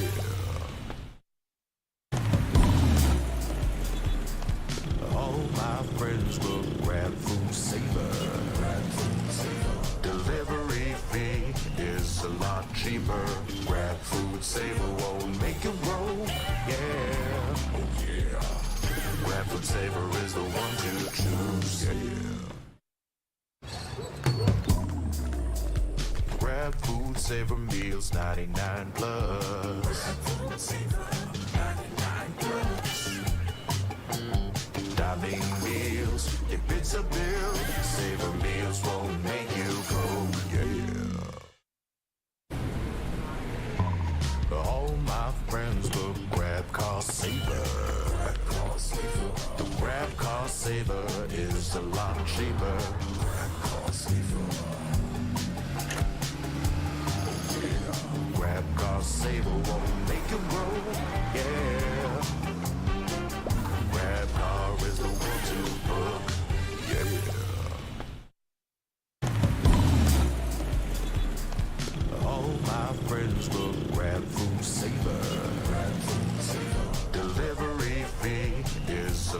cheaper.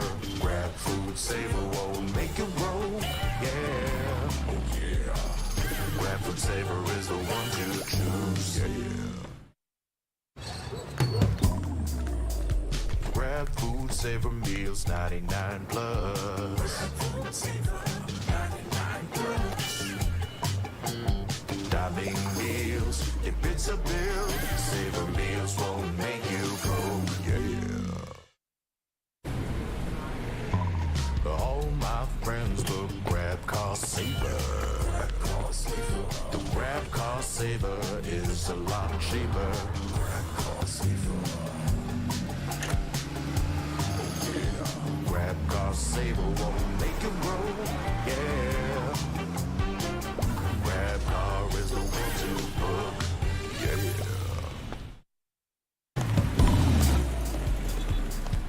All my friends look grab food saver. Delivery fee is a lot cheaper. Grab food saver won't make it roll. Yeah. Oh yeah.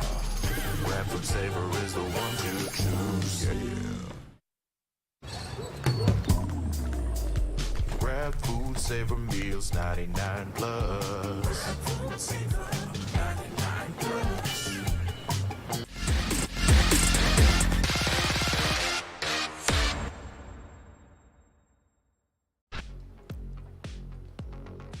That was just domination there from Oasis Gaming, but it looks to be a little bit more interesting moving into the second map. Welcome back, guys. It is Oasis versus all. Dax and Riku still here for you coming into the cast. And Riku, I'm gonna quote myself real quick, and I want you to bounce off that.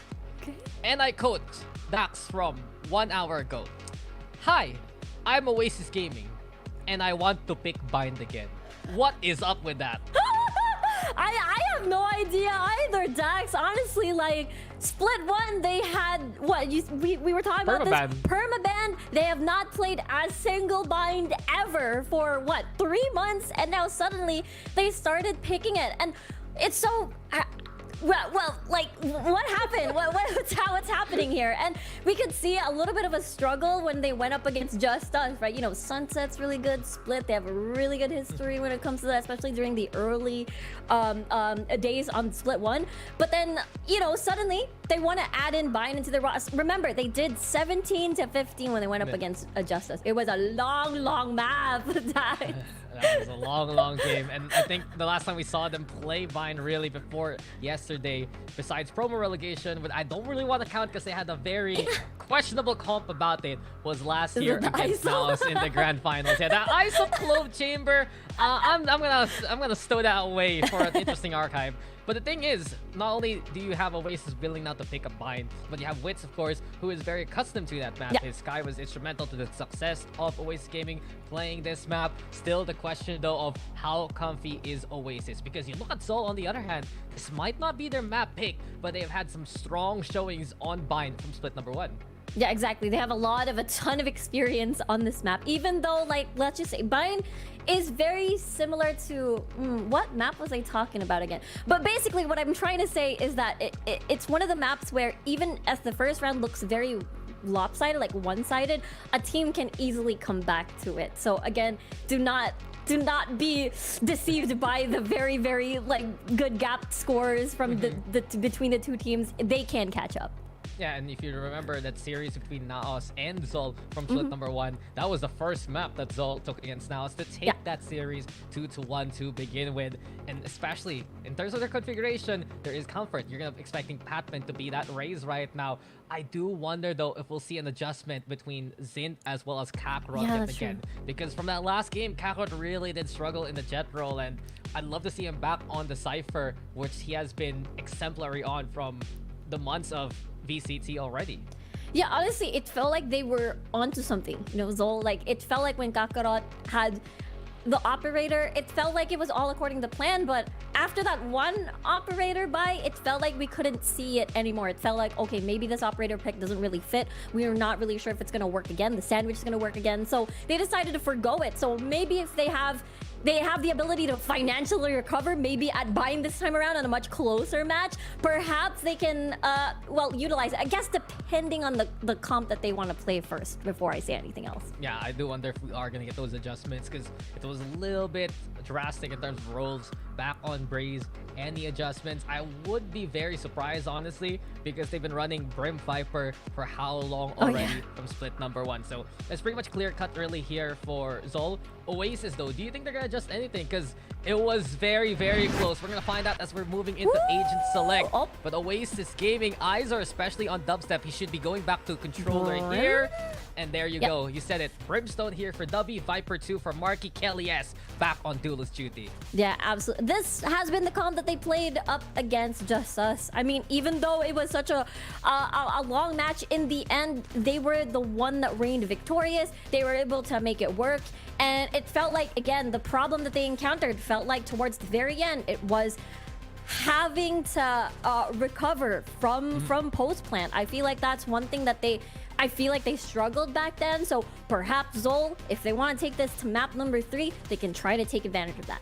Yeah, but then again, Zol, we have to shift to them and the focus of the duelist. Kakarot still on Raze? Oh, yeah. I'm so surprised by this because you have the Jet Specialist in Sid, you have the Raze Specialist in Patman. Patman moves over to Sky because Micro is going to be picking up the Gecko right now. Zol Esports are the ones making these kind of changes, not just in agent roles, or rather player roles with the agents, but the agents themselves. Gone is double control for Zol. It's double Innie instead. Yeah, absolutely. This, again, the first time I've ever seen this comp was when, Pacific last year, T1 brought it up against Team Secret, and it was the Zoo comp. And without the Harbor, without the double controller, double initiator, it's just one of those things where you want to ensure some sort of protection with this Cypher. Either if you want to control bats, either if you want to put a little bit more utility onto B and just scatter it everywhere to prevent from anything from happening. But either way, we can really expect the Sky to just be that guardian onto Long, because constantly you get to see first contact there, get to see if there's an operator player there. So I'm honestly really excited to see how they can use this composition for them to take it to map 3. I mean, I go back to the point, so what is up with the Zol role swaps? And I don't remember Patman playing the Sky in quite a while. He's had a history of it. Usually it's Micro on that kind of role. Toxin screen down. Zol, time to see if they can answer our questions. Aggression from short. Savvy dog throwing all the blood he can. It's 3 for Savvy. They line up for him, and gone in an instant. Zol's defense crumbles. What just happened? It's literally just the first round. They were trying a little bit of an unexpected early up and down in a 5v5 situation, but Savvy, my god, the shots were accurate. Doctor, he's bleeding, and there's just no bandage for it. Oasis Gaming, pistol perfection at the start. Gotta wonder what the plan there was for Zol after that first contact. Yeah, exactly. They were trying to deny any sort of information by not using any utility. They're not flashing or anything. Just want to catch Oasis off guard, but it felt like Oasis was the more patient team over here, and then they just waited. They just tried to hold these angles, and in the end, as long as they land all the shots, which Savvy did, it was just perfect, just as you said. Yeah, Savvy saw them lined up, and he took the opportunity. Now Zol will have to deal with double Phantom against them. Oh my gosh. It's time for spam. No one goes there, Riku. You're not allowed to. What did I just watch? I mean, yeah, you smoke Long and then just fire a couple of shots. You're right, nobody would dare to enter that perimeter at all. Like, look at B, it's now empty. So they're trying to take that 50-50. Maybe they're gonna attack A perhaps, but they're all lined up for this B hit. Look, A is a stack for Zol, and it's not gonna work the way that they would expect. Savvy on the lurk, but this isn't a problem for Oasis. Even if Savvy gets overrun here, what does he give up? A ghost. Only in hand, no firepower really. Kakarot will go for the swing, and Kakarot gets the kill. But then Zol's gonna be like, oh, that's only a pistol. It's a plan towards B here. Yeah, absolutely. Now they gotta... Let's see how the post plan works for Oasis. I mean, it is... they're on their better buy, and that's gonna be an off angle from Kelly here, and we'll see if they expect this one. Yeah, I mean, they have to be careful though of their flank. Kelly S and the rest aren't really watching it, and it seems like Kelly's the one who will decide to draw the front line elsewhere. Here. In the meantime, KMC Laying over onto spawn, flash comes on out, an overrun onto the octagon. Kalias good for the one, Marky's there too, and Oasis Gaming finding the kills that they need all across the map. What's best here for Oasis to overrun this B alone, to pick up the Phantom left behind. That they do, and they get a second round.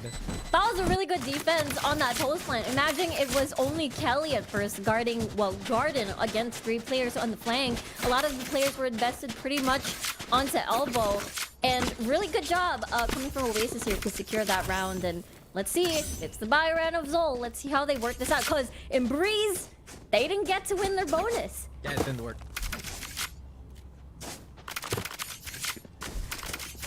I mean, Oasis took how many in a row to start with, right? That was 4 rounds. 4, yeah. Until Zin figure out a way to shut down the initial push. Well, Seoul Esports, they need to recover here on their buy, like you said, Riku. Wits sending out the Trailblazer. That's big intel, actually, even over to elbow. Now they know, but Patrick hits a nasty shot onto Savvy. Also good for Kempsey! Kempsey catches them off guard. It leads to a 2v2, but never mind. Wits burns to the flames, and Marky has only a handful of HP to work with as he moves away from B. It's really hard too.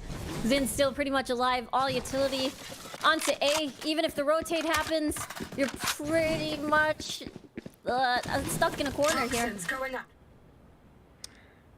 The screen comes online. I'm scared. What if Marky dies to a tripwire of all things? It's a possibility. He's yeah, on the way there. Let's not touch that. Okay. Okay. Okay. Scream Queen Riku. Put her in a horror movie. Maybe the next Shake Rattle Roll or whatnot. Anyway, Marky's the one that has to be fearful over onto the corner. Zin gonna go for the jump peek, and here comes Wingman 2. No way. But even a stray shot to kill Marky. No, not checking!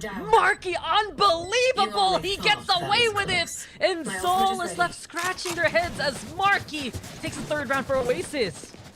5 HP, by the way. And we were talking about how, okay, there's going to be a lot of utility onto A. This feels like an impossible mission. And yet Marky is able to... The fact that he was not hit by any stray bullet once they wanted to pre-hit on the box. Marky. Wow. I'm shocked. He is loved by the powers on high. Yeah. The Marky miracle of the 3rd round of Bind. I don't know too, Riku. I honestly thought he would get hit by any single shot from that spray, right? Exactly. When did that happen? How? Well, another mystery to be solved in this world. As Kevzi actually getting away with a kill there onto Wits. 1-for-1, the Molly's there. Kelly, yes. And Kevzi just trading utility by this point. With that being said, though, it's not a commit from Oasis yet. Seems like for Oasis, trying to see what Zol's play is, and interesting enough, it's just a person per angle. Here. In this one, Micro in the front line. Shoulder seen. Marky tries to spray. Savvy now wants to swing. And here it comes. Easy pickings and then drill F2. Now they get information where everything's at. They see, oh, less people over here on towards B. They do have the traps on the Cypher from Zin, so they're able to get a bit of information, but he's running away back. And well, Zin, what's the plan now? Still has a tripwire there, but it's navigated easily 30 seconds by left. Oasis anyway. Also, watching the lurk, Savvy 8K marks the teleports, and Kakarot is sent back to One enemy where he remaining. belongs. It's easy now for Oasis. Shots to ring from Zin. Oh, well placed on the dubstep and Savvy, but Kelly S just gets in his face. A triple kill for Kelly and Oasis. Riku, not only do they have 4 rounds here, but look at their ultimates. They're so kitted for the next one too. I know. Imagine if they get one from what? From Bats, either from Long. Kelly S is so ready for the showstopper, but let's take a look at that again. The first blood coming from Oasis. I mean, props as well for still managing to trade a few things here and there, but there's always one person ready to like secure the round, clutch the round from Oasis, but that case will be Kelly S instead. And really curious now, it's another buy round. It's deja vu. We've been in this place before, 4-0, and the operator appears. Yeah, in the 5th round, right? Yeah. It's just scripted for Zol by this point. There it is. Kakarot this time, ready to be the author. A nice shot onto dubstep. Removes the smokes actually from Oasis, and it's a big deal. When you're dealing with the op, you'd love to have those smokes for the longer angles. Yeah, absolutely. They only have a Marquee left, and it's Viper Wall very focused onto A into halls. Here. Let's see if they get to clear on Zind.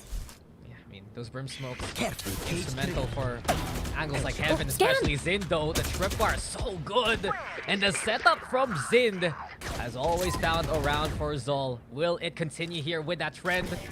Neuraltef confirms the split here from Oasis. Micro now trying to set things up from the backside.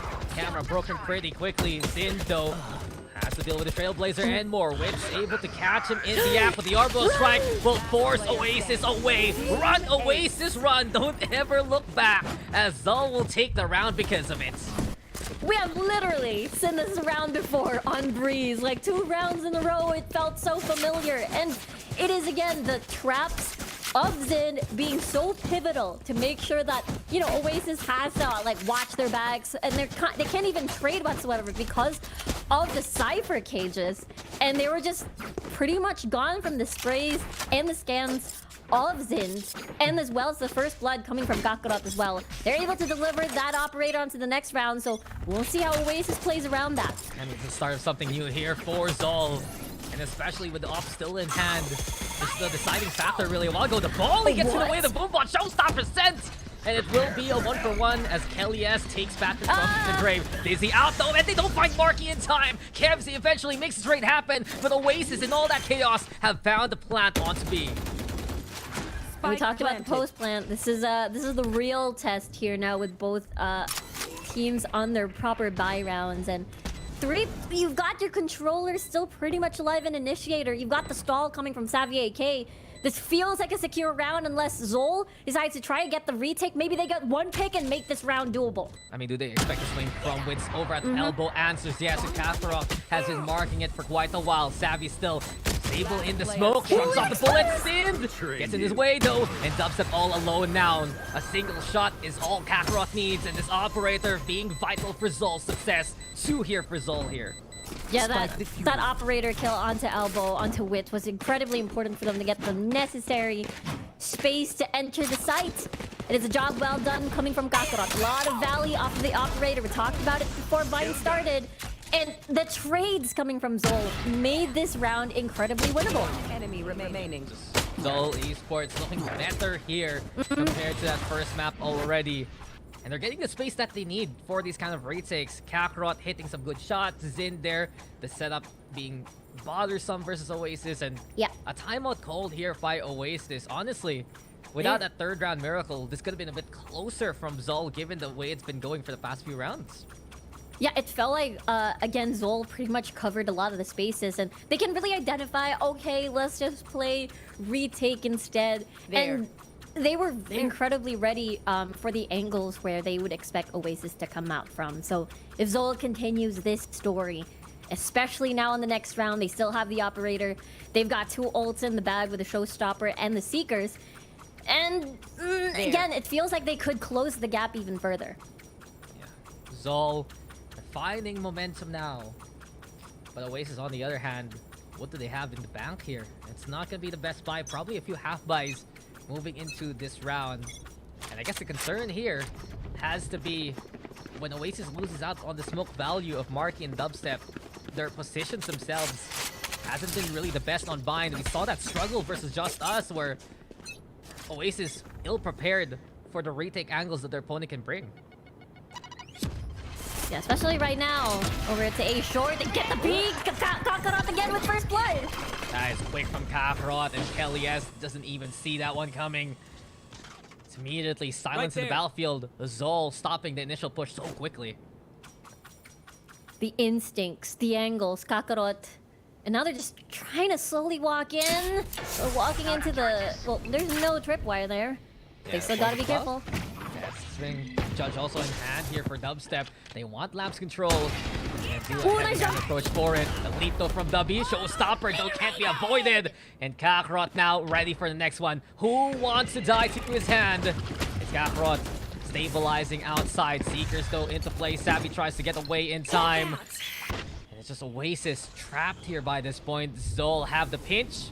Patman also watching out for the Cypher. Spike KFC down A. has come to collect. Player And standing. Zol should have this round here. Marky all alone, no chance to get a new gun.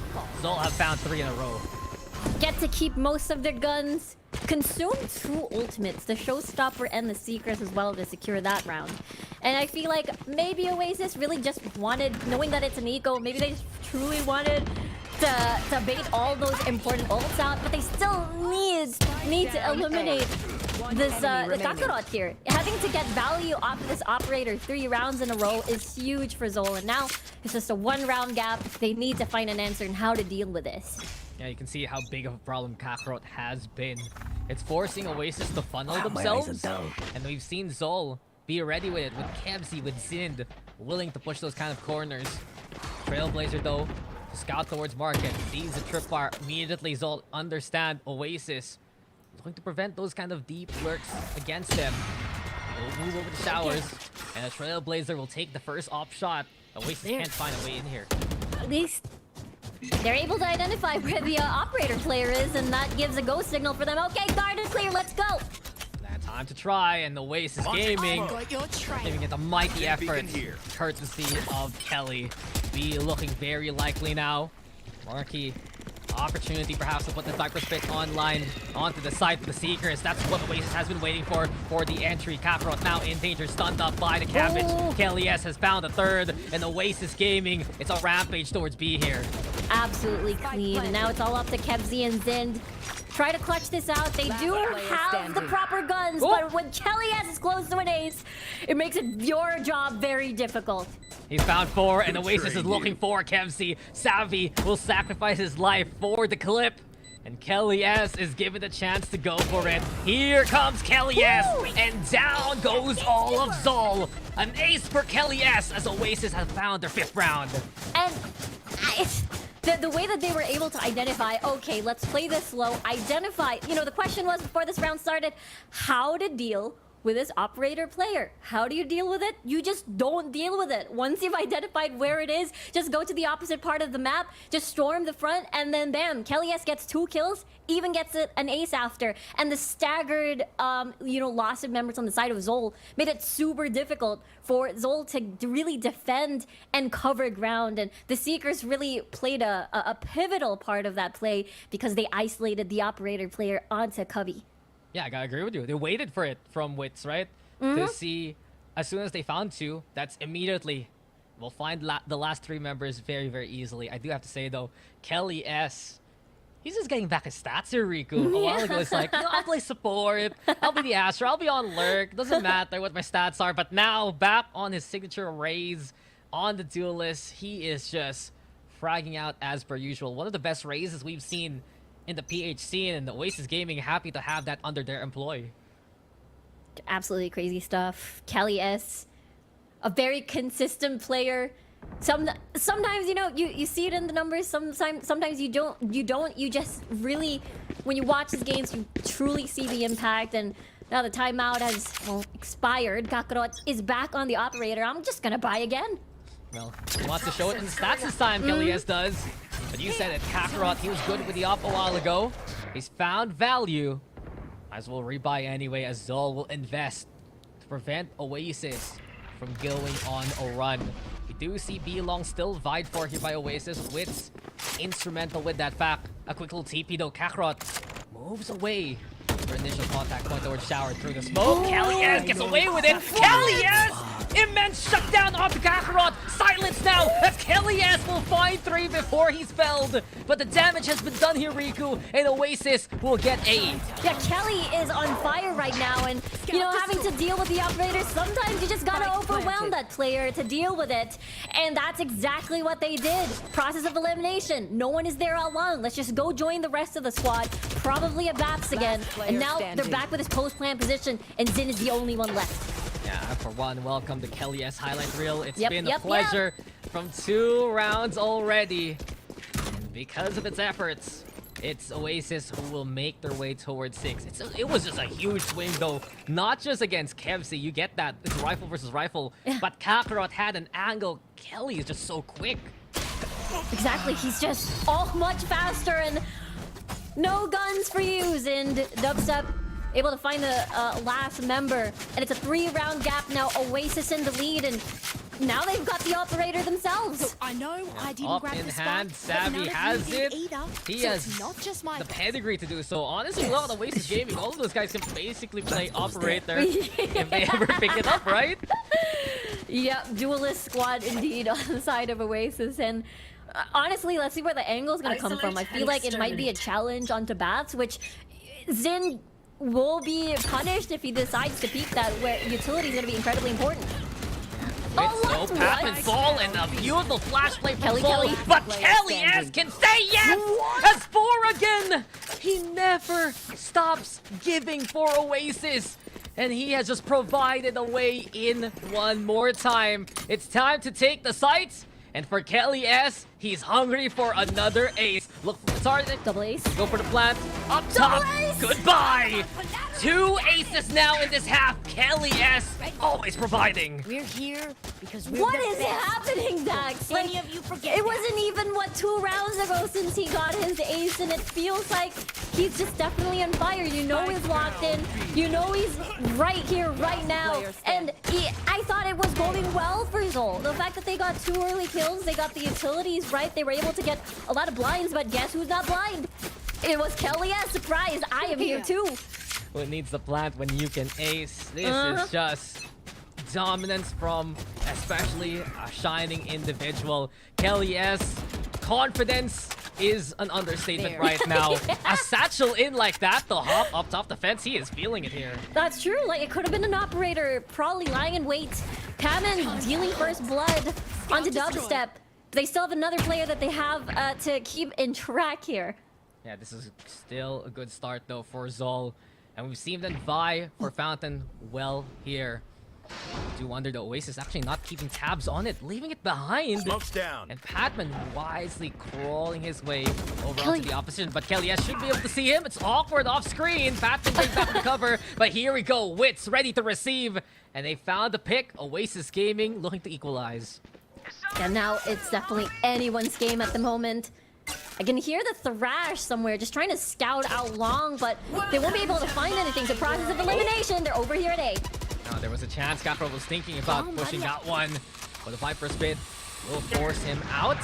Interesting enough though, with a pit like this, they can still go for the default plant anyway. Kelly S actually patching out Zind. 30 And seconds Oasis left. Gaming. Is this a bait and switch? Marky looking for anyone close by. Orbital Strike is gonna be there. The swing comes in for Kakarot, but Marky was ready for it anyway. It's 4v2 now. Micro, Kevzi, they've already expanded the Brimstone Ultimate. Oasis still get the plant going here. Yeah, they have the thrash as well to Oh. scout, but what is there left if you're dead? No And they drama. finish the round. 8 of 3, Dex. 8 of 3. This is just Last round a show in the of force, I dare say, from Oasis. You can see they even adjusted the plant, given their extra options with that pit. Usually, you put the Viper Spit down, get a plant there towards shower. Kakarot was expecting that, but Oasis Gaming staying one step ahead of Zol throughout that round. Yeah, the staggered kills slowly whittling away the numbers, and it does feel like Zol, at Vine at least, their first blood rate at the moment feels really good, but having to convert that into a lead feels like it's lacking on that department. So how do you stop Kelly S at this point? Yeah. He is 21 kills into the first half. The Matt could check out if he gets even more. Easily hit that 30 bomb. But still, Oasis, job's not done as of yet. Zol looking to fight with the Xin setup. We've seen how effective he can be. Trailblazer though, scouting out the initial tripwires, and Xin, this is brave for him. He does surprise Marky, but Wits will trade. And now in the back line here. Watch out, it's a push from Market that Savvy 8K is keeping tabs on. Exactly, with the scan as well, they have information and they eliminate Savvy. And there you have it, so 1-for-1. Dubstep now prepared to. He has the Orbital Strike. If he's alive, Oasis just wins outright. And Kevzi, maybe a chance here. Moshpit being primed by Micro, clearing out the There it cubby. is. Counter though, the laser comes online. And the all-seeing eye will smite the hookah. With the onboard Kakarot now fighting for Zol's sake. And in a 2v1, Micro can't even find a step onto the site. It's 9-3 as Oasis command the first Switching half yet sides. again. Yeah, really nice first half for Oasis, and again, the problem felt like even though they try to equalize, it felt like there was just too many layers to peel. It feels like Oasis is like a fruit. I know there's too many food references, but let me do this again. It feels like a fruit with many layers. Even if you eliminated Savvy, long as still not clear, Dubstep is still there. Had the perfect position to do an orbital strike. Right and it's there. like, how... who gets to fight which there. resources, if you will? Right there. When you already tried your best to clear one, there's just a lot to peel on Oasis. Yeah, and who's feasting right now? It's Yeah. Kelly, that 3-round streak of an ace, impactful Let's see to what we 3K do. to take A, and then another ace to counteract a fountain push. Things are just all fired up for Oasis, and Right there. unless anything goes awry for Oasis coming into the second half, they're making a case for this one, Riku. Why are they picking Bind? Because it seems like they've been working on this map for quite a while already. Yeah, they definitely want to add it into the, the Oasis book. We've got Sunset, we've got, Split? And now adding Bind into their resume. Let's see how the pistol round goes, because we know Oasis can get really explosive when it comes to this round. Yeah, Soul's attack. This is where we can see how Kakarot will look to provide that entry. He's actually on the alert there. He will look to reconvene with the rest of the team. Kevzi on board. Patman too. Beautiful play from the shower from Patman. The plant now goes down. Exactly what Zol has wanted, but they don't expect there's one more tripwire. Exposing the wingman retrieving intention. Savvy 8K sniffs that out there, Riku. It's a 3v3. Labs contested. Pagel is going to be the answer here from Zoldo. And with that, Savvy has been found. Patman providing now a good number of picks. 3 for him. Dubstep's all alone. Really hard here onto the Lamps control, and Patman gets a 4K. And they're able to stop the momentum that was built up on the first round. And even though there were a lot of traps, they were still able to make it work and get the plant down with the wingman. Even though Savvy had, a lot, these kinds of opportunities, they were just really surrounded by the rest of Zol. Yeah, and that was interesting from Zol. I was expecting a more Kakarot-centric burst. But what we saw instead, Kevzi Patman playing so wisely to play the split into A. We got That's the this. thing that was lacking a while ago from Zol Esports. Key players struggling to find impact with good angles. Now Zol, a lot more comfortable here on Bind in comparison. And for what we've seen so far, they're taking some good advancements as they have the anti-eco now. Let's see how they take advantage of this. I mean, now that they are able to dictate the pace of the game, able to utilize the Gecko and make it a 6v5 situation and get the trades here and there, I'm never gonna call it a 6v5 unless you give Wingman a gun. The moment the Wingman can shoot someone else, Give a classic. anything honestly. Anything. But hell yes, he's brave. He still knows he's confident. This is Zol Esports taking A away again. Check your corners, why don't you? At Savvy 8K, this will be a menace again. He's found the first. Picks up a gun too. Micro trying to watch out Maybe for it. Oasis. Could have been well timing there. But he's at the angle now. It's Oasis Gaming still fighting back though, finding picks elsewhere across the map. Yeah, exactly. All these classics on the Oasis side, getting these kills, and look at that. A little bit of an up and down in case somebody pushes. I like the smoke though from Kevzi. A one-way there to play from. Patman on the board. Kelly S though, before he falls, he will get one of his own, but which, in this scenario, very difficult. We like this angle from Micro. Bench watches out for CT. Dizzy left behind to fend off with another round for Zol. But given it was an eco from Oasis, it's already good damage by Oasis Gaming themselves. And that's true, just 2 Bulldogs to carry over the next round. And yeah, they did a lot of big damage. The fact that they invested on just classics here. So Oasis Gaming, that's really good damage, just as you said. And they got a lot of these Phantoms. Let's see now how they defend, because just as you said, they had a bit of a problem during the pistol round against Patman and Kevzi. And they were surrounded and lost Bath control and Lamps control. So perhaps A feels like a bit of a struggle, but they haven't really tested B just yet. Yeah, I mean, that's the thing, right? Zol has taken default on A. Pretty commanding so far. Good to see Zol compete again. Quick little flash though. Kakarot did expose his intentions early on by pushing over onto long here. Boombot sent 2. And as of right now, Zol, it seems to me, Riku, their initial plan is to look for an initial pick and then see if they can pivot from there. Grenade! maybe force them out of their jungle, the garden. Ooh. That is just unfortunate for Oasis. Oasis thought they had the play there. Patman though, ready for the angle, and Patman with another one coming into this attacking side. Patman has come online, and with the 3K there, it's a B side to take for Zol.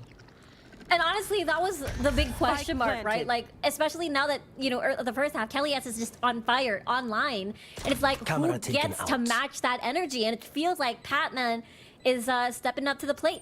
And Oasis Gaming, you understand the play. With a Viper wall like that, there's a small corner to work with. Zindo leaping into action. Give him a movie. Why don't you? Dubstep next to at least fight for his gun. A save call here for Oasis, but honestly, Zol, with a bonus like this, they can afford to rush down Dubstep in Lamps. Here we go, shining a light on it. It's Kakarot. Nicely done again by Zol. 3 in a row. This second half will be better for them. Yeah, exactly. It felt like, again, once they were in the driver's seat after the switch, felt like a more comfortable side for Zol Esports. And now, it's one of those things where your first blood rate, right? Even during the first half, they're really good at that. But now, on attack, that really extra benefits you more. Now that you know where to attack, where you get a commanding, well, you know, space control. And now, Zol, 3 rounds away, and they're close to even. Yeah, I mean, Patman, he can play pretty much anything. Especially running the Sky right now. We said a while ago, it's been a while, but he's still as confident as can be. And that's been the weakness of Oasis. I dare say, when it comes to the defense, they're not as attuned to play against those kind of utilities, right? You basically have to play a better anti-flash here for your Oasis. Be careful with those kind of angles. It's been a struggle for them on this map for quite a while, I dare say. And as of right now, short taken here by Zol. Dubstep just doesn't even expect Batman to be that close already.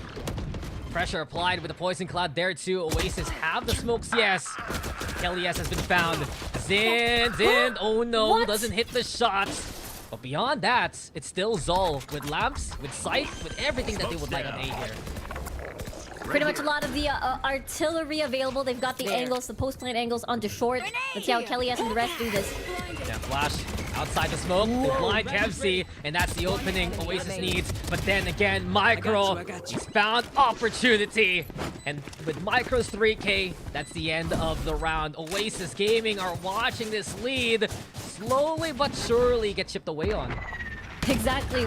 Bind again can be truly topsy-turvy like that, and Zol Esports, they're slowly climbing in, and it's looking as if there's no sign of stopping here. And I think it's, again, their opening entry, their first blood every single time, very reliable. There's always someone ready for either a trade, and after that, it's pretty much overwhelming. These off angles are pretty hard to catch, and even though there are traps at A, it feels like there's not a lot of cover to take advantage of that.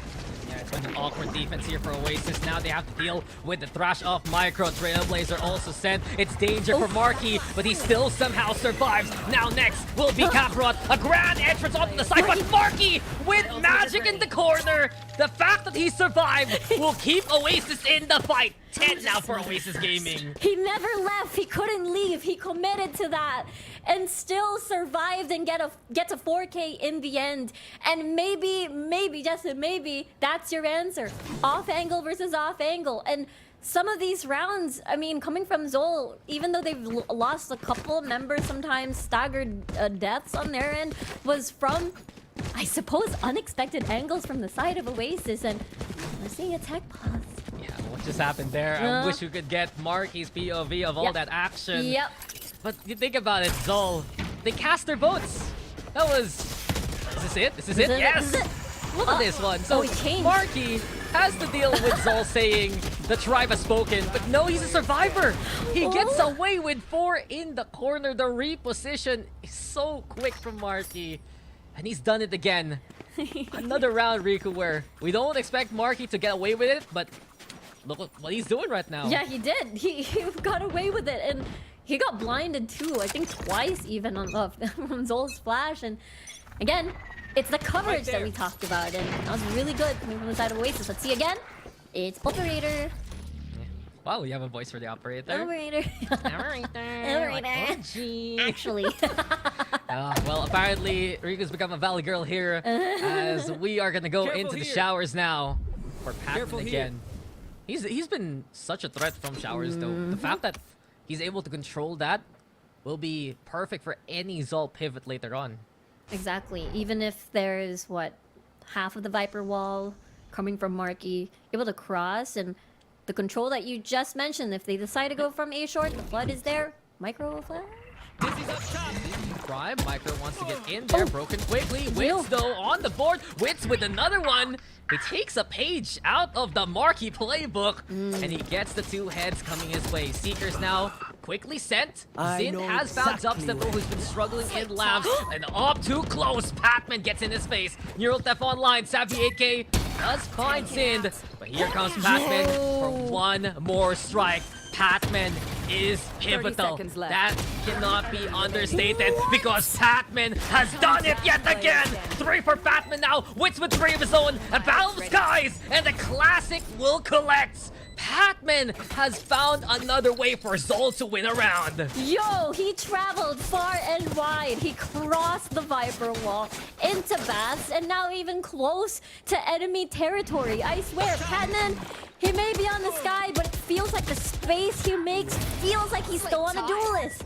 Yeah, Patman, come on, the sky's the limit for this 30 guy. seconds left. People always talk about Zol having some of that young raw talent, and Patman has to be one of them. The pedigree of Patman, we go back to a little bit of a history lesson, right before Zol. Where was he? SR Nakage, Talon Esports, one of the most notable names also back in 2021, Sunsparks having him within that roster, and he's just gotten better and better throughout the years. I know, it's just really, really crazy. I mean, during the first half, you could still, feel, his impact. But once at the part where you can actually dictate the pace of the game, Patman is just so unleashed. It feels like he's so unstoppable. Like, honestly, even every single duel and isolated fights, it feels like he would truly win at the very end. And understandable timeout from Oasis. 2-round gap now. What else can Oasis do on this defense? The rounds so far for the past few ones, besides the one provided by Marky, have been going to the wayside, I dare say. They don't find these players who have gotten onto the site fast enough. They don't realize someone like Patman's there already. And with that being said, Marky, busy with the Dizzy, Kakarot will take the opportunity and take his head. A big pick for Zol to begin with. Yeah, extra crispy shots there on the side of Kakarot. Again, their first blood percentage, I definitely want to see at the very end of the game. It's just a lot. Nasty shot from Kakarot right Oh, now. Dubstep. And he's looking to continue. Dubstep, though, away from the lamps. I'm happy to see him not playing there anymore. He's been struggling so far. The Orbital Strike available. Yet the TP play, though. Kelly and Savvy looking to go for the push, but they are forced out here by Kevsey. Sind on the board. Savvy doesn't expect Kakarot, still lying in wait. And Oasis Gaming, well, it's not gonna happen. Zol Esports, even over at A, they're gonna take that round there. And Zol Esports getting closer and closer to even things out, to reach that double digits themselves. And it all starts with Kakarot and the onslaught, them just storming in onto Hookah. And it's just so, like, even though Dubstep was able to prevent them from storming in completely onto B, the damage already has been done. The orbital strike being utilized there onto the teleport. And Patman, again, so in the lead. Seekers feels like it's always online. This has been an amazing effort here for Zol. A bounce back after losing like that on your map pick. Just really goes to show why this team was our champions from split number 1. Patman, big player right now, though. And besides the Seekers that you said a while ago, Riku, Kakarot is one away from the showstopper. A pick could provide the entry here for Zol. That's exactly why they're trying to find anyone from Oasis, trying to push either Hookah, maybe onto A short, perhaps get the first contact down. And I feel like they're always ready for this Patman push onto Bats. Once he's unleashed, you just can't stop. Patman again. Patent pending with the Seekers too. and ready now to go for the push. Even though helped by Savvy, Patman doesn't want to push that. Instead, it's Kakarot who's stepping up to the plate. A good beginning here for Kakarot. Shut down by Savvy 8K. Kelly S now showstopper, ready to step on Kempsey there. Orbital Strike 2 to add on here. And Oasis Gaming has a lot of utility resources used early on. As of right now, Zol looking to stabilize. Wingman sent over onto Lamps. Here comes Oasis though, playing from the same angle. And from this point on, it's up to Sin. A 1v2 in front of him, but Wits will shut that down. And Oasis Gaming refused to let Zol tie things up. Yes, and they used every single ultimate that they needed to secure that round. A round win is still a round win at the end of the day, and Oasis will be happy about that, trying to break off the momentum that, you know, Zol is trying so hard to build. And it all started with, again, first blood up to Kakarot. Seekers activated, they have an idea where it is, but they were able to get, again, the coverage, cover each other's angles. Even if they lost the duel, there's somebody else looking at the same angle, and they're able to take them down and win the numbers advantage. Yeah, I gotta agree with you, Rico. These first bloods have been so instrumental for Zol's success, and you can see how the percentage works out effectively. Now Kakarot looking to do it yet again, but with the tripwire setup, there's just no way to escape. Committed there, Savvy will catch him. Marky, 1 HP. Let's see what he can do from this one, but Oasis have to disengage. They'll decide to play together instead. Maybe get a little bit of healing onto Wits Wits doesn't have to it. make... Oh! He doesn't have the regrowth. He doesn't! He Oh doesn't! no! They were asking Ouch! for bandages, but Wits forgot the first aid kit at home. But jokes aside, it's really the money situation right now for Oasis. It's so difficult against Sol, but they do have the numbers at least.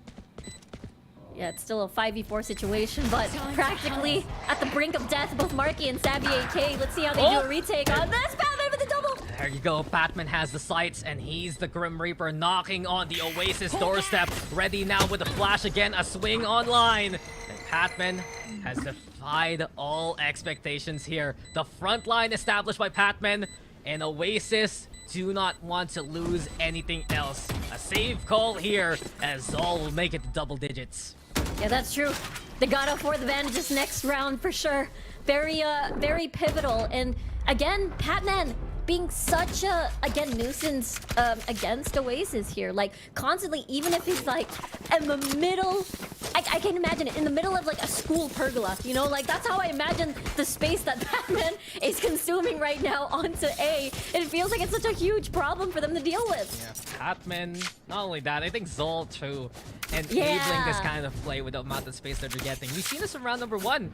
If it's not Kakarot taking that space, it's someone like Kevsey, who also will put some pressure onto Oasis. And I dare say Oasis quickly folding to that pressure compared to that first half allows a player from Zol, most usually it's Batman, to get in there and get the job done. It definitely is. They're incredibly reliable, and it all falls down to these 3 players again to start things off, make it into a 5v4, and just speed things to it. And honestly, once they decide on the sites of attack, it's just pure chaos, and they just press the go button almost immediately. But Viper Spit now utilized onto A short, which means this whittles down the choices of Zol to attack for now. Yeah, we finally set up a traffic system here for Oasis, and the red light is there towards A. On one side, you have the pit you mentioned, the other, the Cypher. That being said, it's all now looking to play into B here. Options limited, but numbers aren't. Onto the side we go for Zol. Patman now, critical HP, Dubstep dipping in and out of Hoka. And then when the smoke clears, it's Dubstep and Wits who provide the kills for Oasis. Well done by the veterans. Wits with another one. And this is what Oasis has been looking for. Dubstep waking on up, a flawless 2 to get the match points. And just as you said, the veterans in the team Dubstep and Wits duoing on towards B, and Zol unable to get close to the site at all. It felt like, okay, Oasis, perhaps A feels like a hard site to defend, especially once they all go in. The retake comes in. But once we try to herd them to go B, it feels like a more doable round for them. They already covered each other's angles. They got the utility down all at the same time. Zol couldn't even get past anywhere at all. They couldn't even get to backside. Couldn't even get out at all. So Oasis now at match point, a very understandable timeout for Zol Esports. I mean, Zol is looking at this series and how it's slipping away from them. Incredible rally, yes, but with Oasis now putting their foot down, that was just the most authoritative round from Oasis. If you realize that, Rico, right? When do you see Zol get forced to go somewhere? That's true. It hasn't been the case for many of those rounds except that last one, and that's exactly what happens when Zol is funneled. Exactly, right? Like, it always felt like once they're the ones that are in the driver's seat, then, you know, it feels like a more guaranteed rally. It feels like they're more in control. But just as you said, someone buy me, traffic flowing at the other side of the someone map, buy me, now it please? feels like, you know, they just gave up control over the map. And it's not the Zol experience that you would like from them. They fought tooth and nail to make it to 10. You can see now their options limited and their chances even lessened. The push here from Wids and Kelly, but Patman has the angle in the corner. Such a good anti-push angle here from Zol, and that is not good news for Oasis I know whatsoever. exactly A where 5v3, a neural theft 2, and now Zol knows exactly everything that's going on here. Exactly, they even have a thrash to boot. I don't think, I mean, if things go well, if they get another kill, I don't think they need to use that at all unless Dubstep and Savvy have something to say about it. Boombot sense. Kakarot confirms one over onto that side. Moshpit's there too. Here comes the thrash. Just throw everything you can towards Dubstep, but Savvy 8K overrun in unison. Zol Esports, they answer back with their own authority. Commanding so far, and it's all up to Marky. Three smoke. Where will Marky go? Oh, nice one kill over here, and the miracle is not gonna happen this time. And Zol climbing and possibly forcing an overtime here onto Bind, which we've seen in the past here for Oasis. I mean, it's happened to Oasis versus just us. But there you go. Prime example, Rico. A tale of 2 rounds. When Oasis decide to go a little bit further, Zol will answer with them being ready. Right there. Exactly, they were actually waiting. All eyes onto Fountain. They didn't expect someone to look at a different angle across the side. Kakarot over there. Weren't ready for the other 2 players, so maybe Oasis will try to pull it back a little bit this time for this round. Yeah. It's getting very close though. And this is what we expect from our defending champion, Zol Esports. Their best map so far in their split 2 run. It's honestly an unfortunate statement, but it's right now what they need. They're trying to get closer and closer to this A site again. Camera setup from Zin initially to find any intel. Zin taking a picture of the Boombot too. But you can see Oasis, they're prepped for this with a 3-stack already. I hope Marky's prepared for Patman again, though. Remember, every single time Patman is unleashed from bats, it's always a sure win to get this A site for Zol. Yeah, I agree with you. This is the biggest 1v1 if ever it comes to that. And as the dust will settle, the smoke has dissipated, and here comes Zol already. Marky moves to take short, and Kelly S finds Micro, but Batman still a thorn on the Oasis side. It will be Oasis peeking from Labs. Kelly S has found Batman now. A 3v2 flash confirms that Zol is still nearby. And where is Savvy in all of this? Time to spray through the boxes. Zol can't plant as of yet. Dubstep waiting by the teleport, seeing if they try to switch sites. With 20 seconds on the clock, what is your choice here now, Zol? Kevzi, his hand may be forced to plant right here, right now. And Savvy is waiting for that audio cue. The swing comes on in from Kevzi instead. Kevzi will connect onto 2. And now everything is left to Dubstep. From short, he brings in the stem beacon, rushing his way towards the site. Kevzi, critical HP after the spray. But Dubstep is inching closer and closer now. Good angle from Thin Camera also marking his target. That now confirms Dubstep's position. And we've seen Marky make this box work before. Does Dubstep do the same? Answers no. Zol have forced overtime here. Oh, wow! That's absolutely insane. Zin really came up. Oh, sorry, Kevzi really came up on top there. Getting the 2 kills, it felt like a round secured already for Oasis in the, 3v2 situation, but it was still on paper a 2v2. Dubstep was very much positioned to see if anyone was trying to teleport, possibly try to clutch and switch to B, but it didn't happen. It was Kevzi winning the isolated fights. And they're able to whittle down the numbers. And now we're at overtime, Dax. I mean, Kevzi has been one of the greats of the PH scene for quite a while already. Look at his history. I think he's one of the few rare players that has been both under Oasis and Naos at one point in his career. I think another good example would be Nexi right now in Naos. Also back then, SV Empire, AG Nefarious, some very old school names for anyone who's been watching the past few years of VCT PH. He's been pivotal for success here for Zol. And right now, he's in danger. Volley thrown, the flash plus the satchel. No escape for Kevzi. Kelly S will connect. No Sova, but he had nowhere to run at all. Patman might try his luck here. He has been online for the second half, so he might try to do something. Patman looking to pick up where Kevzi left off. But Oasis Gaming have done enough to pull attention towards Hokader. Still though, Zind and Kakarot stable with the operator too. It has to be a fast hit for Oasis if they want to succeed. Remember, Kakarot and Zind, every single time they're like together in tandem, Oasis has a hard time. Boombot sent over lamps. Oasis, bit by bit, clearing out aspects of the site. But with this flash, now they know there's still presence nearby. Spike planted. Difficult here for Kakarot to get the angle past the smokes. Zind also, you're on top of heaven. Just no clear paths. While Zol tries to make the pinch possible. Patman comes in from short. Oasis looking to mark that angle. Pretty fire there from Dubstep. Doesn't connect, but now the swing looking to come on in. Kelly S connects with that kill. Someone's there. Two-man advantage. Make that one as Zind. Great Dubstep back. Wits on the board. Kakarot hits the shot onto Kelly. But this is a little too slow from Zol. Pressure's on. And Wits and Savvy AK will compress and catch them.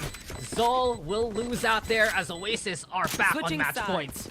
Ooh, that felt a little bit too familiar with a 2v3, but as long as the plant is down, all Oasis had to do was try to be patient and put the pressure on to Zol's side. And we were a little bit worried there with the pinch coming from Patman, but the Bermuda Triangle defense over there, it was literally a triangle, and it felt like, you know, Patman was a little bit confused on where to look. There's just too many corners to clear, and Oasis still, we're able to still win that round, and now it's a timeout just to stop the momentum a little bit. I mean, time to finish this for Oasis. That's what you're talking about right now. No, yeah. Because on the attacking side, they have to deal with Patman on showers again. They have to deal with Kevzi playing towards the APC itself.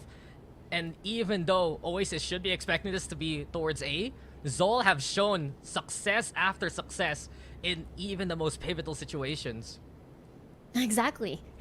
It is, again, as long as they're in the driver's seat, their lead starts to grow on this team. And you're right, they have to deal with Patman, they have to deal with Kevzi again, and maybe the 2v3s, the 1v2s is something that Oasis really has to be prepared for it, because it feels like Zol are winning this round, but it's just always so close. It is another close game for Oasis though on Vine. And if they're going to be picking this map again and again, I guess everyone has to strap in for a long game for what we've seen so far. Zol though, not out of the picture as of yet. And not only that, it's a different player setting up on showers. Zind the one putting the camera, Patman over at short, and is this a configuration that Oasis is ready for? Yeah, it is still a sandwich, right? Like, use the 4 men on the other side, clear distraction. Oasis are forced to look the other way, then Patman enters. That has been their formula over here at A. Oh, when we set up, Carti ready to be into the front, but Kelly finds Zind early on. Here comes the Dizzy too. Kakarot opens things up, but Dubstep, good for the double. Kelly, yeah, still stable. And it's Kevzi again in this predicament. We've seen him clutch it out before for Zol, but right now, odds are stacked against him here, Riku. Orbital Strike though, online. Yes, he's pushed. Wits is there too. Kevzi not looking. It's danger now for Kevzi. And Kelly S will connect and confirm. We finish things off with Oasis taking the series 2-0. But Zol, man oh man, they made them work for it. Overtime again on Bind for Oasis. Seems like that's the tale for this team. Yeah, it may not be a 17-15 finish this time around. It is just a 1-round overtime. But at the end of the day, Oasis really adjusting. But honestly, at the very end, it felt like it was all adjusting. They changed the configuration. They swapped the sides of where Padman was going to be at. It was still the same, what do you call it? It was still the same function. Yeah. But it felt like Oasis also swapped theirs. So now they were ready. I mean, there's a bunch of things though to really watch out though for Oasis Gaming coming into Yeah. the defense, right? Perhaps what kind of setup would they like with certain players in these kind of angles? Because Seoul Esports, they took the opportunity. We've been hyping up Batman Showers for many times in that half for good reason. He was just exemplary to coming on out from an angle Oasis doesn't expect, taking more side control that Oasis doesn't see coming. And that was the case in point for Zol to rally to force overtime. But then again, you go back to who has been showing on up. Patman, props to you. Great effort, especially with the role swap. But Kelly S, I told you he was gonna hit past 30. That he did. 33 kills for Kelly S, 2 aces too from the first half. Yeah, crazy stuff from Kelly S. The first half was very impactful. It felt like at any state of a round, he was just so ready to dismantle Zol Esports. He was locked in. He was extra confident. He was, wide swinging here and there. He just really felt like he was online. But on the opposite side, just as you said, it was Padman actually. And now that we see the first kills rate, not gonna lie, it looked like to me this number was swapped. It felt like Zol had more first kills. But at the end of the day, it is Oasis still equalizing a lot of this. And this kill from Savvy really, started a lot of the momentum from the side of Oasis. I think between Savvy's pistol and Marky's third round there, many thought that, okay, this would be one-sided from Oasis. But then, Zol Esports taking the pen away. And that's the beauty of Zol as a whole. It has taken a little too long. I'm gonna admit that they couldn't really afford to have struggles versus Naos and in the first map against Oasis. But at least this is a springboard moving forward for the rest of Zol Esports run. Let's say their schedule's gonna be effectively a little bit easier, right, Riku? Yeah. With both Naos and Oasis already away. They're gonna have to recover. But I guess I gotta ask you, favorite moment here from Oasis, because it was just tit for tat, so intense between the two squads. Yeah, first half felt, again, very one-sided on the side of Oasis. It felt like Kelly was just gonna keep going and going, but again, at the second half, it felt a bit more close. Oasis was just trying to prevent any sort of equalizing on the side of Zol Esports. But you're right, maybe the schedule might be a tad lighter, but it's one of those things at the back of Zol's mind. It's like, okay, we're champions of Split 1, and we gotta be prepared for them on playoffs again once we fight each other again. Yeah, I gotta agree with you. Let's see what configuration we'll see next from Zol in the future. But congratulations to Oasis. Let's throw it back to the panel to break down the series. But a better Zol ang nakita natin for that one. But it was still Oasis Gaming. Still, muntik na Honey Glaze and Raf. Kamusta naman yung match na yun? I mean, it was okay, honestly. I really was not a fan of the bind pick on the side of Oasis to begin with. At the same time, nakita naman natin yung growth. Kasi even from last week, they experimented with a lot of the comps. I think going back onto that Breeze map is something that we have to do. Because dubstep on that secondary duelist, I'm a very big fan. It just seemed like everything was put in place for Oasis, because not only did that roster or that comp that they used allowed the players to play their natural roles, they also had good depth with it, and they knew how to again layer that utility well. You saw the crawl up with the double Astra Stars plus the Viper Smoke, at saka di din naka-adjust yung Zol talaga sa Breeze. Ang laking bagay ng Breeze, dahil every single time, as you mentioned, yung mga stars talaga, ang laking bagay din para makakuha ng panalo going in for the side of Oasis. Pero here on Bind, I really do think that there are most of the times na kinocommit ng Seoul Esports dito na parang may nakukuha silang mga mistakes na sobrang preventable naman din sana. But then again, pagdating din sa mga duels and all, ang laking bagay din, laking impact na paraging ginagawa ngayon ni Kalias na kung comparison siya in the first game in which dubstep and wits yung lagi natin nakikita as highlights. Dito naman, it was always Kelly S. It was always we have here at least mabibigyan ng opportunity nga lagi dito si Kelly S dahil nga we have your Marky, we have your plays like Twits para ma-amplify siya makakuha ng dalawang ASO together. Yeah, and looks like it was more likely of fixing more of the errors. Malapit na talaga kanina makuha ng Zol ang isang game na to push to game number 3, but our MVP for this one, ay nako, eto na, may kita na natin, walang iba kundi si Marky, the Viper. Yeah, understandable. Lalo na every single time makikita natin si Marky, he knows what he needs to do. Lalo na sa mga times sa kailangan niya maiwan niya muna ang laking bagay ng mga nasa attacking side sila earlier, yung mga walls niya. This was mentioned earlier by the casters then as well, na kapag iniiwan mo nga si Marky and kapag meron ka ng wall dito para makapag-crawl up pa yung players sa Oasis, this gives a huge advantage tuloy na kuha na kaagad nila yung lamps, kuha na kaagad nila yung backside. So what more can Zol do to defend in the sides? Well, that was a question that Zol had to answer many times, and Marky with just, again, perfect placement on some of his Viper lurks also had to be a big problem for Zol. Again, parang same naman yung issue sa Zol. Bakit hindi sila naka-adjust? And I feel like on that bind map, this is true for both the teams. I feel like they underutilized the teleporter so much. I mean, they could have stopped the double anchoring on the B side, and if they had teleporter control on the B long side, then in turn they would have a bit more pressure towards outside showers and have more orb control. Pero, you know, just my opinion. It's fine, it's fine. Well, okay lang, Raf. At least medyo kumalma tayo ng konti dito. Medyo rough waves nga kanina yung nakita natin. But let's hear it straight from the MVP of this match, Marky, para sa ating interview. Tara, tawagin na natin siya. Let's go! Hello, Marky! Hello. Ayon, congratulations. Ito na, dami kayong katanungan sa'yo, but we will start with Raf. And so far, ito yung naging match na muntik na, pero buti na lang nakuha pa in that last moment. Raf, go ahead. Hey Marky, congrats again for taking another series off the board against Zol. So my question to you is it hard for you to adjust from being an initiator, from being a Viper player, to that signature jet that you always used to play? Sa una, mahirap mag-transition sa ibang role. Nung katagatagalan ay nakukuha ko na.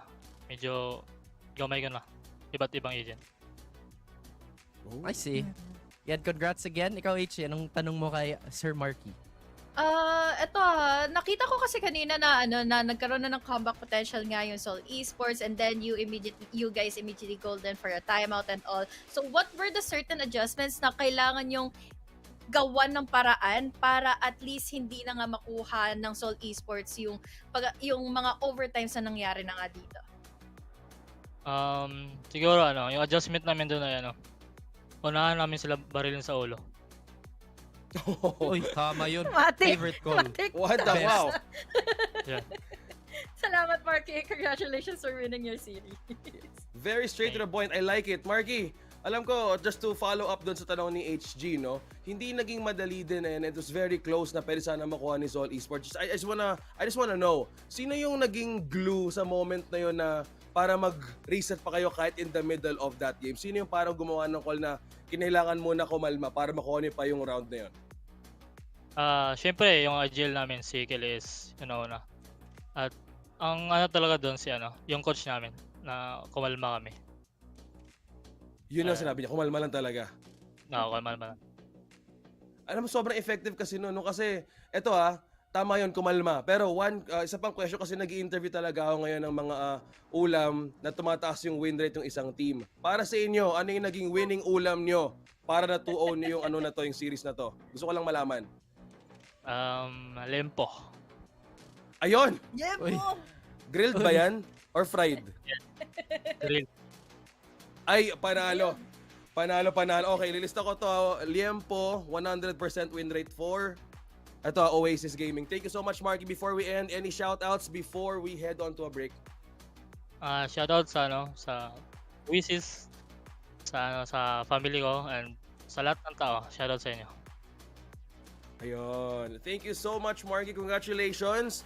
At take your much-deserved rest after this series. Thank you so much. And congratulations, Oasis Gaming. Thank you, thank you. Thank you po.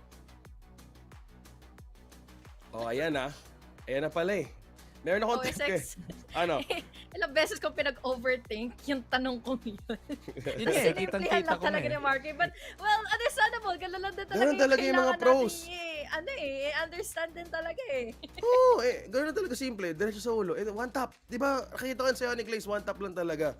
And parang, as sabi mo nga, may mga kanya-kanya tayong opinions heading to this match. And I think there's so much potential din for Zol Esports heading on. What don't you think, Raf? Na mas maayos pa nila heading on to their next games. Don't you think? Absolutely. I think Zol has a wonderful ceiling. Kita naman natin yung potential ni Patman ulit na maging superstar that we all know and obviously fans love. And hopefully they hit their stride sometime soon because the thing is our points, they're only getting more limited. And again, Zol have to step it up if they wanna defend their crown. At the same time, Taylor, kasi you were complaining why I wasn't wearing my coat. It's so tight, dude. Like, I can't move it.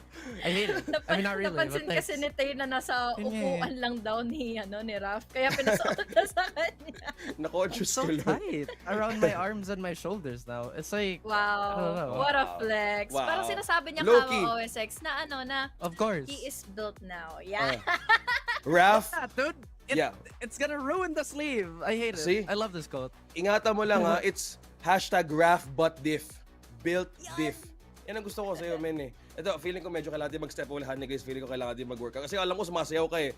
So in a way, mas mabilis kang makapag-workout ka agad. Ito guys. Muli po, maraming salamat sa panonood. That was the series number 2. So, magbabalik kami ulit for the last game of the day. Huwag kang aalis. Ito ang VALORANT Challengers VCT Split 2 Day 1. Magbabalik kami.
friends will grab food saver.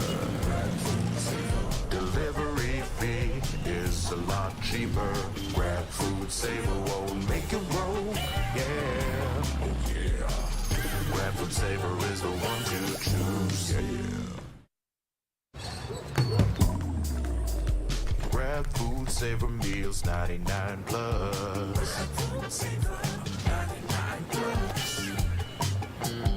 Diving meals, if it's a bill, saver meals won't make you broke. Yeah. All my friends will grab car saver.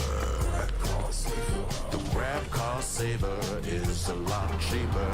Grab car saver. Grab car saver won't make it roll. Yeah. Grab car is the one to book. Yeah.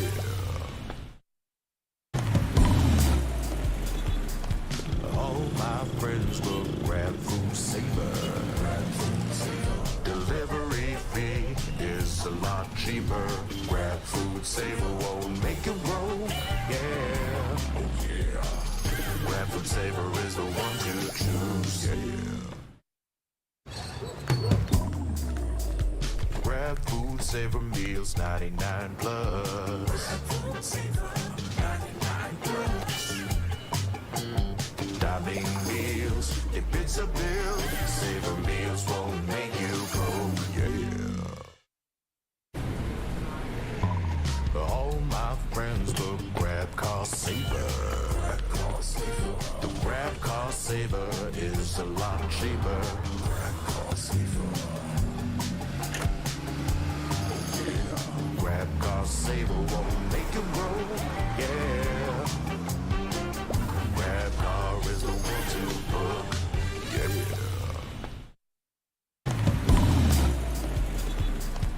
All my friends will grab food saver. Delivery fee is a lot cheaper. Grab food saver won't make it roll. Yeah. Oh yeah. Grab food saver is the one to choose. Yeah.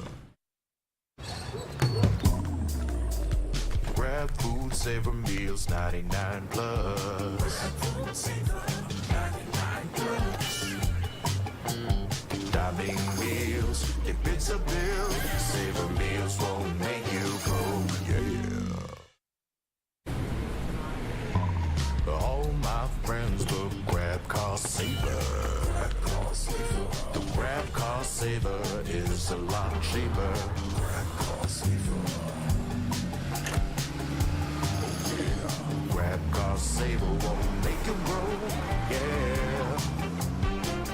Grab car is the one to book. Yeah.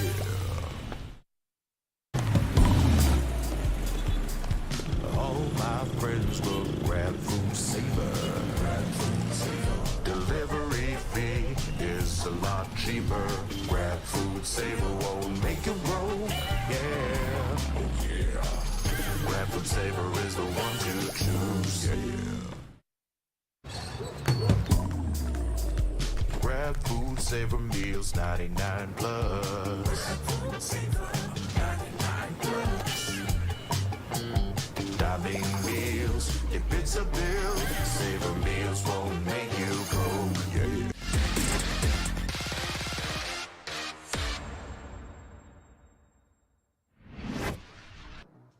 Nice.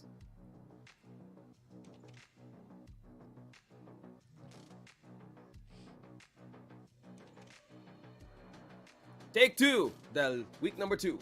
Magandang gabi Pilipinas, nagbabalik ulit ang VALORANT Challengers Split number 2 dahil nga it's week number 2. Ang daming dos ngayon, ang daming sweeps! At nagbabalik kami ngayon sa panel kasama ko si Dax and si Rockhart. Man, kamusta naman ang araw natin ngayon? Guys, feel ko yung out of place dito ngayon eh. Bakit kaya? Bakit? Hindi ko alam eh. Basta ako matatanong ko na lang guys, ano ang tunay na bang-bang sa inyo? Well, sa ano naman, sa Valorant, meron din namang C-long, di ba, na area. So, it's fair naman to think, di ba? Pareho tayo naka-black eh, so in a way, connected tayo. Actually, yung nga si Rocket yung hindi naka-uniform today. Guys, sabi nga, di ba, black shirt day today. Parang kasi wits ng photoshoot ng Oasis eh. Oh, siya yung nakaputi. Kung may black and blue, merong Idol black and team. white. Kami yun. Nice. O, di ba? Black and blue. Paano ba yan? Black and white na kami dito. Rakart, kamusta ka naman? Ay, grabe ang saya ng games kanina. Pero I think Taylor also mentioned, madami siyang default. Yung game, yung last one lang siguro yung parang medyo napapa edge of your seat ka na talaga. Muntik na, no? And I think, ha? Muntik na. Muntik na. Paano pre? Ganito yung edge of the seat ko. Is it now Ano yung edge of the seat? Paano ba? Ano ba? Sige, Pupwesto nga ako eh. demonstrate natin ang edge of the seat. Sige, lapit ka pa sa camera. Ayan. Ayan. Yan ang edge. Literally. Well, katama naman talaga. Yeah, go ahead. Sorry. And I think yun magandang if there are newer teams watching, 'di ba? That's a good study na ganito yung mga kalaban nyo guys. Mga ganyang ka high level na pag nag-hold kayo or pag nagkamali lang kayo ng isa, mapapunish kayo malala. So, it was a really good watch, to be honest. Ang ganda rin bawi for that one. Kaso nga lang, Oasis to the top. Naka 2-0. But before everything, we would like to thank Mineski Global as being the official tournament organizer for the 2024 VALORANT Challengers Philippines, presented by PPGL, the largest multi-game esports league in the country. Siyempre guys, also thanks to our official super app partner, Grab. Score Grab's lowest prices with up to 15% cheaper fares on Grab Car Saver delivery fees, as low as 15 pesos for Grab Food Saver delivery, and thousands of budget-friendly meals as low as 99 pesos for Grab Food Saver meals. Use promo code GrabFood60REN guys and get up to 60 pesos off your order with a minimum spend of 550. Promo runs from 11 a.m. onwards, so mukhang andyan pa yung Grab Food 60 nyo. And don't forget guys, this tournament is also officially sanctioned and supervised by the Games and Amusement Board. Yon, thank you so much. All of my friends use Grab Food Saver. That is a tune that will never leave our heads after this split, no? Memorize Memorize ko ko na by gagawin ko heart. siyang alarm. Pag-gising Gusto ko pa nga lang, Grab Food Saver. Pag hapunan, Grab Car Saver. Lahat na lang ah. Oo nga, and it's a good way to see na dahil mahabang ating araw ngayon, dapat ikaw nanonood ngayon, meron ka ng dinner at merong Grab Food Saver. Pero tara, tawagin na natin ang Team Avernus para sa ating laban ngayon. Let's go!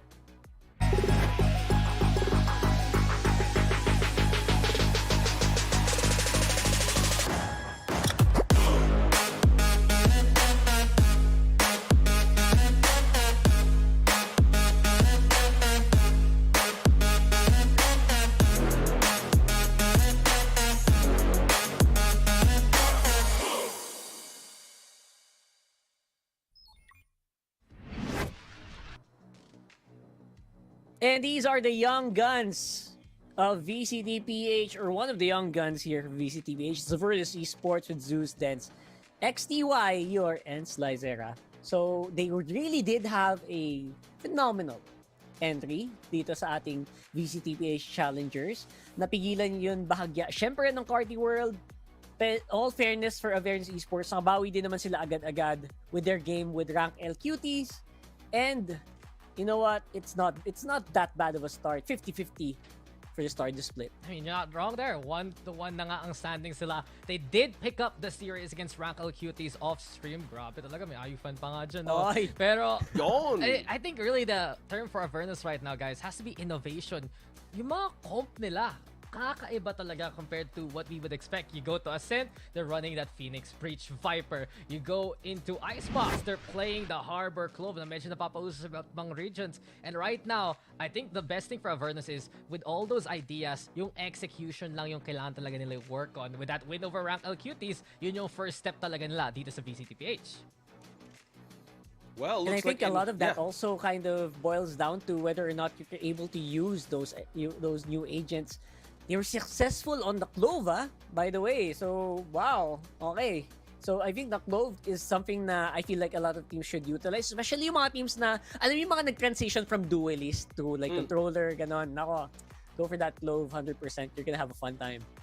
Well, speaking of fun times, tawagin na natin ang old Stinky Cats for the lineup for heading to this match. Tara, tingnan natin sila.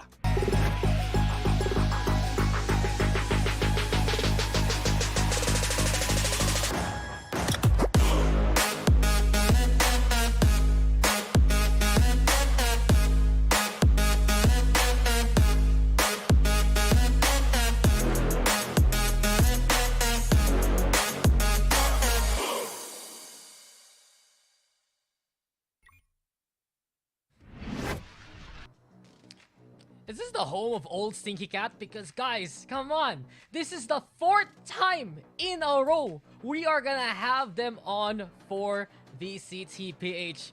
Interesting schedule to say at least for old Stinky Cat, but they have made wonders with it. Aeonix, Dizzy, FES, Fallex, Dignified, Owen, Cutie, the core that you know and love from Split number 1. I really thought about their scheduling because it's such an endurance run here. The fact that old Stinky Cat needs to play so many series at the start of the group stage, then have that big break before they face off against the Titans of Naos and Oasis. But we've also seen a quick little 6-man outing from old Stinky Cat, right? We had Exotic in instead of Fallex for a map. He did well individually, but without Fallex, it seems like the system of old Stinky Cat isn't there as attuned as they would like. They can bring dominant performances, but from what we saw against Subversive, perhaps also letting those dominant performances slip away from them and lead to their own losses there.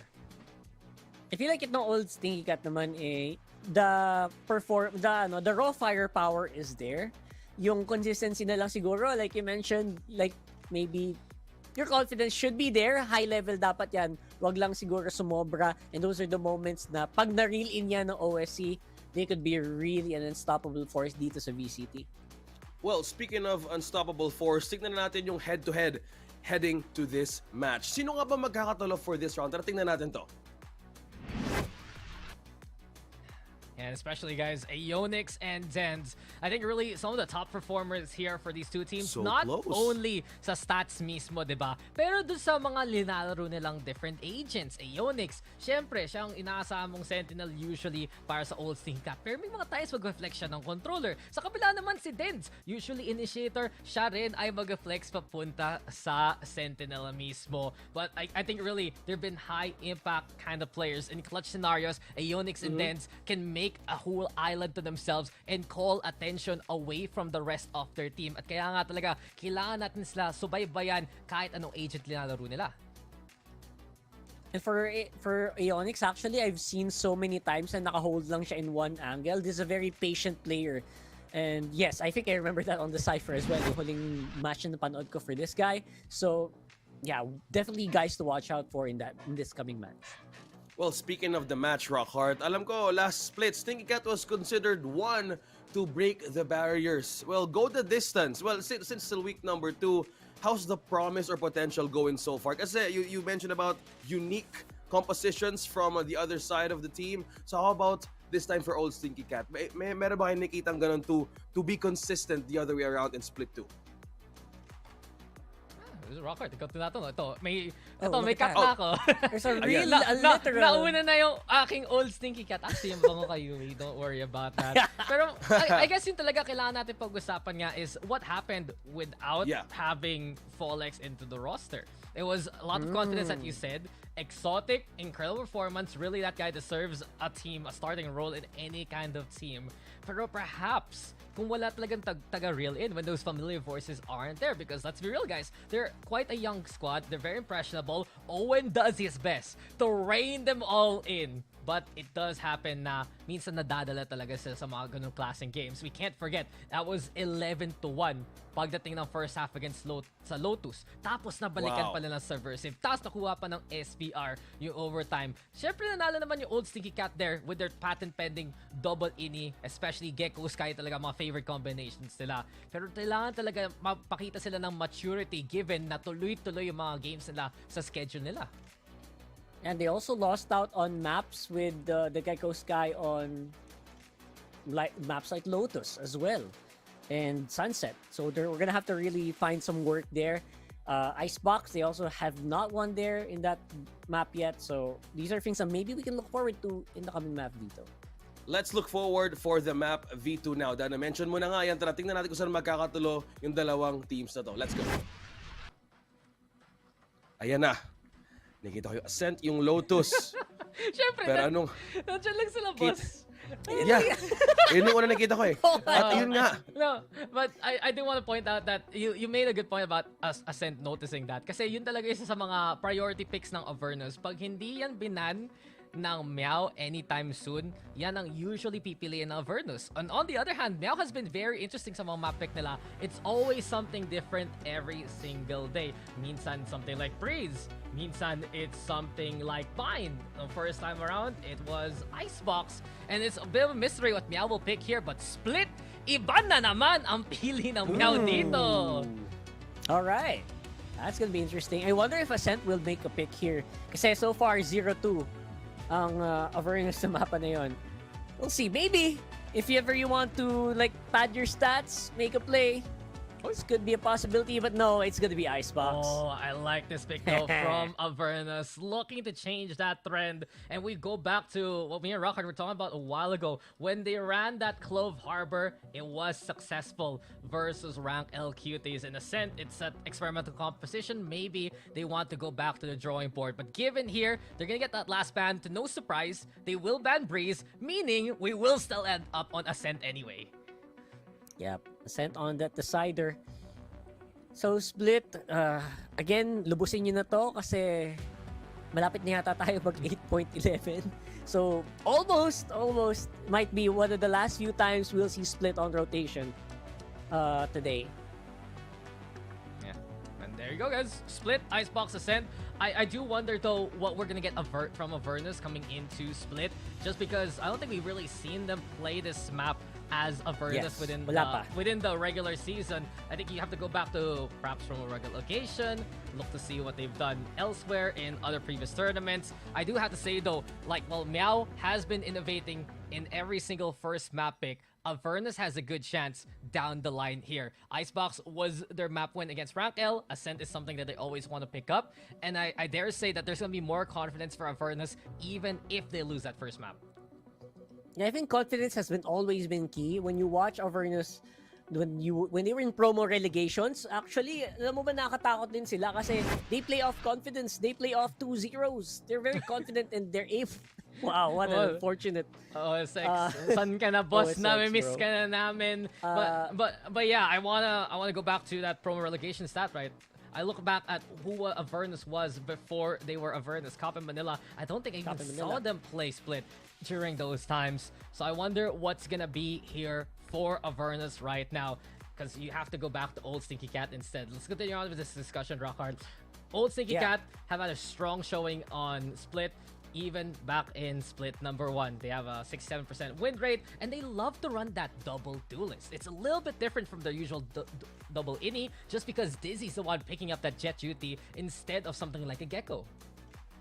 And parang, I would say na medyo inspired sila with teams like Paper Rex. That's exactly what the vibes that I get when I'm watching this team play.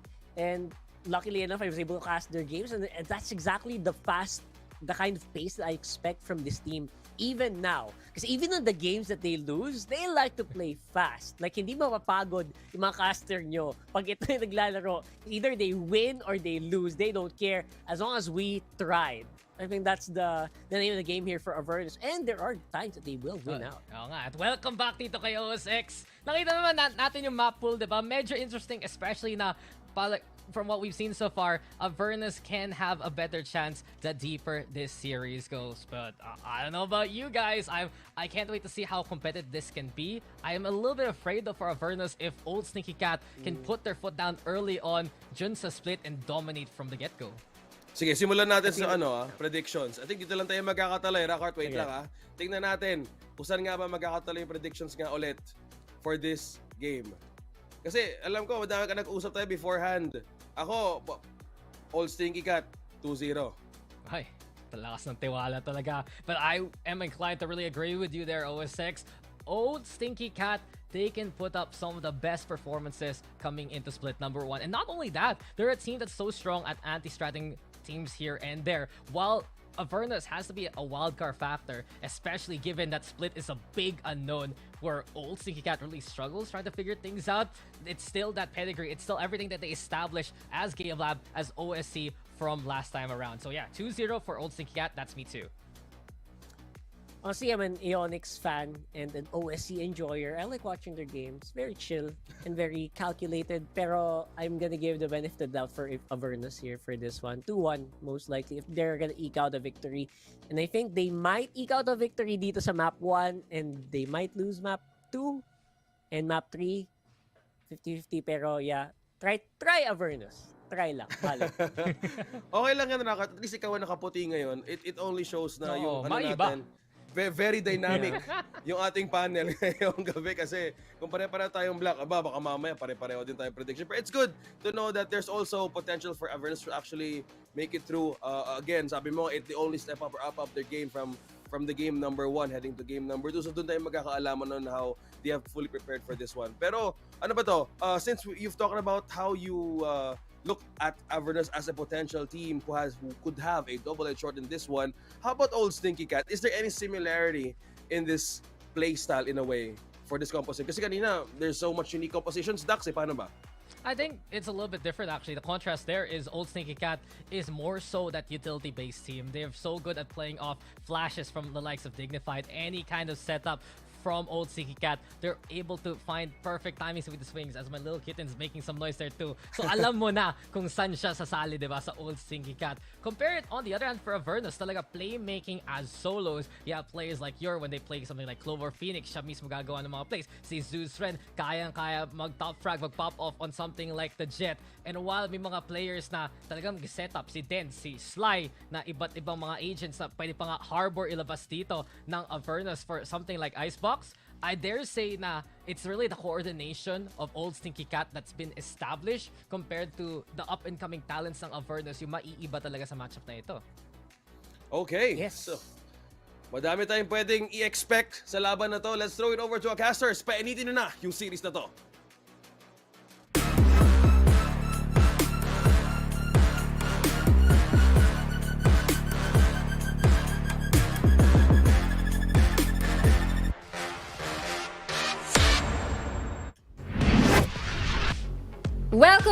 Welcome everybody over here at the third series of the day. It's gonna be old Stinky Cats versus Avernus Esports. We're gonna be your casters, bringing you all the action. Riku here, joined by Raph, who's wearing a coat, a little bit of some necklace here. What's up, Raph?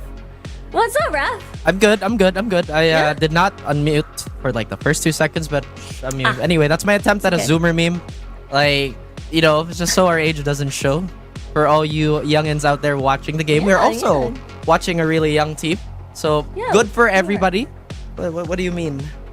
I'm just trying to fix my hair, but I don't think we have to wait too long just to check out what the teams picked for the agents as we head on over to Split real soon. And Raph, what are we looking at here? Because it feels like a little bit of standard, but it's the classic double duelist that we're seeing. It's not Arena, it's the Raisin Jet. I believe this is called Valorant. Valorant? But yes, we are Valorant. We are going with a really classic comp, and I don't think there's like anything wrong with it per se, because if you're comfy playing with this, then why not, right? Especially for a team like old Stinky Cat that has a lot of firepower. This time they are assigning Dizzy onto that Jet, which they do occasionally, instead of playing that hard any role. On the other side of the roster is Avernus Esports with double controller. I do think the responsibility on this comp is that much higher, but the potential to just kind of bleed out the opponent without even fighting is so high.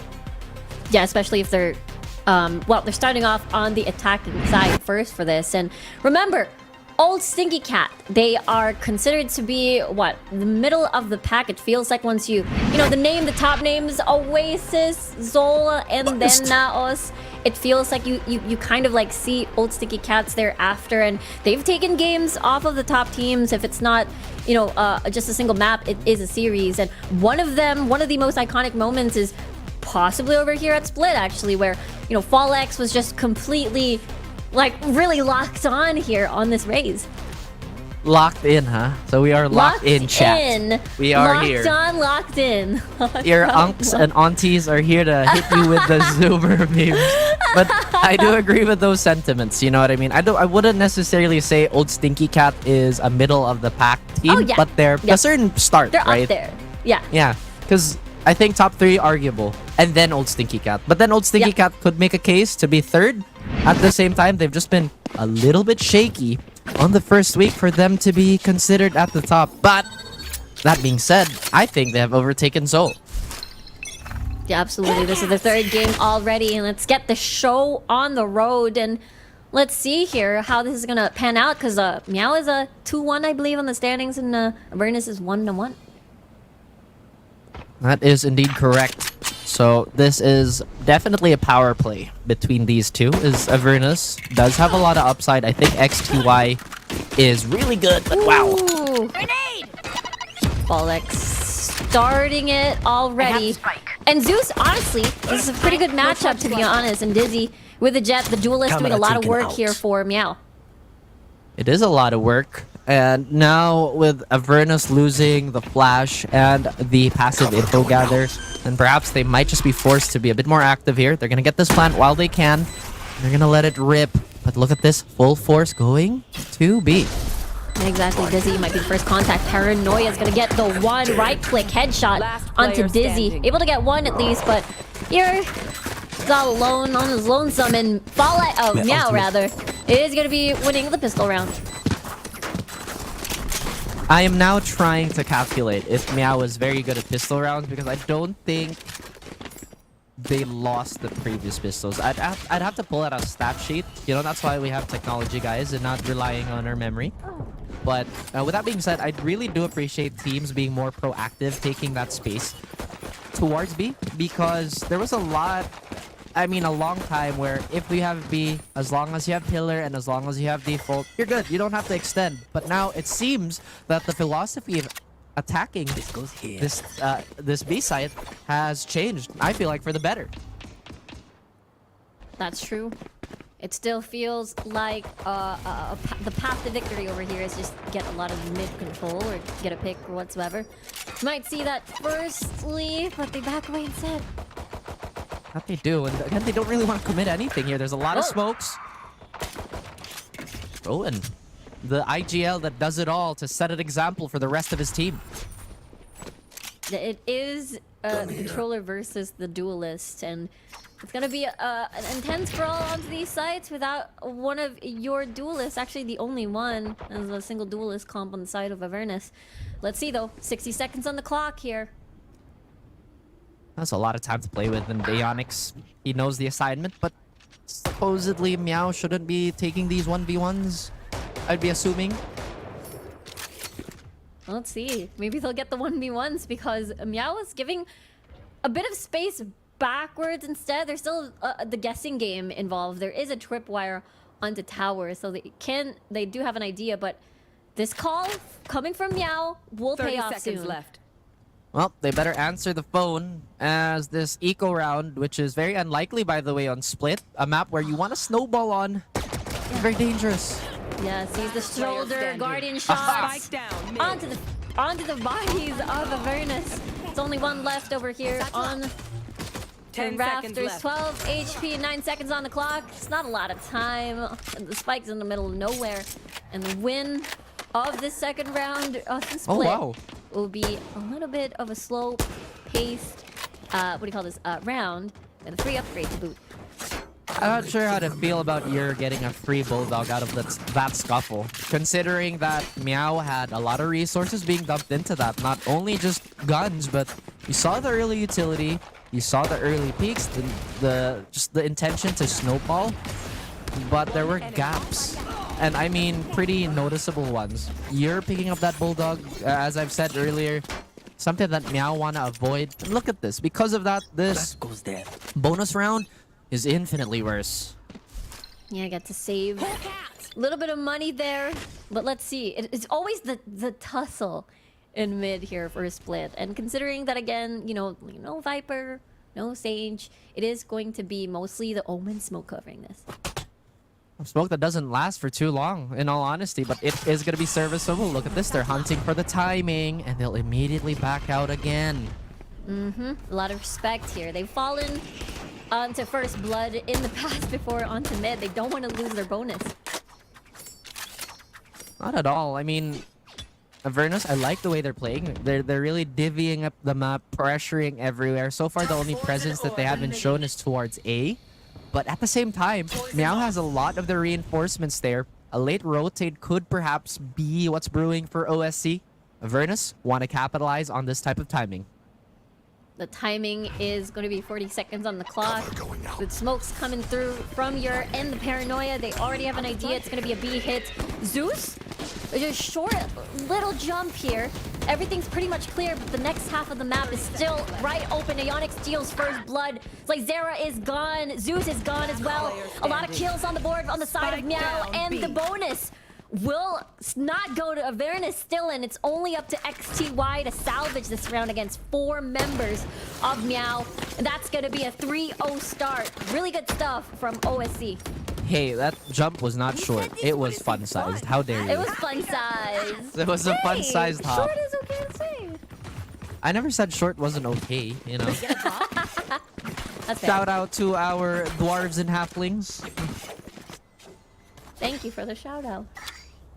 Are halflings small? I can't remember. I don't know. Is that a D&D thing or? You don't play D&D? I played D&D. I played once. Nerd. Anyway, so Meow, by all counts, have kept that hit intact. Keepeth. Die. The old English there, just a little bit. But Avernus, they might just be biting themselves on the back here. The core problem of Split is that you have to be so coordinated to take the space, especially at top level play like this. It is no joke to play this map well. Oh, that camera sees heaven over there, so they see the sky over there on the heaven. But yeah, let's see. It's about dividing your resources. Literally, it is Split. But this is a new thing that they're doing right now. They gave up space onto mid, decided to defend from here. Let's see what they do. So that's why it's called Split. You are a genius. Oh my gosh, yeah, you're right. Like, look at that. Oh my god, the symmetry. Wow. You're right. Yeah, that was actually a joke. But there's 2 heavens, 2 sides to hit, and so many defenders that might take the brunt of AVN's hit. Exactly. This could be the start, though. They have an idea, but Dizzy deals first blood. Dens is gone. Spike Carrier is killed. Little bit of a tussle here, but in the end, Fallx is there for the trade. It is still an eco on the side of Avernus, so this could be still a difficult conundrum, and that's a double kill with a showstopper. Fallx ain't stopping, and Dignified trying to scout for the last member. The last one is onto Vents, and they're gonna hunt. They're gonna continue. It is a 3v1, and the crossfire has been set up already, unless the isolated fights are there. That's gonna be a no 4. NO. Meow start. Meow. Well played. Meow, that's right. I wish you guys could see me facepalm, but then again, that was my own doing, chat. My bad. As I was saying before getting duly distracted, again, Fallx with a wonderful sacrifice play here. I'm sure he wanted to come out on top of that exchange, which he did.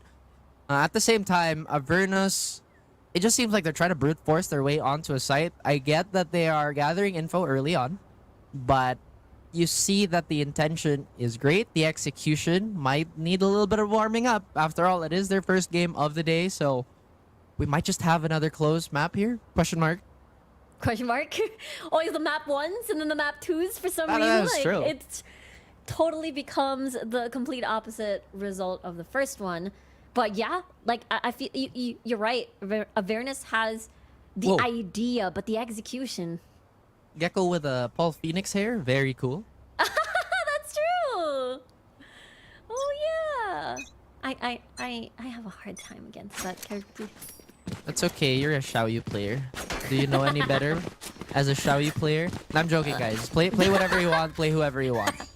You know what I mean? That's the truth. And it seems like Meow, the old stinky cat, are doing whatever they want in terms of this defense. They seem to be dictating the timing of the hit because they're just denying so much early info.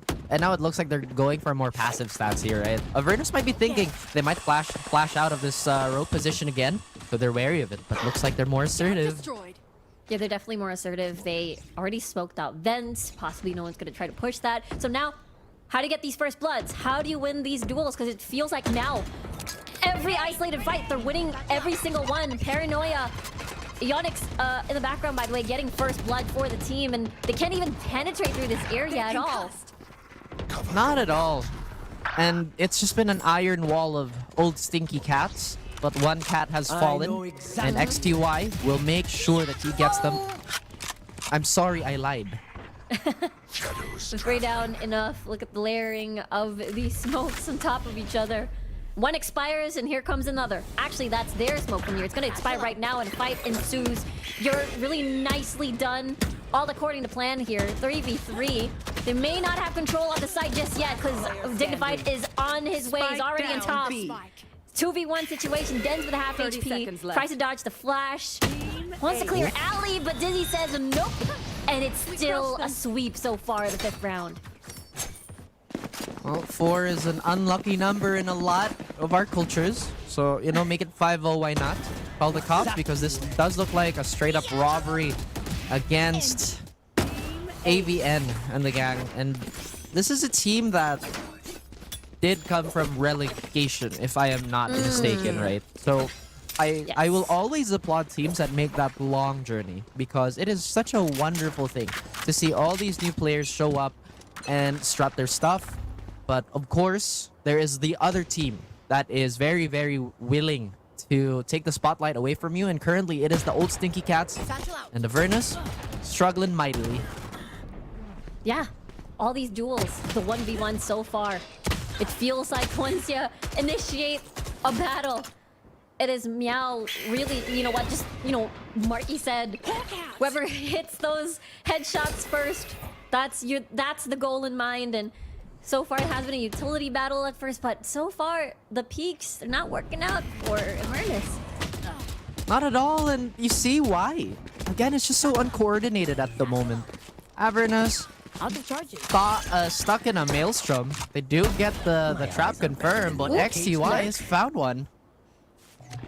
Going to possibly break their position with a 2v1 scenario, make that a 1v... no, not 2v2, a 1v4. The math ain't mapping.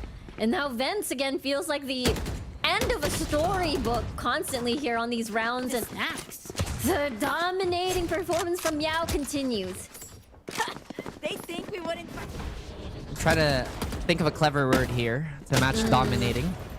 Yeah. Well, they are Yeah. stomping the yard, if that's another one. If they're a bunch of strays, then the neighborhood is filled with them. Not that there's anything wrong, actually, guys. This is a PSA. If you have stray cats, if you have stray animals, please leave out water and food. You know, they'd appreciate that. And one day, they might become a bunch of pro players. Look at old Stinky Cat. They are, well, truly on top of their game right now. And they have a lot of surplus of resources. Oh. Anyway. I see that you've been surprised by the lack of resources allowed by old Stinky Cat. Yeah, exactly. And it feels like every angle Avernus tries. I feel like this one they had to back away. The Paranoid's not gonna hit, and there we go, Zeus. Showstopper unlocked, make that a double one. The second kill for him. Things are looking out great for Avernus for this round, but Dignified, he's trying to deny any sort of win with a triple kill. 1v2 right now. XTY gonna come from far away. Spike in the middle of heaven. Spotted by the Seeker, spotted by the dog. The entire Zoom knows where you're at. And now the blind comes through as well, and Dignified with a 4K. 7-0, meow. Meow. I feel That's like you're right. just using that as an excuse to say it on air. I love the word meow. It's just so nice. I will describe my look of disappointment to you. I mean, I'm sure you know what it looks like, right? Jokes Yep. aside, Dignified. We talked about how he is as a pickup, and Split 1, I was really surprised how well he slotted in almost immediately with old Stinky Cats. This is also another tell of a great IGL. ONQT, I mean, you know, he frags out, he makes the call, so he really does it all. And he keeps the boys in line, which is super important. Especially in a team like Old Stinky Cats that's very explosive. You gotta find that balance, either to reel them in or send them flying. But meanwhile, they do have some control over the site. But it is going to be a 5-man retake. Fallex deals first blood again. Sly Zero with a trade, though, doesn't know that there's going to be a second player on the boat. There's no boat. That's ramps. Aeonix, eyes on heaven. Dizzy on the skies. And no second kill for you. But still, at the end of the day, it's 8-0. Surplus resources, surplus everything. Raph, Rico, this is insane. I was about to say, why are you doxing my name? And then I was like, oh right, that's what I go by. Give me a moment. And yes, you know what? Like I did. I'm not gonna dox myself. Well, yes. I mean, unless like somebody's gonna use that, you know, grab food saver. I'll let you know. Reverse dox. Yeah, for sure. Yeah. I'll give you a location so I can pick it up at the same time. Picking it up is Meow, lucky number 8. What does the 8 ball say? Will Meow pick up another round? Avernus. This is definitely on their hands as they go for a very quick hit here. They might get a freebie. No way, no Folex! You can't just do that!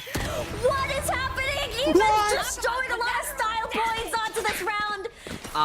He jumped on the platform, showstopper, went back to the operator, and just finished off the round. You're kind of gross, bro. Oh my gosh, man. Disgusting! Hi, Twitter. Hi, Twitter. Hi, Twitter. Hi, Twitter. Hi, X. You know. Actually, what do you call it these days? What do... bird app. Letter app. Again. Twitter. Something. Yeah.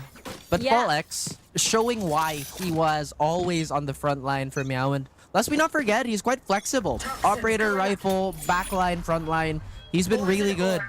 And now we are at number 9. We got 9s and 10s maybe lined up for Meow. Avernus have to fix this somehow. Yeah, what are the options here? Now there's an additional layer of an operator and Folex now all like pretty much online after that ace. That was what? That's the third ace we've seen today on a raise. Note to self, play raise today. And for all you would-be hopefuls, we would all love to be as good as every one of our favorite raise players here. Meanwhile, Zeus is one of them. Zeus has had wonderful performances in the past. Perhaps they can swing this back around on the strong side. Now remember, Rico, the last time we were on Split, you said yourself, you cannot trust the score lines on Split itself. That's very true. Especially the fact that it is a whoa! Really nice coordinated Viper wall down. Folex with a double. Once more. Knows the last one by the edge of vent. I'm gonna flush you out with this grenade. Denz is now gonna come to the loving arms of Aeonix. Does he know? Does he have an idea that someone's towards the left? All the utilities in the world being thrown at him. And you're the only one left with a stinger. And Folex pretty much has used every single thing. Operator, shorty, whatever. That's such a race thing.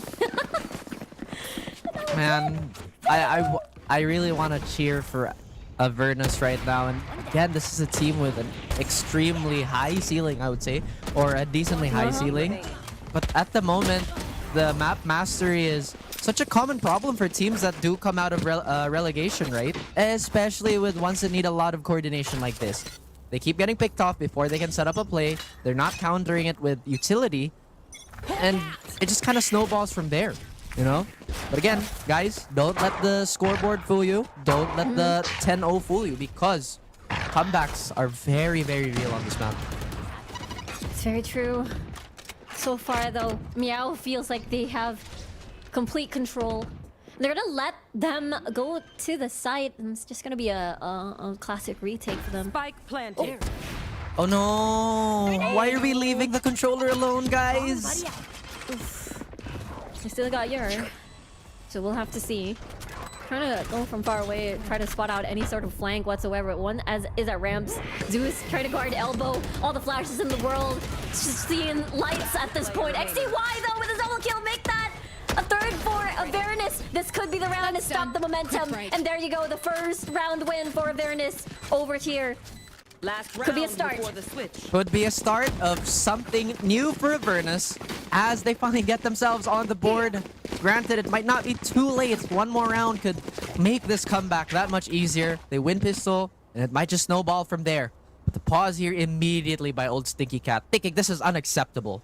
How could you do this, team? How could you? We were totally aiming for a possible 13, and or something. Because I feel like that's like their goal right now. That's their aim. Because look at Fall X. It's not even, the first half ain't even done and he's like 21. Really is not. And I mean, I really want to play. You know how I am, right? I'm very objective about. This is my preferred viewing of the matches. And Avernus, I feel like there's so many things they could fix. At the end of the day, when they do get back into the reviewing room, then they can at least dissect that. But the most, I think, obvious thing right now is that they had a plan earlier on. They were really divvying the map the best they could. But now, Meow, they've gotten a full head of steam. They're super confident. And Avernus can't stop the avalanche. Snowball has been incredible. It has been. Imagine that's just, what, 3 rounds away? First half ain't even done. So this could be either a 10-2 or 11-1 kind of score. They do have a lot of ults to work with, so it's possible. Might do it again. That gives a possibility of them to repeat the action here. And another thing that's been somewhat stinging on the side of Avernus, these random 1v1s. They're just not winning it out. True. And sometimes you kind of fall into the trap of, oh, I have to win my duel. So I have to fight and I have to actively look for a duel. Exactly. I'll take this peek, try to win, 5v4. And that win from earlier, you know, the first win of, the first round win over here at Split, it was more of post-plant, playing as a squad. They're able to get a lot out of it, so yeah. Yes, that's right. We have to play the team-based game like a team, guys. We have to go for the objectives, of course. This is the winning formula. Honestly, earlier it was what do you call this? A display of solo play from Fall X earlier. And That now is true. the operator, oh sorry, it's not an operator. It's just an off angle with a Vandal and Dizzy in the middle of the site. Either way, they expend the Seekers here, but what did they really do? They get stopped again by the A little utility. bit. Exactly, here comes the smoke. They cross on towards Heaven. Fall X playing across the smoke. On top of it as well. Might get a peek down. They're trying to smoke him out of it. Zeus with a kill onto Fall X right now. Signified falls as well. 3v4 right now. Flying across the map. They're getting all the kills that they need. But Dizzy is still here surviving. But now it's one person left. Aeonix. What can you do? A lone heartbeat on the side of old Stinky Cat against Avernus. They try to peek their way onto the spike, but Aeonix has been discovered by the jump? Question mark? Yeah, exactly. Heard the drop, heard the gunshots. But they still have to guess where it is, but no need for guessing if you have that. Right now, here comes the scan. And Aeonix destroys the Viper Spit. It's all down, but doesn't see the other player on top. And there you go, that's the second win for Avernus. They're gonna take it for sure before the next round proceeds. Alright, this is where Avernus have to, once again, legitimately get themselves going. You are on the strong side. Pistol will equate to a decently sized snowball. And if they kind of reel it back to when they were nearly winning those eco rounds, what did they do? They found all these overextensions on the side of Meow. And perhaps on the attacking side, this could be a habit that could be exploited by Avernus. Yeah, absolutely true. Maybe they'd extend on, you know, some of these post plants, perhaps. Maybe someone from Meow wants to take an early duel. But let's see, though. This is the swab. If Meow wins this pistol, it might be a sure, what, 12-2? It's gonna be a tall order for Avernus. Yeah. Do I sound super negative? But the thing is, if Meow win pistol and they have enough after a plant, they're probably gonna buy Vandals and just power their way through. Because Avernus, if they lose this, there is just no way they're not forcing. Very true. Meow looks really good at the moment if they have enough fire power. The round has began. Slyzera is trying to get a lot of jump peaks over here onto mid. We were certainly expecting a bit more drama this time around on the first map, but it's been supernova on the side of Meow. They've been burning every single thing. Hopefully they don't burn out. It's true. It's indeed, again, the mental pressure of having to catch up with, what, 8 rounds for here. Fallex now gonna initiate. Gonna get blocked by the Cloudburst, actually. Had to push forward. That's why Zeus gets a double kill. Zera with a little bit of, you know, the strafe here. And now it's a 2v4 situation. Both on classics, by the way. Dignify just trying to win out these jiggle Oh my peaks. gosh. And in the end, Avernus is gonna win this round, and they hold on a little bit longer. That's right, Avernus avoid the sure sweep here, but now they have to arm up as best as they can and play this as objectively as possible, because even the bonus is not a happy round to sacrifice. I mean, you have to fight tooth and nail here. No pun intended, of course, because it's old Stinky Cat. But Avernus, they gotta spread their wings somehow. We've seen this before, right, Graf? You know, like it's 10-2, and then suddenly it's the other team catching up. It has been. We've seen that a couple of times in the past. Yeah, I mean, I'm hopeful for it. Because again, defense is the strong side, and we're seeing, I would say, a pretty good default here. They have a lot of presence towards the middle. They're backing up their outlaw, but now one shot has been expended. They could use this time to flush in. Exactly, to flush out, actually. Dizzy dealing first blood. What is the call here? They're all pretty much compressed to this one single area. There is one lurk, though, coming from Aeonix just to try and clear A out before they decide, okay, multiple choice, A or B. What is it gonna be? Well, you said B twice, so that could be. This is probably a B, then. Probably, apparently. Well, I think we made the right call here. I think they confirmed that there was Cypher utility on A, and Meow just realized we're not going to deal with that. We'd rather take the straight-up gunfights. They have a serviceable weapon now for Fallex. All they have to do is just use bodies to give him the opportunity to fight and maybe get a multi-kill. Hilliard does have the stinger, so if Fallex goes up too close and personal, that's not gonna end well. Zeus with another kill with the outlaw, and a headshot with a stinger. You're with another kill as well, and make that a second, and it's just complete Armageddon at the moment. Aeonix, look at that with a classic. It's still not stopping, they're all low, but they get it done in the end. Avernus is still trying to catch up. That could have been spicy. I mean, the classic could have finished them off really, really quickly. At the same time, we have, yet again, another Avernus Esports round, which I'm 100% sure they're very happy about it. The weapons are locked and loaded for OSC. Oh, this is a nice spot. Although I probably would have thought it would have been optimal if they just let the Jet kind of take space first and Fallex play trades, because Classic, Bulldog, one has more firepower than the other type of argument. Yeah, that's true. They weren't able to clear the two players of Avernus much faster than they were cleared instead. But anyway, this is it's bonus time here for Meow. Let's see how they take advantage of it. Cage trigger. Thinking about it, I'm seeing what they could use here. They go for a classic default towards A, and it does look like Avernus. They've planted themselves on the stronger side. They have a lot of utility towards the site itself, so meaning they're willing to just kind of give this up and scramble a little bit later on. Now they have to worry about a potential lurk threat here towards mid, because they might not have all the utility to cover it. They may not have, but they do have the firepower. Like this close range, Bucky shots. Dizzy, though, nearly there for the trade at least. Flies, there is the flash, so it flushes out Zeus as well. Out of position, reposition, Cloudburst to block any of the sights, and Owen QT gets another kill as well. And they're a little bit confused on where to go. Okay, I just went to screens. I just want to go back to heaven. And indeed, sent to heaven, literally, is Dizzy able to eliminate Zeus. Now, Zera and you're the only one left.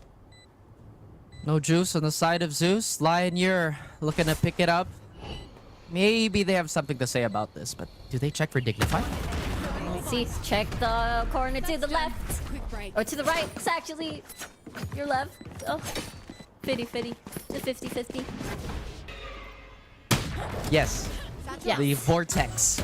Yes. They could have realistically double cleared, but it's one of those smaller things that you kind of fix down the line. Again, we're giving Avernus a lot of leeway here. Well, not really a lot of leeway, but they have made it this far. It's just, it's an entirely different Shark Tank once you play against the experienced teams, the teams that have repeatedly been on the stage. Yeah. And maybe they're feeling the growing pains. Yeah, yeah. It is just, you know, the beginning of Split 2. And so it is quite the tough opponent that they're facing at the moment. And they're really feeling it too. Like, Meow is... It feels like they're really, like, so confident, you know, a lot of these angles. That they are. And look at this. It does look like Meow is lulling them into some sort of hypnosis. Avernus, no. Yeah, it felt like, okay, let's fight up mid. Come on, Zeus. Gets a kill onto Onyx. But, oh, I was about... It's okay. You can take that pass and... Right now, 1v3. Spike planted. Zeus has won out a few of these. And True. this is so difficult. If you look at the layout of how Meow is playing this post plant, they have two really long angles that are super awkward to clear. He does have a boom bot and a paint shell available, but maybe the smarter thing to do is to go for a save call, considering the bank is broken, and maybe play for overtime. Yeah. They've hit that middle part of no man's land where do I save, do I commit? And it looks like we're still not decided. Looks like it is gonna be a save. Hoping to get maybe one kill and then maybe get an orb on the next round to get that showstopper. But looks like still need that 2 orbs and match point now onto Meow. It feels like it's truly going towards that direction. Whew. This is a tough one for Avernus. Yeah, yeah. But hey, it's their map next. If they concede the next round, so hoping that they can come back from that. I feel like Icebox may just give them that much more freedom because, again, if you look at the layout of Split, it's just really not a map that rewards freestyling too much. The choke points and how easy it is to defend them is difficult, to say the least, if you're an attacker. And I feel like that's where most of the woes on the side of Avernus really came from.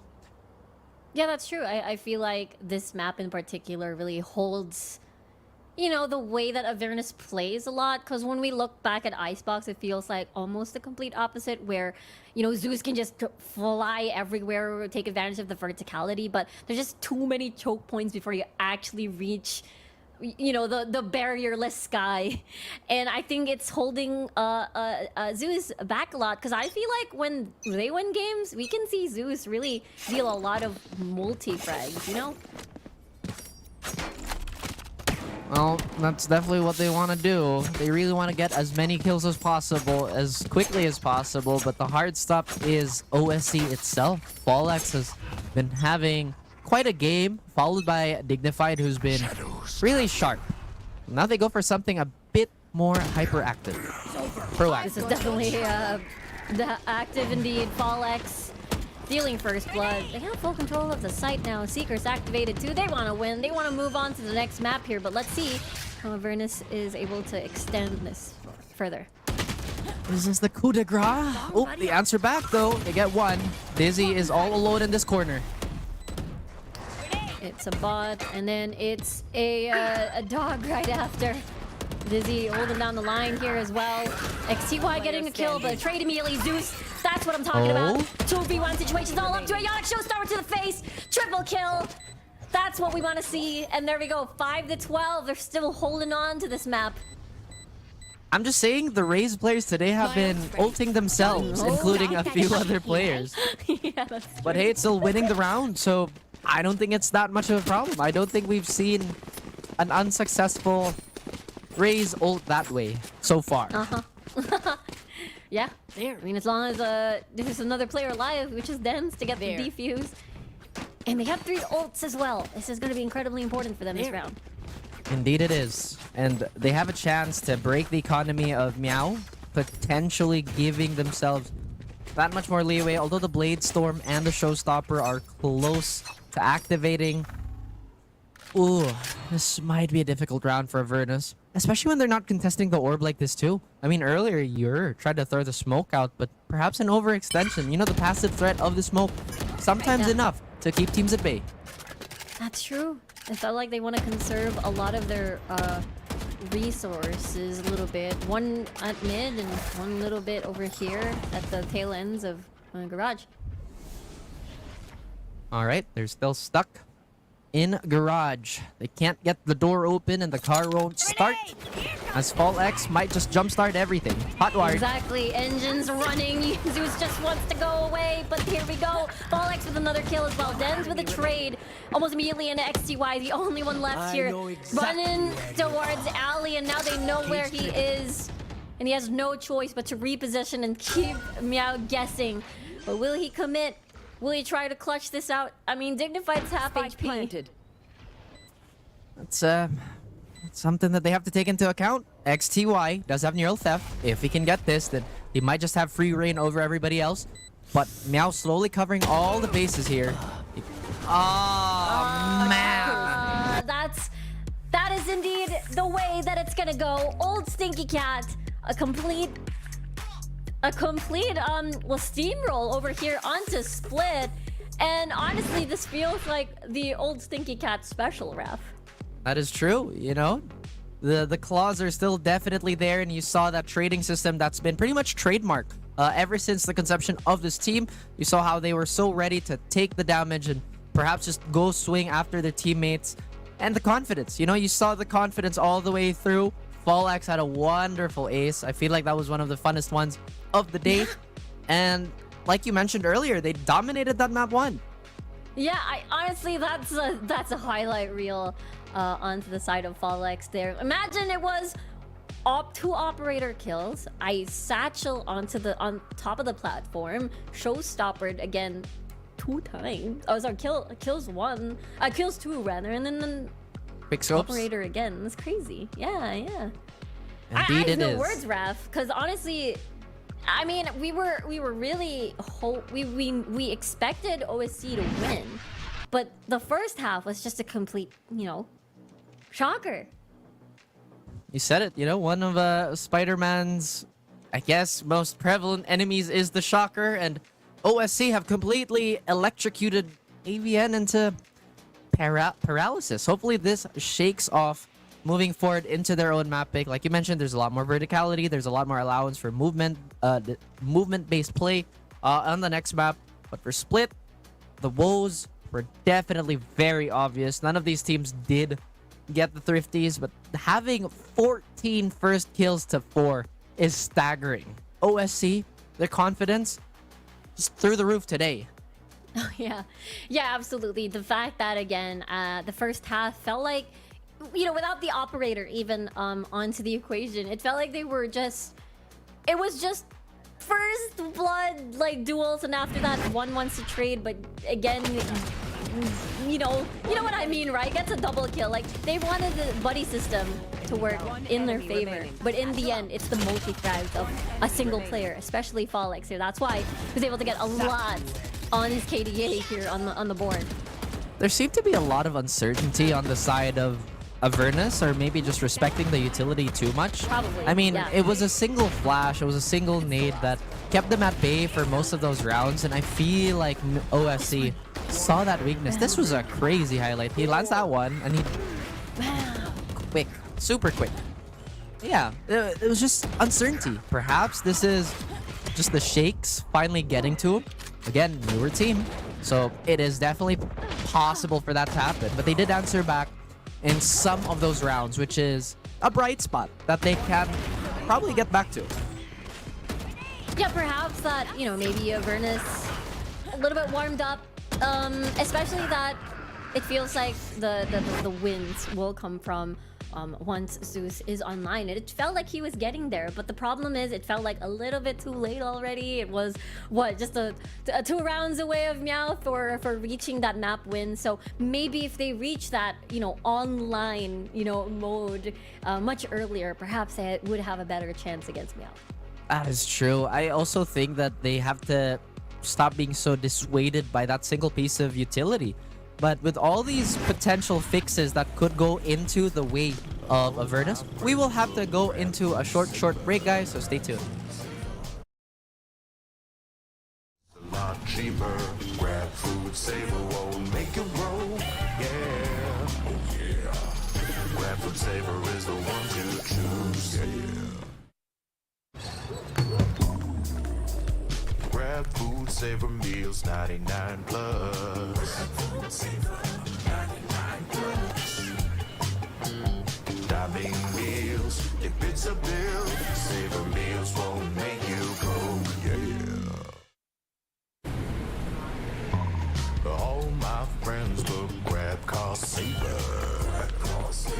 The grab cost saver is a lot cheaper. Grab cost saver. Grab cost saver won't make it roll. Yeah. Grab car is the one to book. Yeah.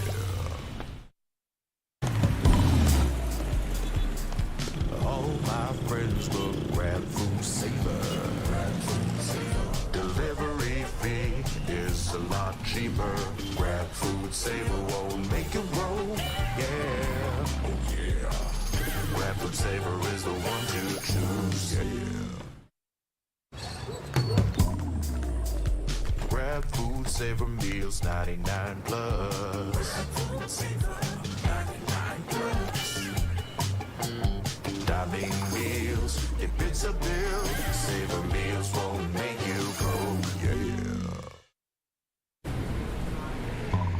All my friends will grab cost saver.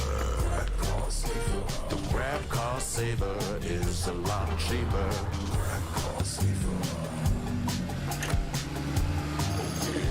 Grab cost saver won't make it roll, yeah. Grab car is the one to book. Yeah.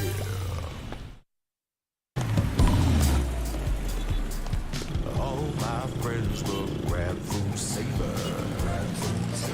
Delivery fee is a lot cheaper. Grab food saver won't make it roll. Yeah, oh yeah. Grab food saver is the one to choose. Yeah. Grab food saver meals 99 plus. Grab food saver 99 plus. Diving meals, if it's a bill, saver meals won't make you go. Yeah. All my friends will grab cost saver. The grab cost saver is a lot cheaper. Grab cost saver. Grab cost saver won't make it roll. Yeah. Grab car is the one to book. Yeah.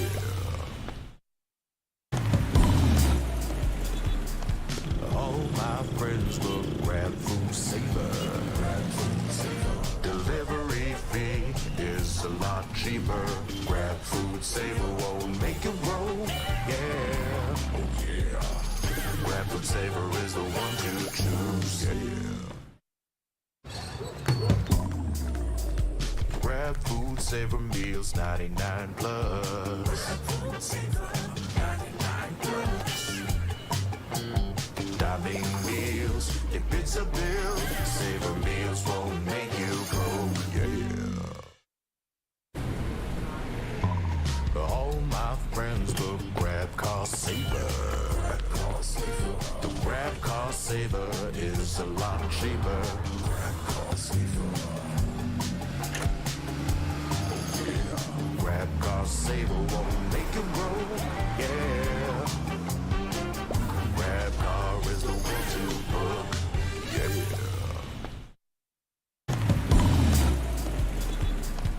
All my friends will grab food saver.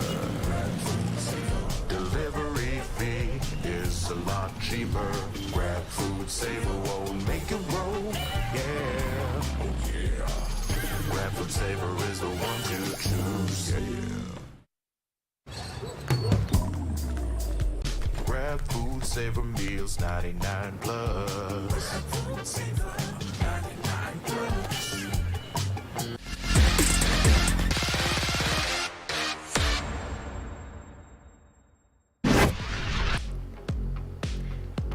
back over here at VCTPH Stage 2. We're still your casters for this third series of the day. Rico here, joined by Raph, and it is still between Avernus versus Old Stinky Cats, with OSC winning the first map in a very big lead over here, and we're heading on over soon to Icebox.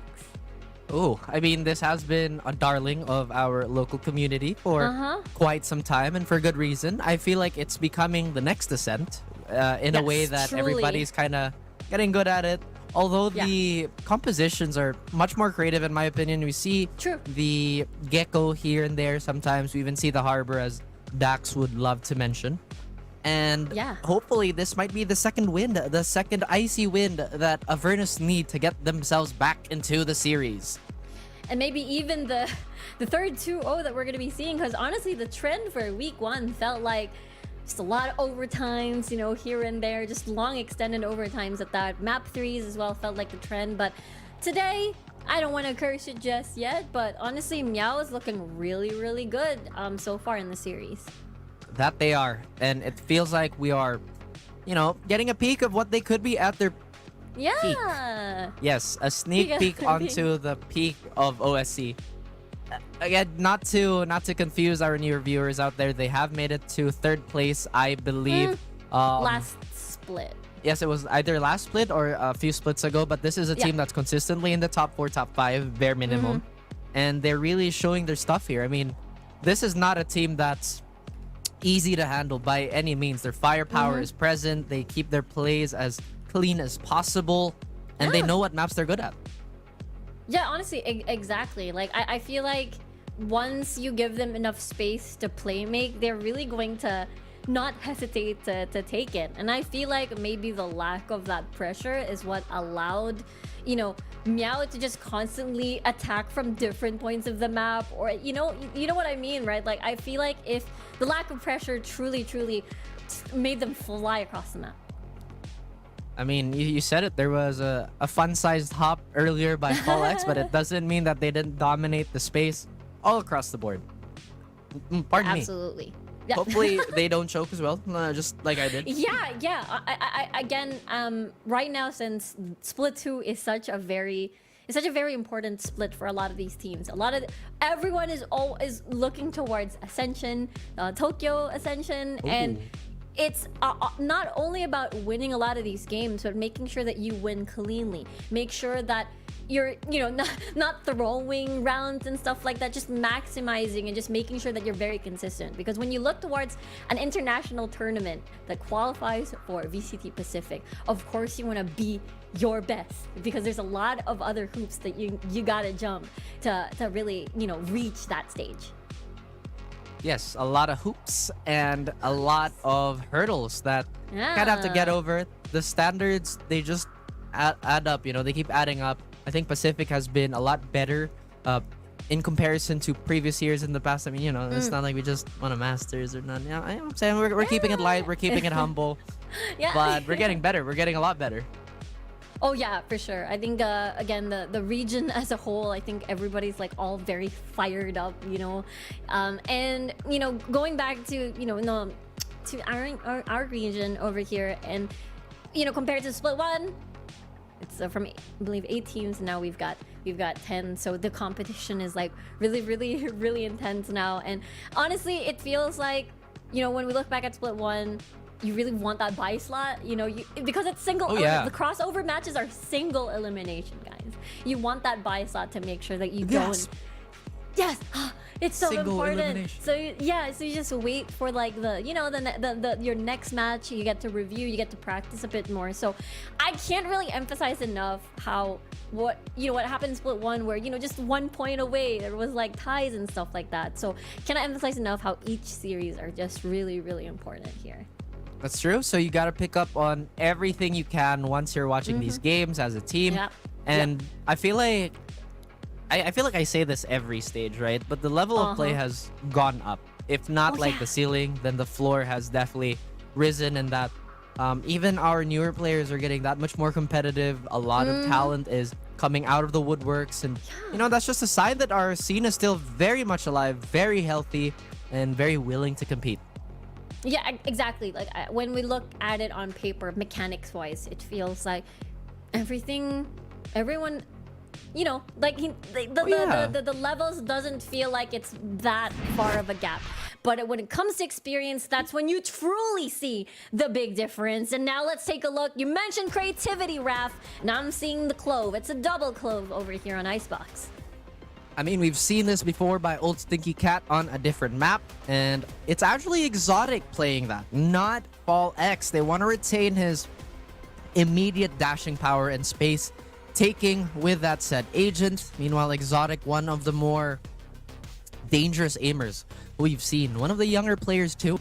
And Avernus, they go for something a bit more control oriented. They get the harbor in play, which will act as a gigantic deterrent, especially on those post plants or those executes themselves.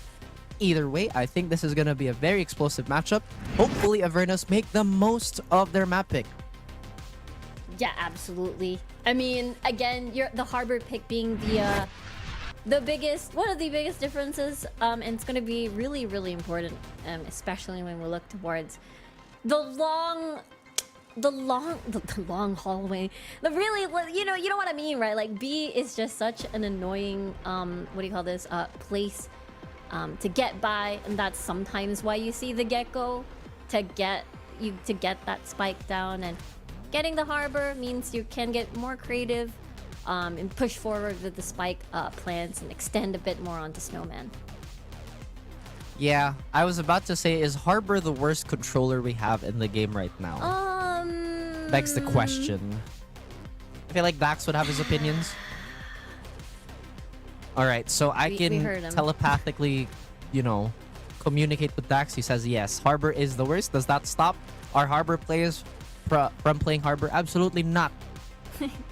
They will take a lot of pride and joy from playing that type of agent, but that doesn't necessarily mean Harbor doesn't have its uses. Again, Cove is such a gigantic deterrent. High Tide is really annoying to deal with. It's not something that you can push through willy-nilly. The slow provides so much value, and look at that, the man of the hour. Exactly. It is, again, quite, you know, flexible on the coverage as well. It just covers a lot of things, especially when we look at maps like Icebox and possibly Breeze. But let's take a look. It just keeps refreshing, just keeps on going. Exotic drops his own smoke as well. Let's see what corner they decide to, you know, clear first. Oh, Zeus gets, I wouldn't say a freebie here, but the lurk was discovered a little too quickly here. Meow, overzealous, maybe looking to get that momentum going for themselves again as they prepare to go for a B hit. I gotta like this coming from Avernus. You know, they pick one, they decide to fall back. Let's not destroy and lead the flick from Exotic. But with 1 HP to boot, here comes the plant of Wingman. And let's see how the post plan works from Meow. Oh man, overhealed is Exotic on the Clove, so that's a second life that could prove to be a problem. Look at this, the retake. Let's see now, Cloud Burst in the middle of the site, but the Clove, oh, they're just firing shots, no way, I thought it was gonna fall with 1 HP still in the hands of Avernus. Fallex, the only one left here with 10 HP. There's not a lot you can do because he's just so far away. What is going on the side of Fallex? Yeah. He's completely frozen, but in any case. Avernus commanding start to the round. Now OSC operating under maybe a decent amount of pressure. We got a technical pause here just to address maybe the disconnect or whatnot. Also, to continue the Technical Pause podcast, Rico was trying to convince me to watch Haikyuu. I still have not done that. It's been a week. I still haven't done it. No! Why not? This is, episode 2 of me convincing Raph and you viewers out there. If you haven't watched Haikyuu yet, please go watch it. It's a very wonderful anime. Cannot emphasize that enough. I mean, have you seen the anime I've recommended? No. So... Okay, that's the assignment then. Was it Kaiju number 8? No, it was Kengan versus Baki. You've already forgotten. How dare you? Wait, you brought up Kaiju number 8 the last time, though. Yeah, I was asking if it was like, is it good? Is it worth the watch? I think chat might have their opinions too. Let me just check chat. I know there's a delay, but I am willing to listen to chat. Yeah, exactly. You know how rare that is, chat, by the way? You know how often I listen to chat? Not very often. Yeah, that's true. That is indeed true. But honestly, what do you call this? I'd rather just watch one of the newer animes. I'll probably just go Kaiju number 8. I see a lot of hype around it. Even Windbreaker as well. What's season. Windbreaker? What's that? It's about like, you know, like a group, a very friendly group, like defending the town from Why do they other groups. Why do they have like bicycle helmets on? No, that's Wait. not the one. Try Windbreaker. Oops. I was like, what? What are? That's another What are one. you- That's like a manga or something. But Yeah, I was you- thinking the cyclists. They've No, they've that's chosen the cyclist. violence. Don't worry, I was confused myself. They're named the same, but it's like totally different. The other Windbreaker, the main character has like, his, you know, Todoroki from My Hero. It's kind of like that, except his hair is like black Unfortunately, and then it was yes. white. Yeah. Aw, nerd. Don't worry, watch it. Ew. All right. I So this haven't caught up to this My looks Hero like yet, a just a shonen. This looks like a shonen. though. It is a shonen. That's pretty good. Ah, I don't know. Come on, you watch My Hero. What's No. the complaint about shonen anime? I don't watch. I really don't watch that. Like What? honestly, no, I don't. No, I don't. I know about it, but I don't watch it. Shocking. Why? Why would it be shocking? Like I my don't taste in know. anime is like a lot of fighting anime, but not super shonen. Yeah, so shonen-ish. There's only one shonen that rules my heart. Oh, let me guess. Okay, go ahead. Naruto. You are wrong. What? Okay, can I get like 3 guesses? You have one more guess, and that's all you get. What? Come on, make it 2 more guesses, please. This is hard. Fine. Go. You have 2 more guesses. Bleach. I'm okay with Bleach, but it's not it's not my shonen. You know what I mean? Okay. I got it. One Piece. Okay, let me give you hints. What does a dude that likes martial arts and fitness and wants potentially to turn blonde when my power level goes up like? Dragon Ball. Hooray! Yeah, Good for you. got it. Yeah. I knew it when you said like blonde. I'm like, yes, I know that Jeez. one. Yeah, I'm so I'm- happy I got it right. And my taste in anime is getting like, you know, I mean, it's old, but it's still great. Which Dragon one? Ball has taught me a lot of cool things, you know? Who is your favorite character in Dragon Balls anyway? Have I asked this before? Because I don't really don't No, remember. I don't think so. I mean, like, I feel like my all-time favorite for Dragon Ball is probably Vegeta, because Vegeta is the sauce. He's cool. Is very cool. He is actually Yeah. very cool. He's Because actually he very overcomes a lot of things through character development and, you know, all that stuff. I like that. I like that type of cool. thing. Right. He started as a bad guy and then becomes friends with Goku or something. Yeah. It's like, hey, you beat me up. That's cool. Let's trade. Bonding over a little bit of martial arts and Yeah. well, That's honestly like how I've met Uh-huh. some of my closest friends too. Like, bonding over Vegeta. Yes. Aw. no, not Vegeta, martial arts. Or oh, you like Vegeta too? Oh, nice. We're friends now. Whoa, sick. You like his widow's Wow. peak? No. Okay, martial arts. It's the martial arts training aspect of it. That's cool to me, you know, like wow. So that's why it's relatable. Yeah. I see. Could you guess my favorite Dragon Ball character? You only have 3 guesses. Do I get any hints? I'll Is it give you a Gohan? hint at the last one. No. At Is the last it guess. Bulma? No. Okay. Give me hints then. He. That's it. That's all I'm giving. What? That's awful. He can fly. Wow, that narrows it down and water is wet. Okay. He has many forms. Do you like Goku? No. Again, you're not really narrowing this down Okay, for me. You know what I mean? fine. Like, Green. Is it Piccolo? No. Who else is green? Cell! I love Cell! Oh, okay, that's Oh. a good choice, actually. I love Cell, but, you know, he's more like... Oh, because, for example, right, Fighter Z, I like to play Cell. He's cool. It's Yeah. funny because there's so many fighting games where I main the same voice actor for Cell. Let me go check that.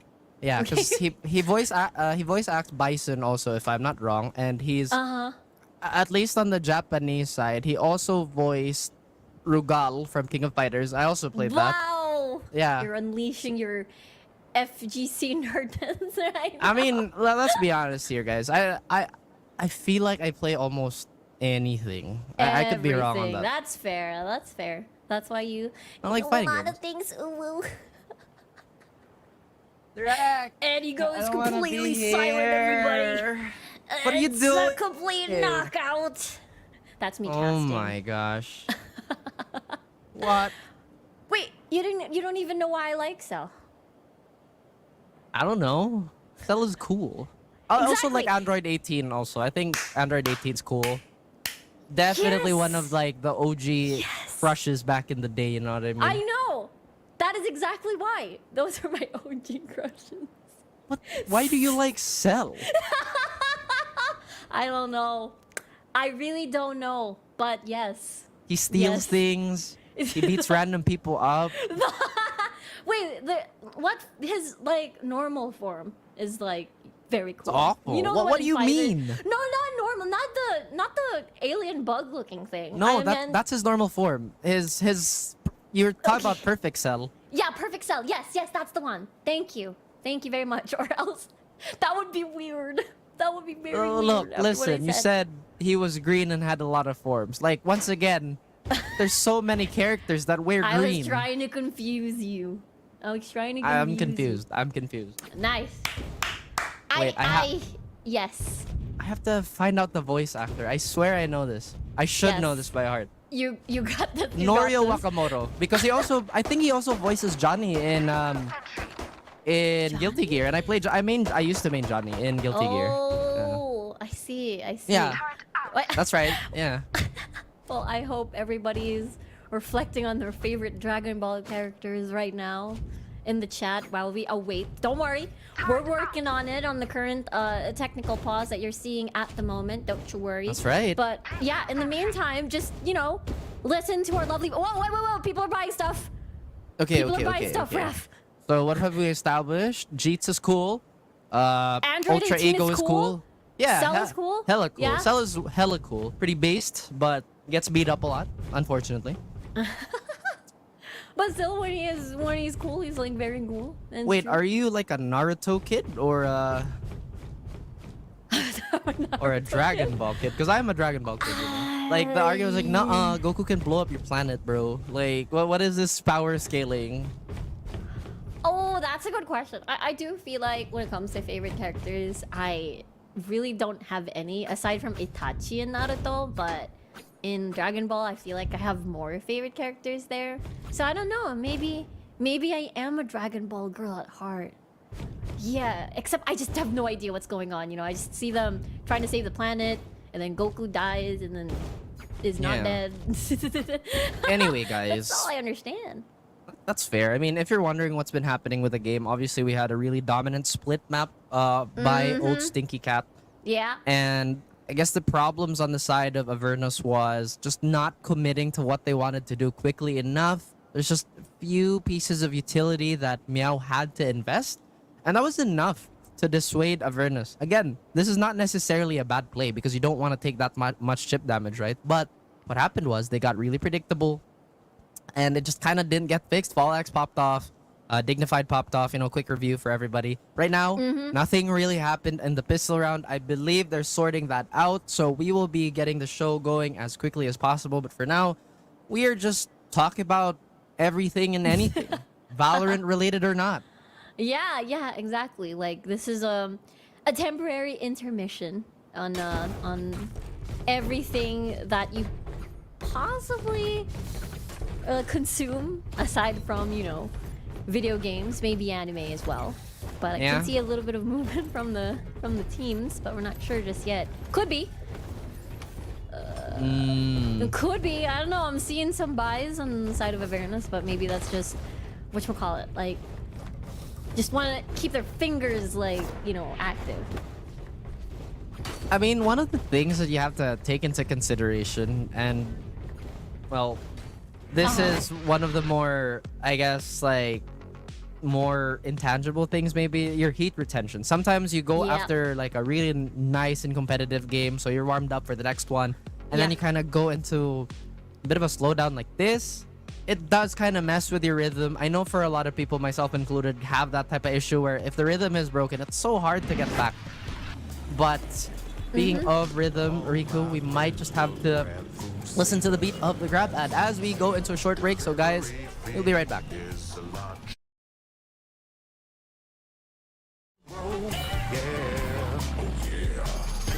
Food Saver is the one to choose. Grab Food Saver meals 99 plus. Diving meals, if it's a bill, Saver meals won't make you broke. All my friends look Grab Car Saver. The Grab Car Saver is a lot cheaper.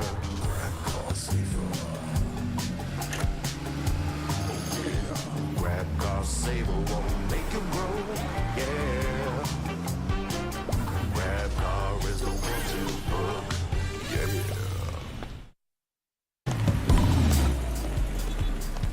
All my friends look Grab Food Saver. Delivery fee is a lot cheaper. Grab Food Saver won't make you broke. Yeah. Oh yeah. Grab Food Saver is the one to choose. Yeah. Grab Food Saver meals 99 plus. Diving meals, if it's a bill, Saver meals won't make you broke. Yeah. All my friends look Grab Car Saver. The Grab Car Saver is a lot cheaper.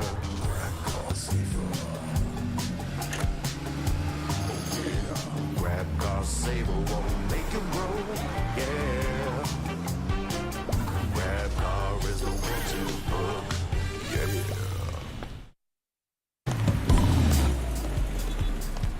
All my friends look Grab Food Saver. Delivery fee is a lot cheaper. Grab Food Saver won't make you broke. Yeah. Oh yeah. Grab Food Saver is the one to choose. Yeah. Grab Food Saver meals 99 plus. Diving meals, if it's a bill, Saver meals won't make you broke. Yeah. All my friends look Grab Car Saver. The Grab Car Saver is a lot cheaper.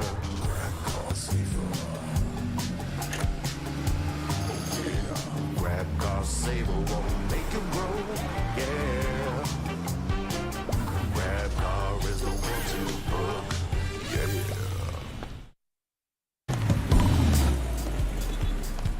All my friends look Grab Food Saver.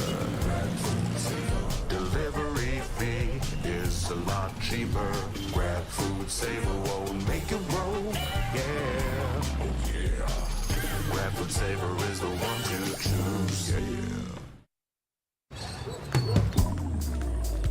Grab Food Saver meals 99 plus. Diving meals, if it's a bill, Saver meals won't make you broke. Yeah. All my friends look Grab Car Saver. The Grab Car Saver is a lot cheaper.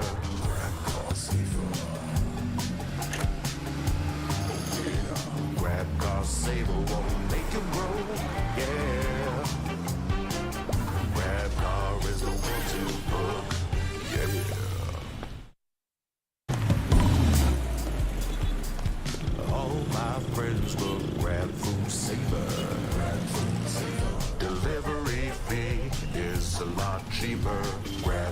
saver won't make it roll.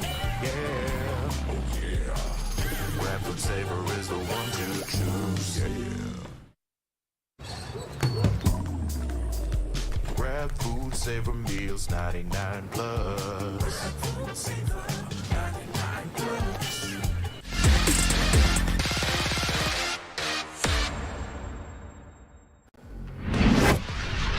And we're back over here at VCT PH, still at the third series of the day. Map 1 between Old Sticky Cats and Avernus pretty much done. We're still in the middle of, Icebox over here. Still your casters, Riku, Rav, and we're gonna head back to the game real soon. Absolutely. I'm very excited for this game to go on because it did seem like Avernus had a second wind of some sorts. Perhaps a little chilly, but we're really hoping that this would be a bit more competitive. Avernus did have some pretty decent showings against the other teams before. XTY is an initiator player that does kind of flex to the other roles and is pretty high fragging. Zeus as well, when he gets online, as you mentioned earlier, does pose a big problem for all the opposing team members. Now, we are jumping right into the game. Yep, exactly. We're back. And mini recap, Avernus won the first round. Let's see on the second. It is a lot of buys on the side of Avernus, so let's see how they deal with this. How do they deal with this? As How? a lot of the utility looking to stop the march of the smelly cats, the stinky cat. It is a complete silence so far. Just one scan, but that's all the info Avernus is gonna get. Slowly creeping towards the A sites, and here we go. Here comes the execute. Nicely done. Flash, and Sizera is gone. Den still stuck in hell, unable to escape this area so far. Not revealing himself just yet. Spike has been planted, and his vision is not impaired at all by the smoke. Just has to crouch, and that's pretty much it. Look at him. He's still there. Nobody's gonna try to clear him because it feels like this post plan is pretty much enough. Here comes the rest of the squad. 2 versus 4 rather. Oh, Ball X man. again with a multi-frags, a double scan, a headshot from Dens. This could possibly be a clutch. We'll have to see, but that's a lot of upgrades already on the side. But here we go. Oh dear, oh no, XTY getting a kill, make that a double. They clutch this out. 1v1, Killjoy versus Killjoy. XTY He's already low. pretty much low, and that's a thrifty 1-1. Nicely done by Meow. Well played here over at the more feline side of things, maximizing the weapons that they had and the weapons that they had salvaged. And this is exactly why it's a bit of an issue when you drop a rifle to the opposing side, right? It can do so much damage when you're not expecting it to be where it is. And Fall X, amending his mistakes from the previous round, doing the heavy lifting of his team, and this has thrown the Avernus economy into shambles. So moving forward, he might just have to rely on that first shot accuracy.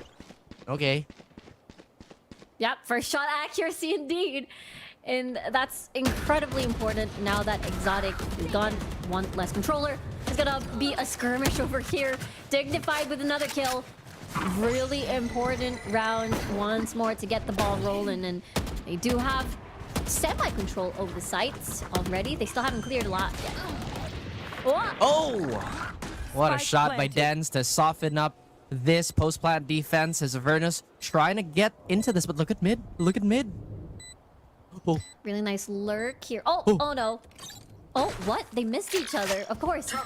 Not able to pass through 2, but think they haven't seen each other. Not at all. And here comes a Thrash to scout more. Oh, 1 is gonna get detained there.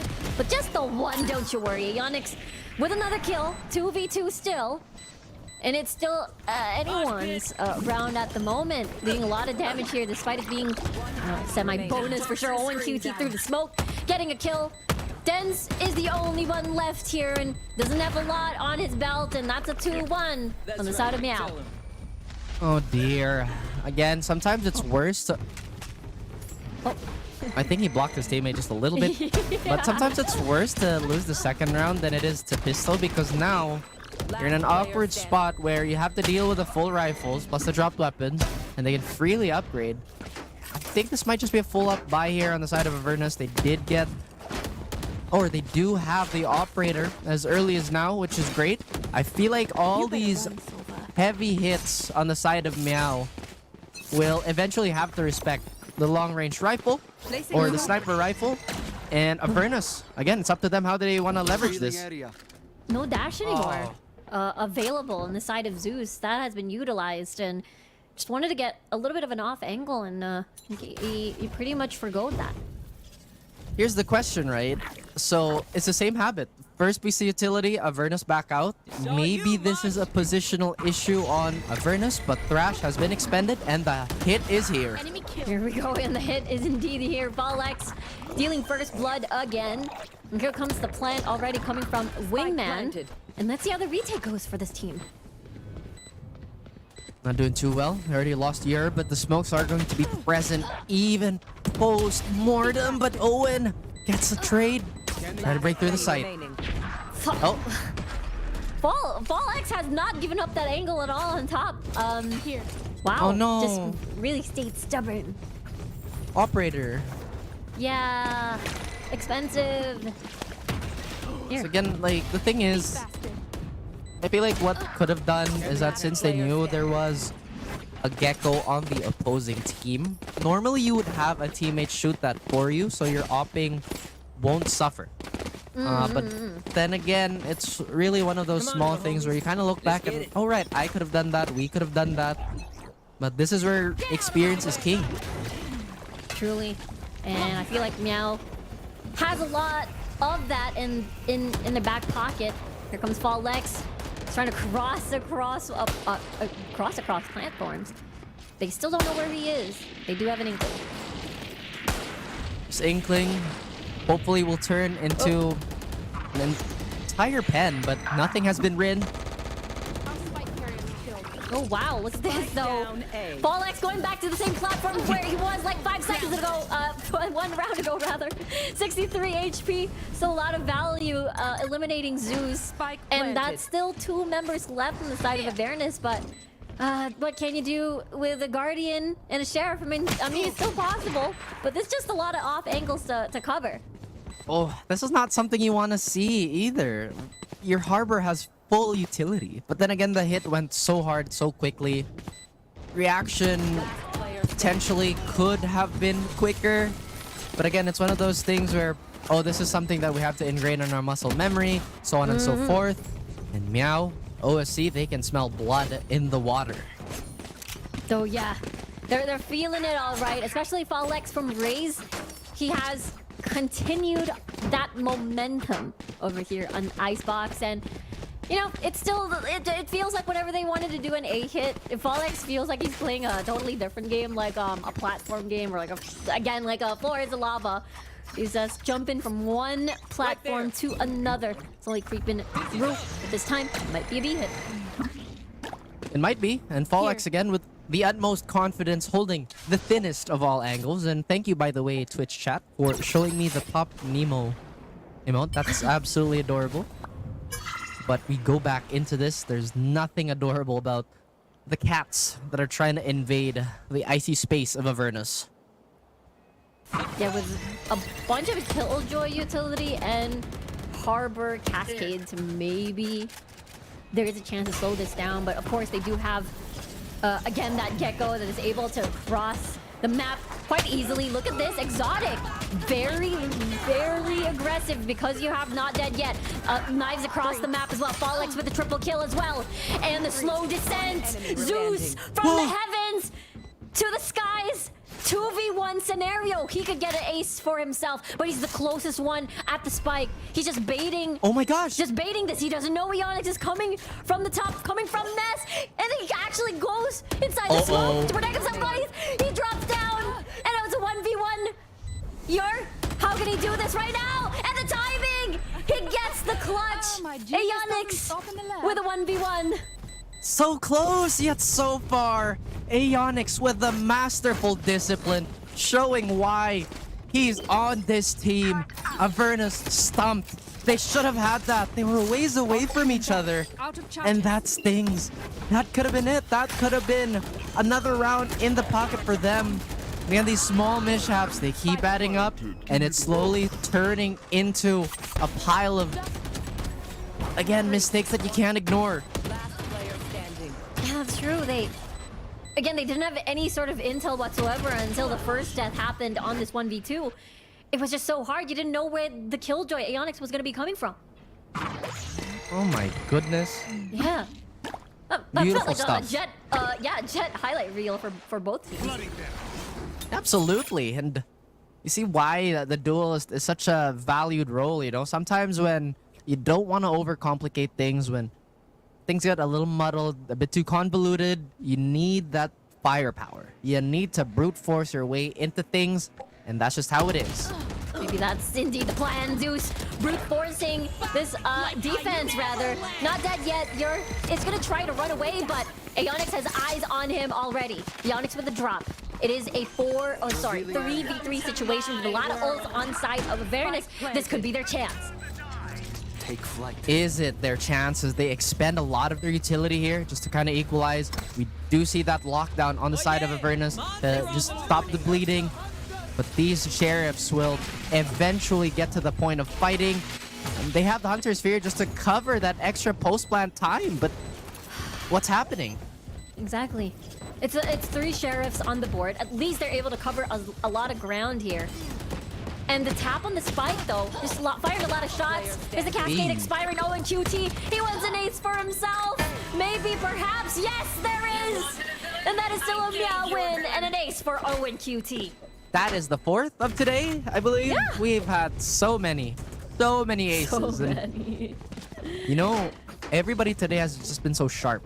There must be a Wednesday effect going on. Is it Wednesday? It is Wednesday, my dudes. You are correct. It's Wednesday, my dudes. Where's the frog? I remember you have a frog. Yes, I have a lot of frog. Frog. Yeah. Anyway. But not the animal of the hour, Miss Riku. It is the cats. The old stinky cats. Exactly. Avernus? Actually, this map feels like a huge improvement from Split. They are challenging Meow with a lot more spaces and getting a lot of these early kills, but having to convert that is another question as well. Yep, you just can't have a strong start. You need to finish strong. Meow, OSC, taking their time, letting that drone pass, denies it, but no movement on the side of Avernus just yet. This defense is still worried about mid. And Meow, they go for a full heavy hit. Yeah, exactly. They were able to already catch up and rotate, but might be too late. Exotic and Aeonix already getting the kill, even using the smoke to their advantage, knowing where one is going to be coming from. And Exotic with a full kill, almost an ace again. And Meow continues to dominate Icebox.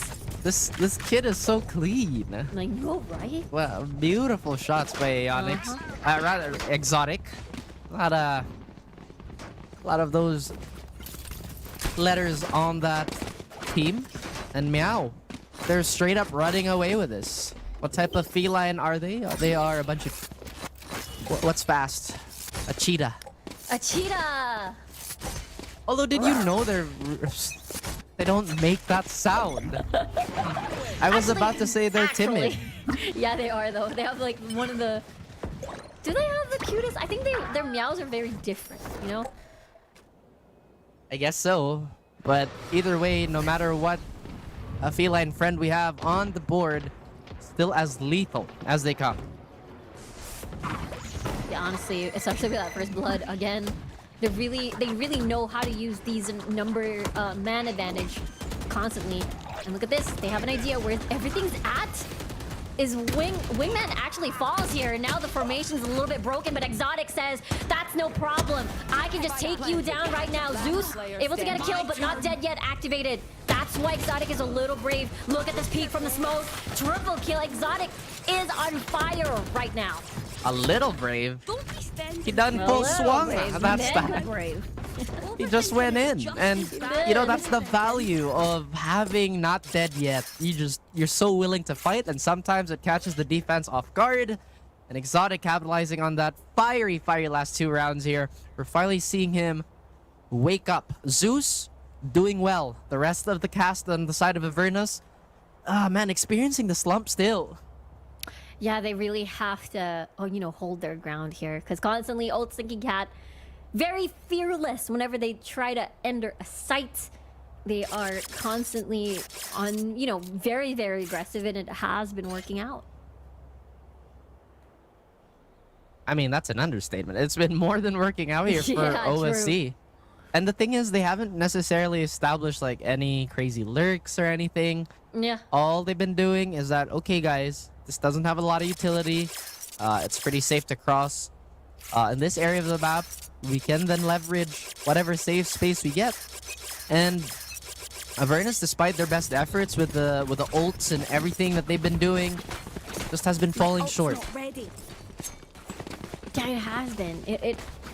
I remember a few rounds ago, it was Eco 3 Sheriffs. They had 3 ults.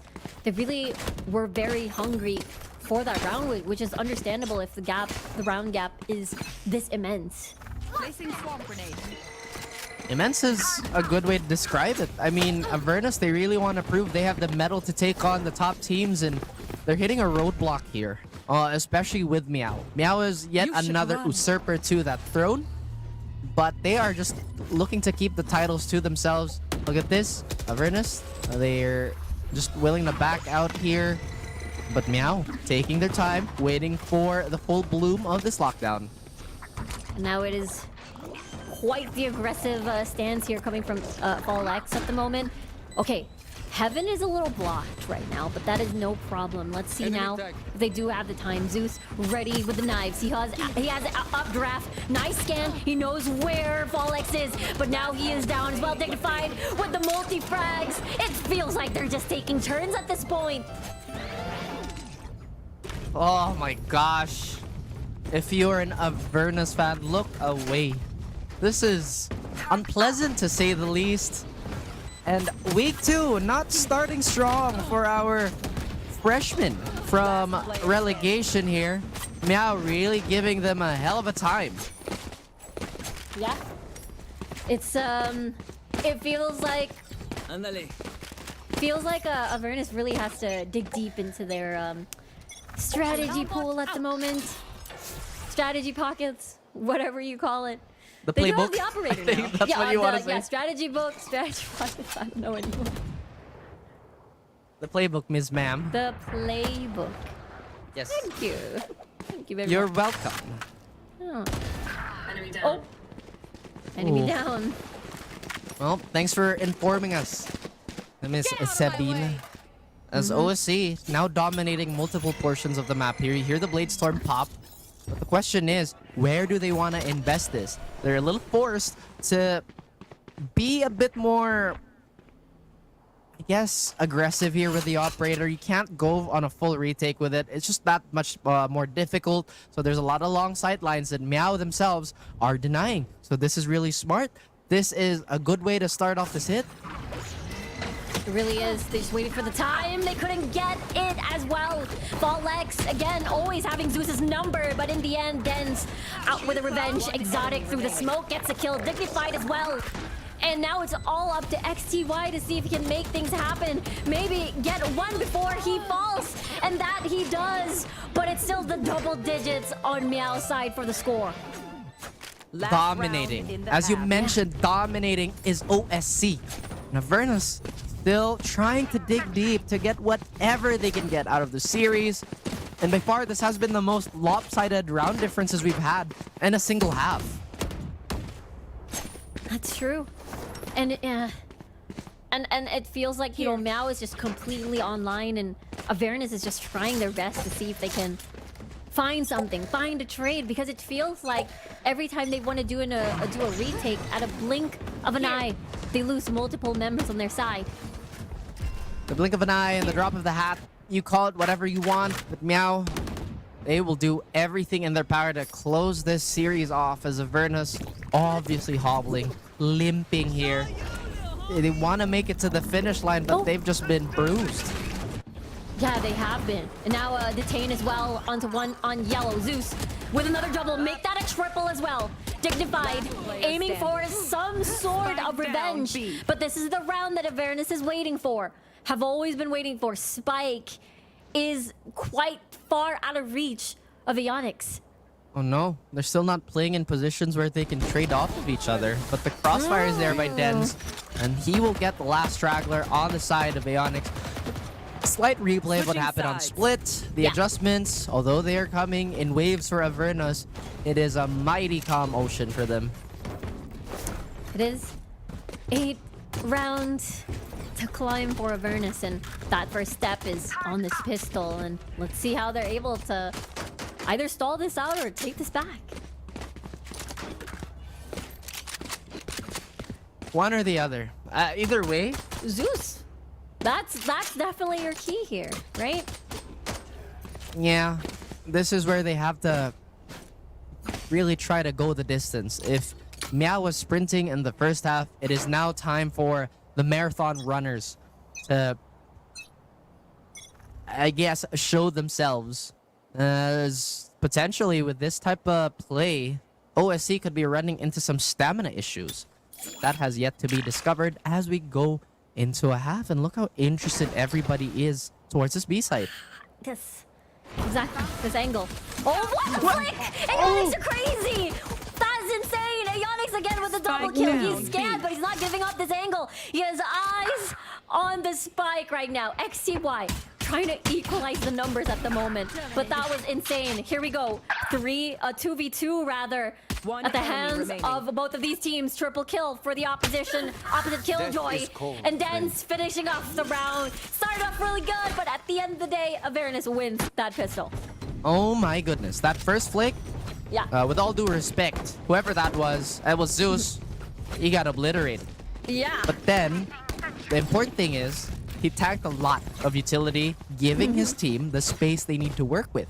And this is what Avernus need. They have to somewhat abide by these set rules and set plays for their team. Slowly but surely, they can chip away at Meow.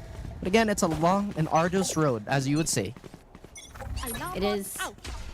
But one round, it's a good morale booster on the side of Avernus. Let's see where they go and where the first blood's gonna come from.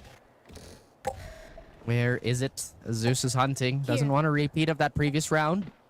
Once again, looking to rally the rest of the squad here. If you ignore the scoreboard, Zeus has been doing really well. Converting it into winning rounds has been a different question altogether. But B side is looking like it might be the place to be for Avernus. The timing was not in anyone's favor, actually. They both missed each other. But here comes the plant, though. How will this retake happen? Well, it's certainly going to take some time for Meow to set their feet and maybe get themselves ready to try and storm into the side. A lot of smoke still being, you know, expended. They're waiting for it to drop, and it looks like they're crawling up very, very slowly. Now there's the top, even just to bait them to leave their positions. Try to peek. Zeus and Ur gets a kill, and ONQT will fall. XTY as well, and it is a clean round, only losing the one. Now it's 4-10. It's really been a tale of two halves for Avernus. Both maps, you know, the latter half was definitely more impressive than the opener. So if they can get that fixed, then they will be exponentially better as a team. They got their bonuses here. Zeus is not too far off in terms of just volume, but everybody has to step up and help this man. He is keeping this team afloat. He is so... I guess it's all started at, you know, Split's second half, and then it just continued over here at Icebox.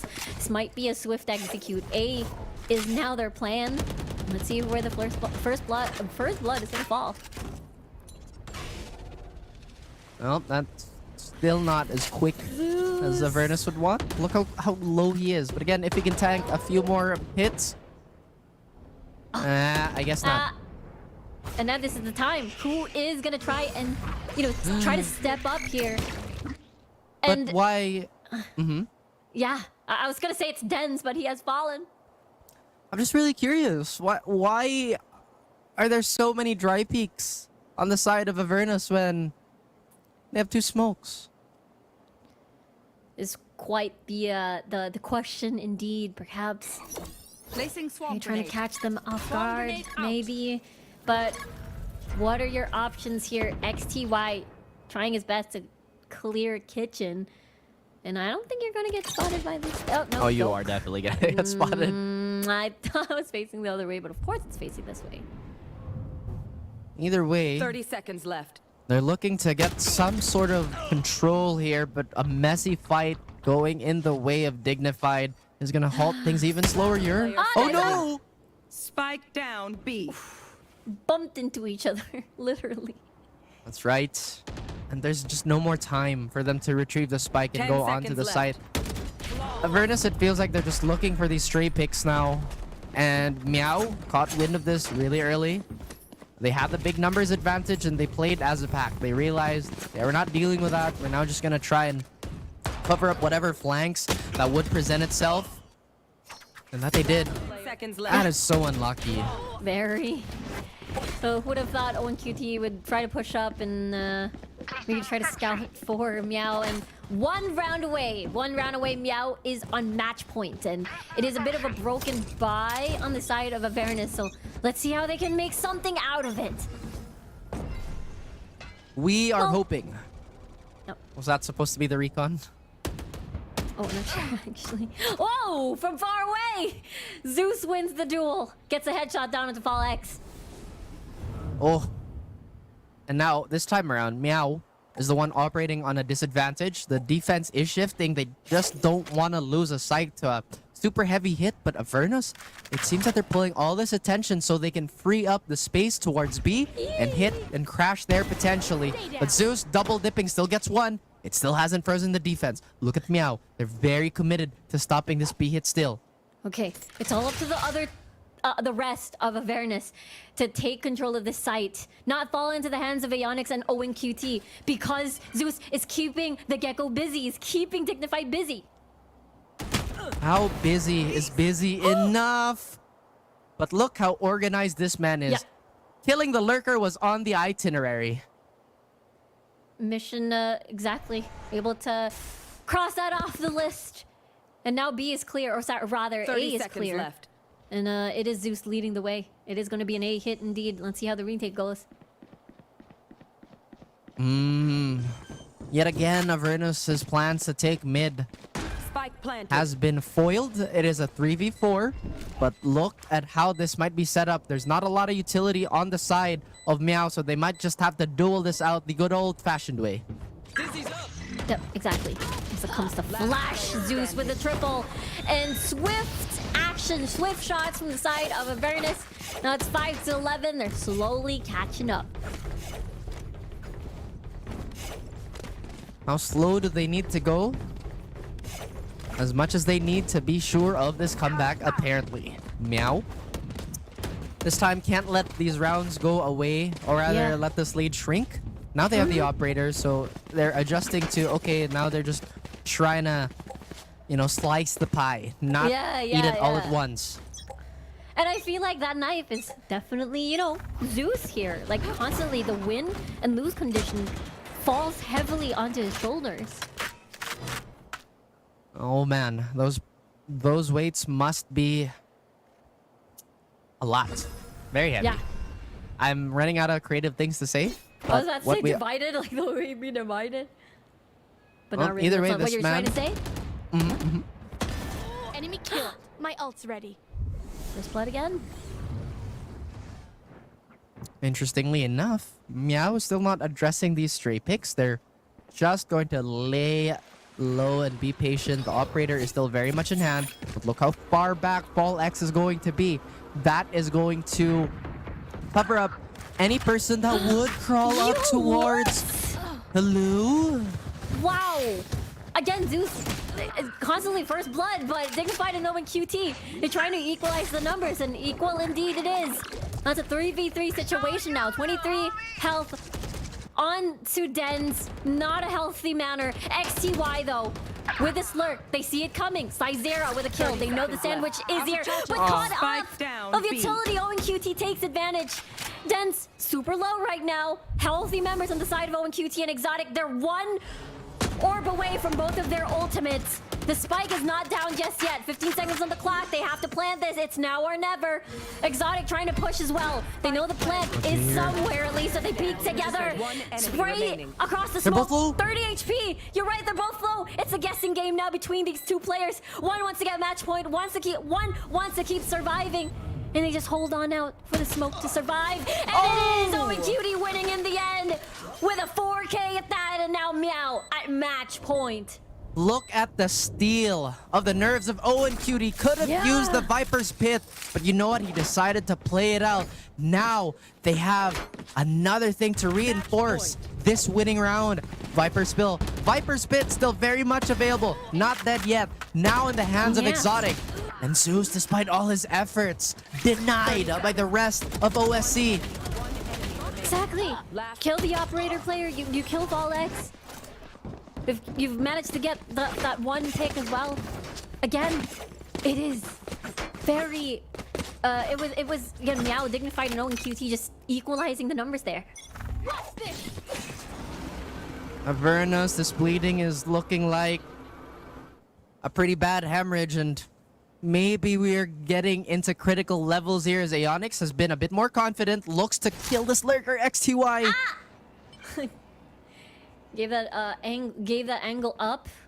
Might be the wise decision as they're on the way to B now. Reckoning activated. Zeus with the knives out already. Gonna pass through the smoke. He doesn't see the player to his right. Not at all. Not just yet. And he falls on QT again with the multi-frags at the very beginning of the attack. And they finish this series 13-5. Once again, the IGL that does it all. Guys, you need help closing out the round, the game? All right, it's all good. I am here. And that is sometimes exactly what you need, you know? Normally, it's a bad sign for the IGL to have high volume, but again, we might just be, you know, glazing a little bit on the side of Owen Cutie, but everybody on the side of OSC performed really well. Avernus, I feel like still have growing pains to address. In fact, quite a few. That's true. It is week 2. They were able to fight top 3, top 4 in the entire VCT tournament. So this matchup is no laughing matter. It was going to be really a very difficult match for them. And you know, just as you said, growing pains. It's one of those, you know, charge to experience, and you know, look forward to the next match and see where else you can work on. But at the end of the day, OSC, wow, what a dominating performance. Full control, and everybody truly really stepped up in that series. That is absolutely true. You know, I hate to make the comparison, but it looked like Zeus was Luka Doncic, and the rest of AVN was unfortunately the Dallas Mavericks. Unfortunately, as OSC, they will have a steady hand over the series. Statistically, they have been insane across the board. Although Aeonix doesn't have that much volume, his impact was felt. Outside of Avernus, it is the same thing, growing pains. Maybe they could be sharper on some of the reactionary utility. Maybe they could have a few more set plays to pad their offense. Again, like you mentioned, week 2. Yeah, that's true, week 2. And speaking of offense, take a look at this. It is actually Avernus in the lead of first kills. It is the constant, you know, the Zeus effect, I believe, over here at, you know, Icebox. And again, it's about the conversion. How do you make sure that you take advantage of the lead that you've got? Playing ahead is a skill. I say it over and over again. And, you know, managing that advantage is deceptively hard to do at certain levels of play. But Folex really taking that round away from a would-be good starting AVN, I feel like that was also a bit of a blow to their confidence. Yeah, I think so too. Coming from Split into the, you know, into Icebox, it felt like, you know, Zeus got all warmed up. This was such a huge highlight from Zeus as well. It was crazy stuff. And again, he would keep doing this, by the way, like multi-frags, like back to back.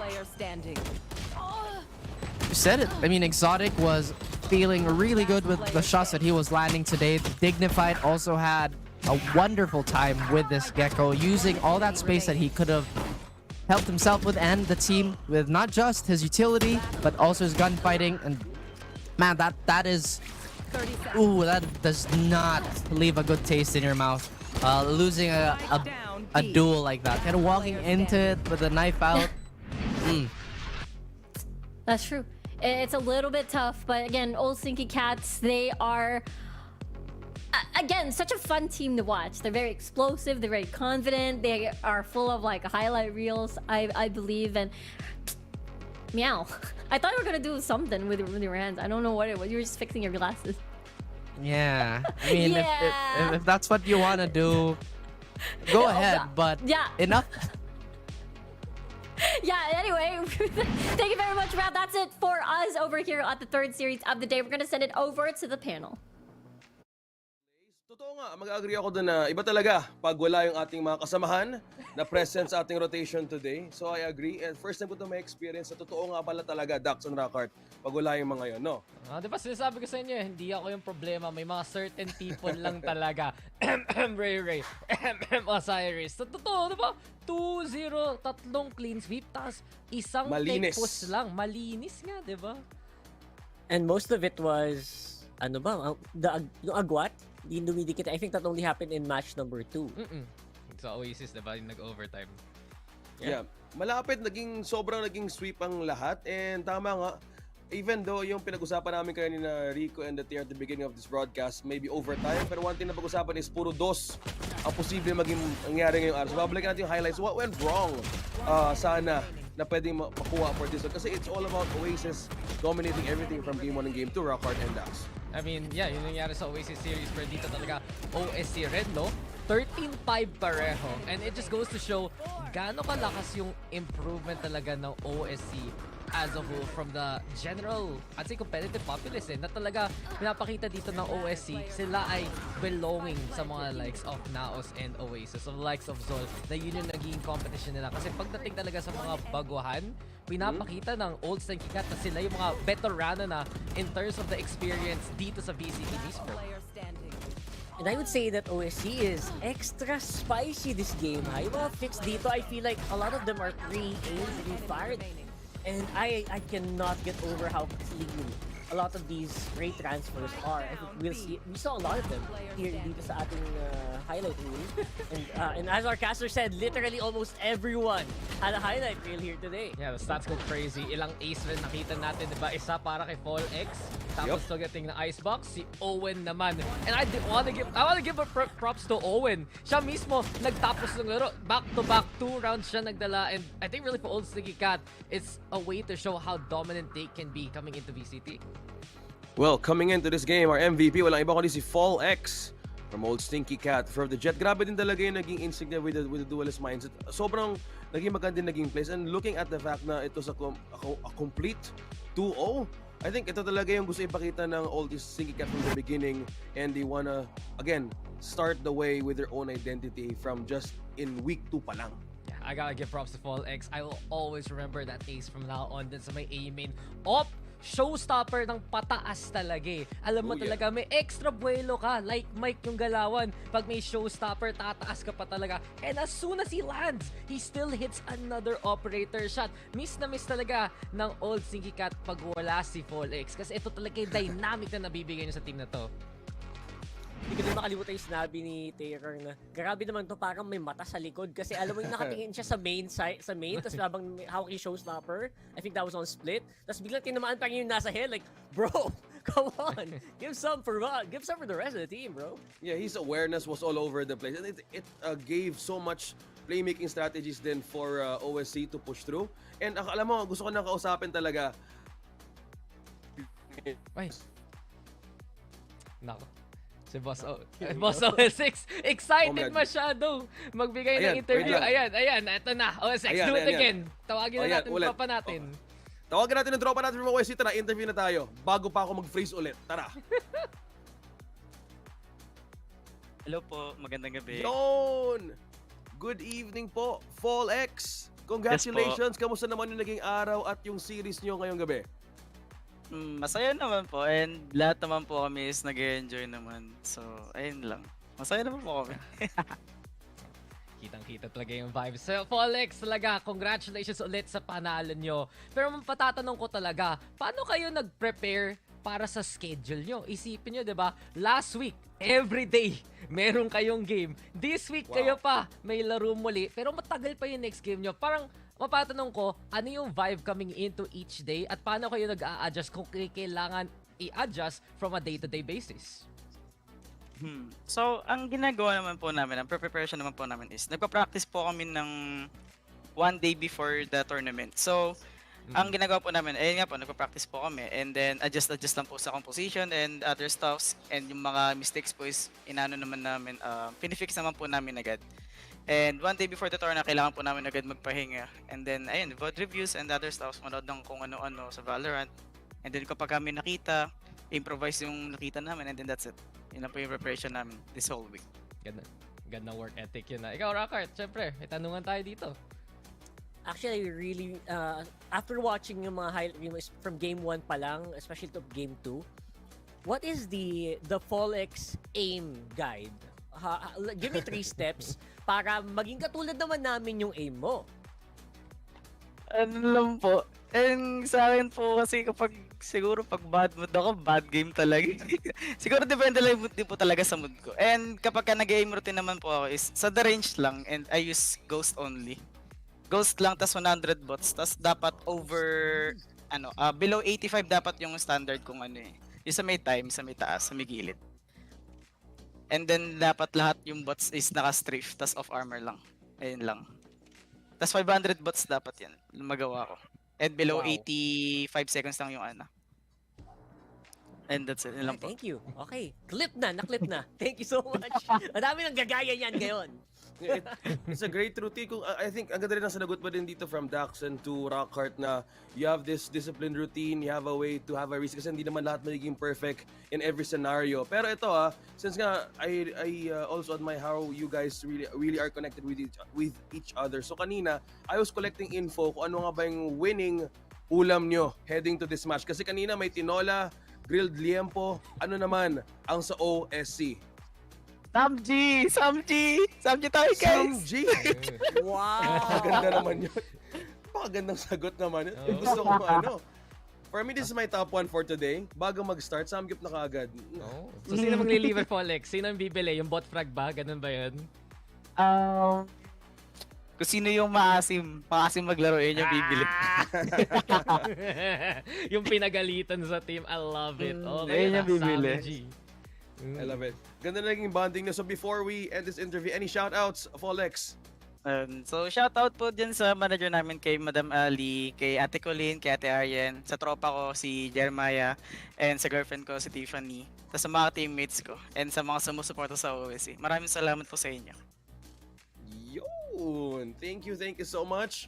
Folex, pahinga na kayo and we're hoping to see you for the next run dito din sa Split 2 for upcoming weeks. So, kita-kits! Congratulations ulit! Thank you po, thank you. Thank you po! Nice to meet you po. Salamat. Congrats. Yon! O guys, paano ba yan? Kakanta na si Taylor Swift in a while. Paano? Sige nga, pakitaan mo kami OSX. Hindi ako yan. Hindi ako. Ako lang yung tagatawag lang na ating special guest. Oh, Rockheart, feeling ko bagay sa'yo kasi yung buhok mo puti. Ha? Alam ko nag-video ka at some point. Ano ha? Nakita ko yung clip mo. Di ba blondie si Rockheart ngayon? Oo nga medyo blonding. Anyway. May nalaman nun. may mga bagay na na-up sa feed natin lately. So mag-ingat-ingat ka. Either i-hide mo na lang yun or kami na lang mismo magtatag sa'yo. Pero anyway. Ay mo, papatiktok pa yata ako nito. Ano ba yung sabi niyo? Sige, hanapin ko yun mamaya. Yep. And guys, again, thank you so much for still joining with us here tonight. Pati sa mga watch party na sumubaybay sa ating matches of the day. Grabe na all 2-0s. And there were some points that we've also seen potential on teams na pwede magkaroon ng comeback. And I was looking at the fact throughout the match of the day is how they respond with recovery time. Sobrang importante din. And I've witnessed that during the Pacific stage 1 na madami talagang teams in a way na may napapako sa 10 at humahabol papunta doon. So much. And before we head on to our next toss, tingnan natin yung standings dahil nga it's week number 2, day number 1. Tara, tingnan natin to.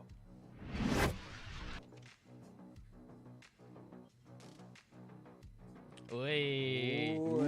Not surprised honestly guys kasi old Stinky Cat, sinabi ko nga diba at talaga binibigyan ko props sila eh. 4 na araw na tayo sa group stage, 4 na araw na sila naglaro.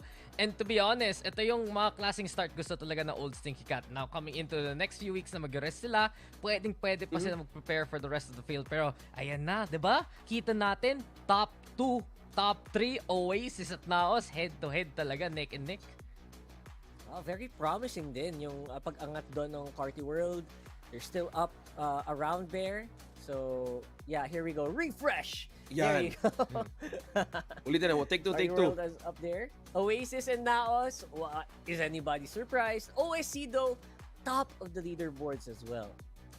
Yeah, it's good to see na yung mga teams that have prepared in day number 1, as Dax mentioned, it was 4 days already in the regular season. So, madami din ako nakita ding also teams would also have the chance to have a recovery this time around. Kasi it's just week number 2, bukas may laban ulit in the next day. So, I think this is just purely starting the momentum. That's one thing that I noticed din for some of the teams na pag naka-apa ka talaga ng mas maayos in day number 1, kailangan mo talaga ituloy-tuloy, no, Dax? Yep, alam naman talaga natin, momentum is gonna be so important. And may talaga mga teams na nagka-rough start. I think really the most notable right now, 9th place ngayon ang Zol Esports. Pero, yun lang, diba? May malaking pero naman. Oasis at Naos ang kalaban. Moving forward, titignan talaga natin kung kaya mag-recover ng Zol from that position. In our newer teams also, like, medyo, culture shock ba to na sila sa mga nakakalaban nila right now? So, but yeah, in fairness, para naman sa Zol, their next fights might actually net them more points. Kasi they already, tinanggal, umaga yung mga hard level enemies, or mga enemies with more experience have already been dealt with or tapos na. I think it's all boils down in the road to Ascension dahil nga madaming ang teams would be eyeing to get that spot, and exciting to see how their stories would actually unfold in each journey na makita natin dito sa regular season. But before we end the show tonight, we would like to thank Mineski Global for being the official tournament organizer for the 2024 VALORANT Challengers Philippines, presented by PPGL, the largest multi-game esports league in the country. Yeah, syempre, all day, every day. Also, thanks to our official super app partner tayo sa Grab. So, our Grab's lowest prices ever with up to 15% cheaper fares on Grab Car Saver. Delivery fees as low as 15 pesos with Grab Food Saver Delivery, and thousands of budget-friendly meals as low as 99 pesos for Grab Food Saver meals. Syempre, may promo code pa nga tayo. Use the promo code GrabFood60 and get up to 60 pesos off of your order with a minimum spend of 550 pesos. Promo runs from 11 a.m. onwards. At ang torneo na to ay sinubaybayan at binantayan ng Games and Amusement Board. Di ko alam bakit tatagalugin yun. Nasanay lang talaga si Rakar. Pero ganun talaga. Guys, before we head on to the end of the show, any thoughts heading to day number 2 and 3? Kahit 2 words lang. Ano pwede mangyari bukas? 2-0. Ayan, ang galing. 2-0. Well, sip nga ito ni Rakart. Sachelin. I love it. So 2-0 and Sachin. Pero malalaman natin ang bukas kung sino nga ba ang magkakas dahil I have proven something today and I look forward kung mapartner ko sila dahil mas mapuprove lang nila yon. So muli po, sa ngalan ni Dax, Rock, Artier, Honey,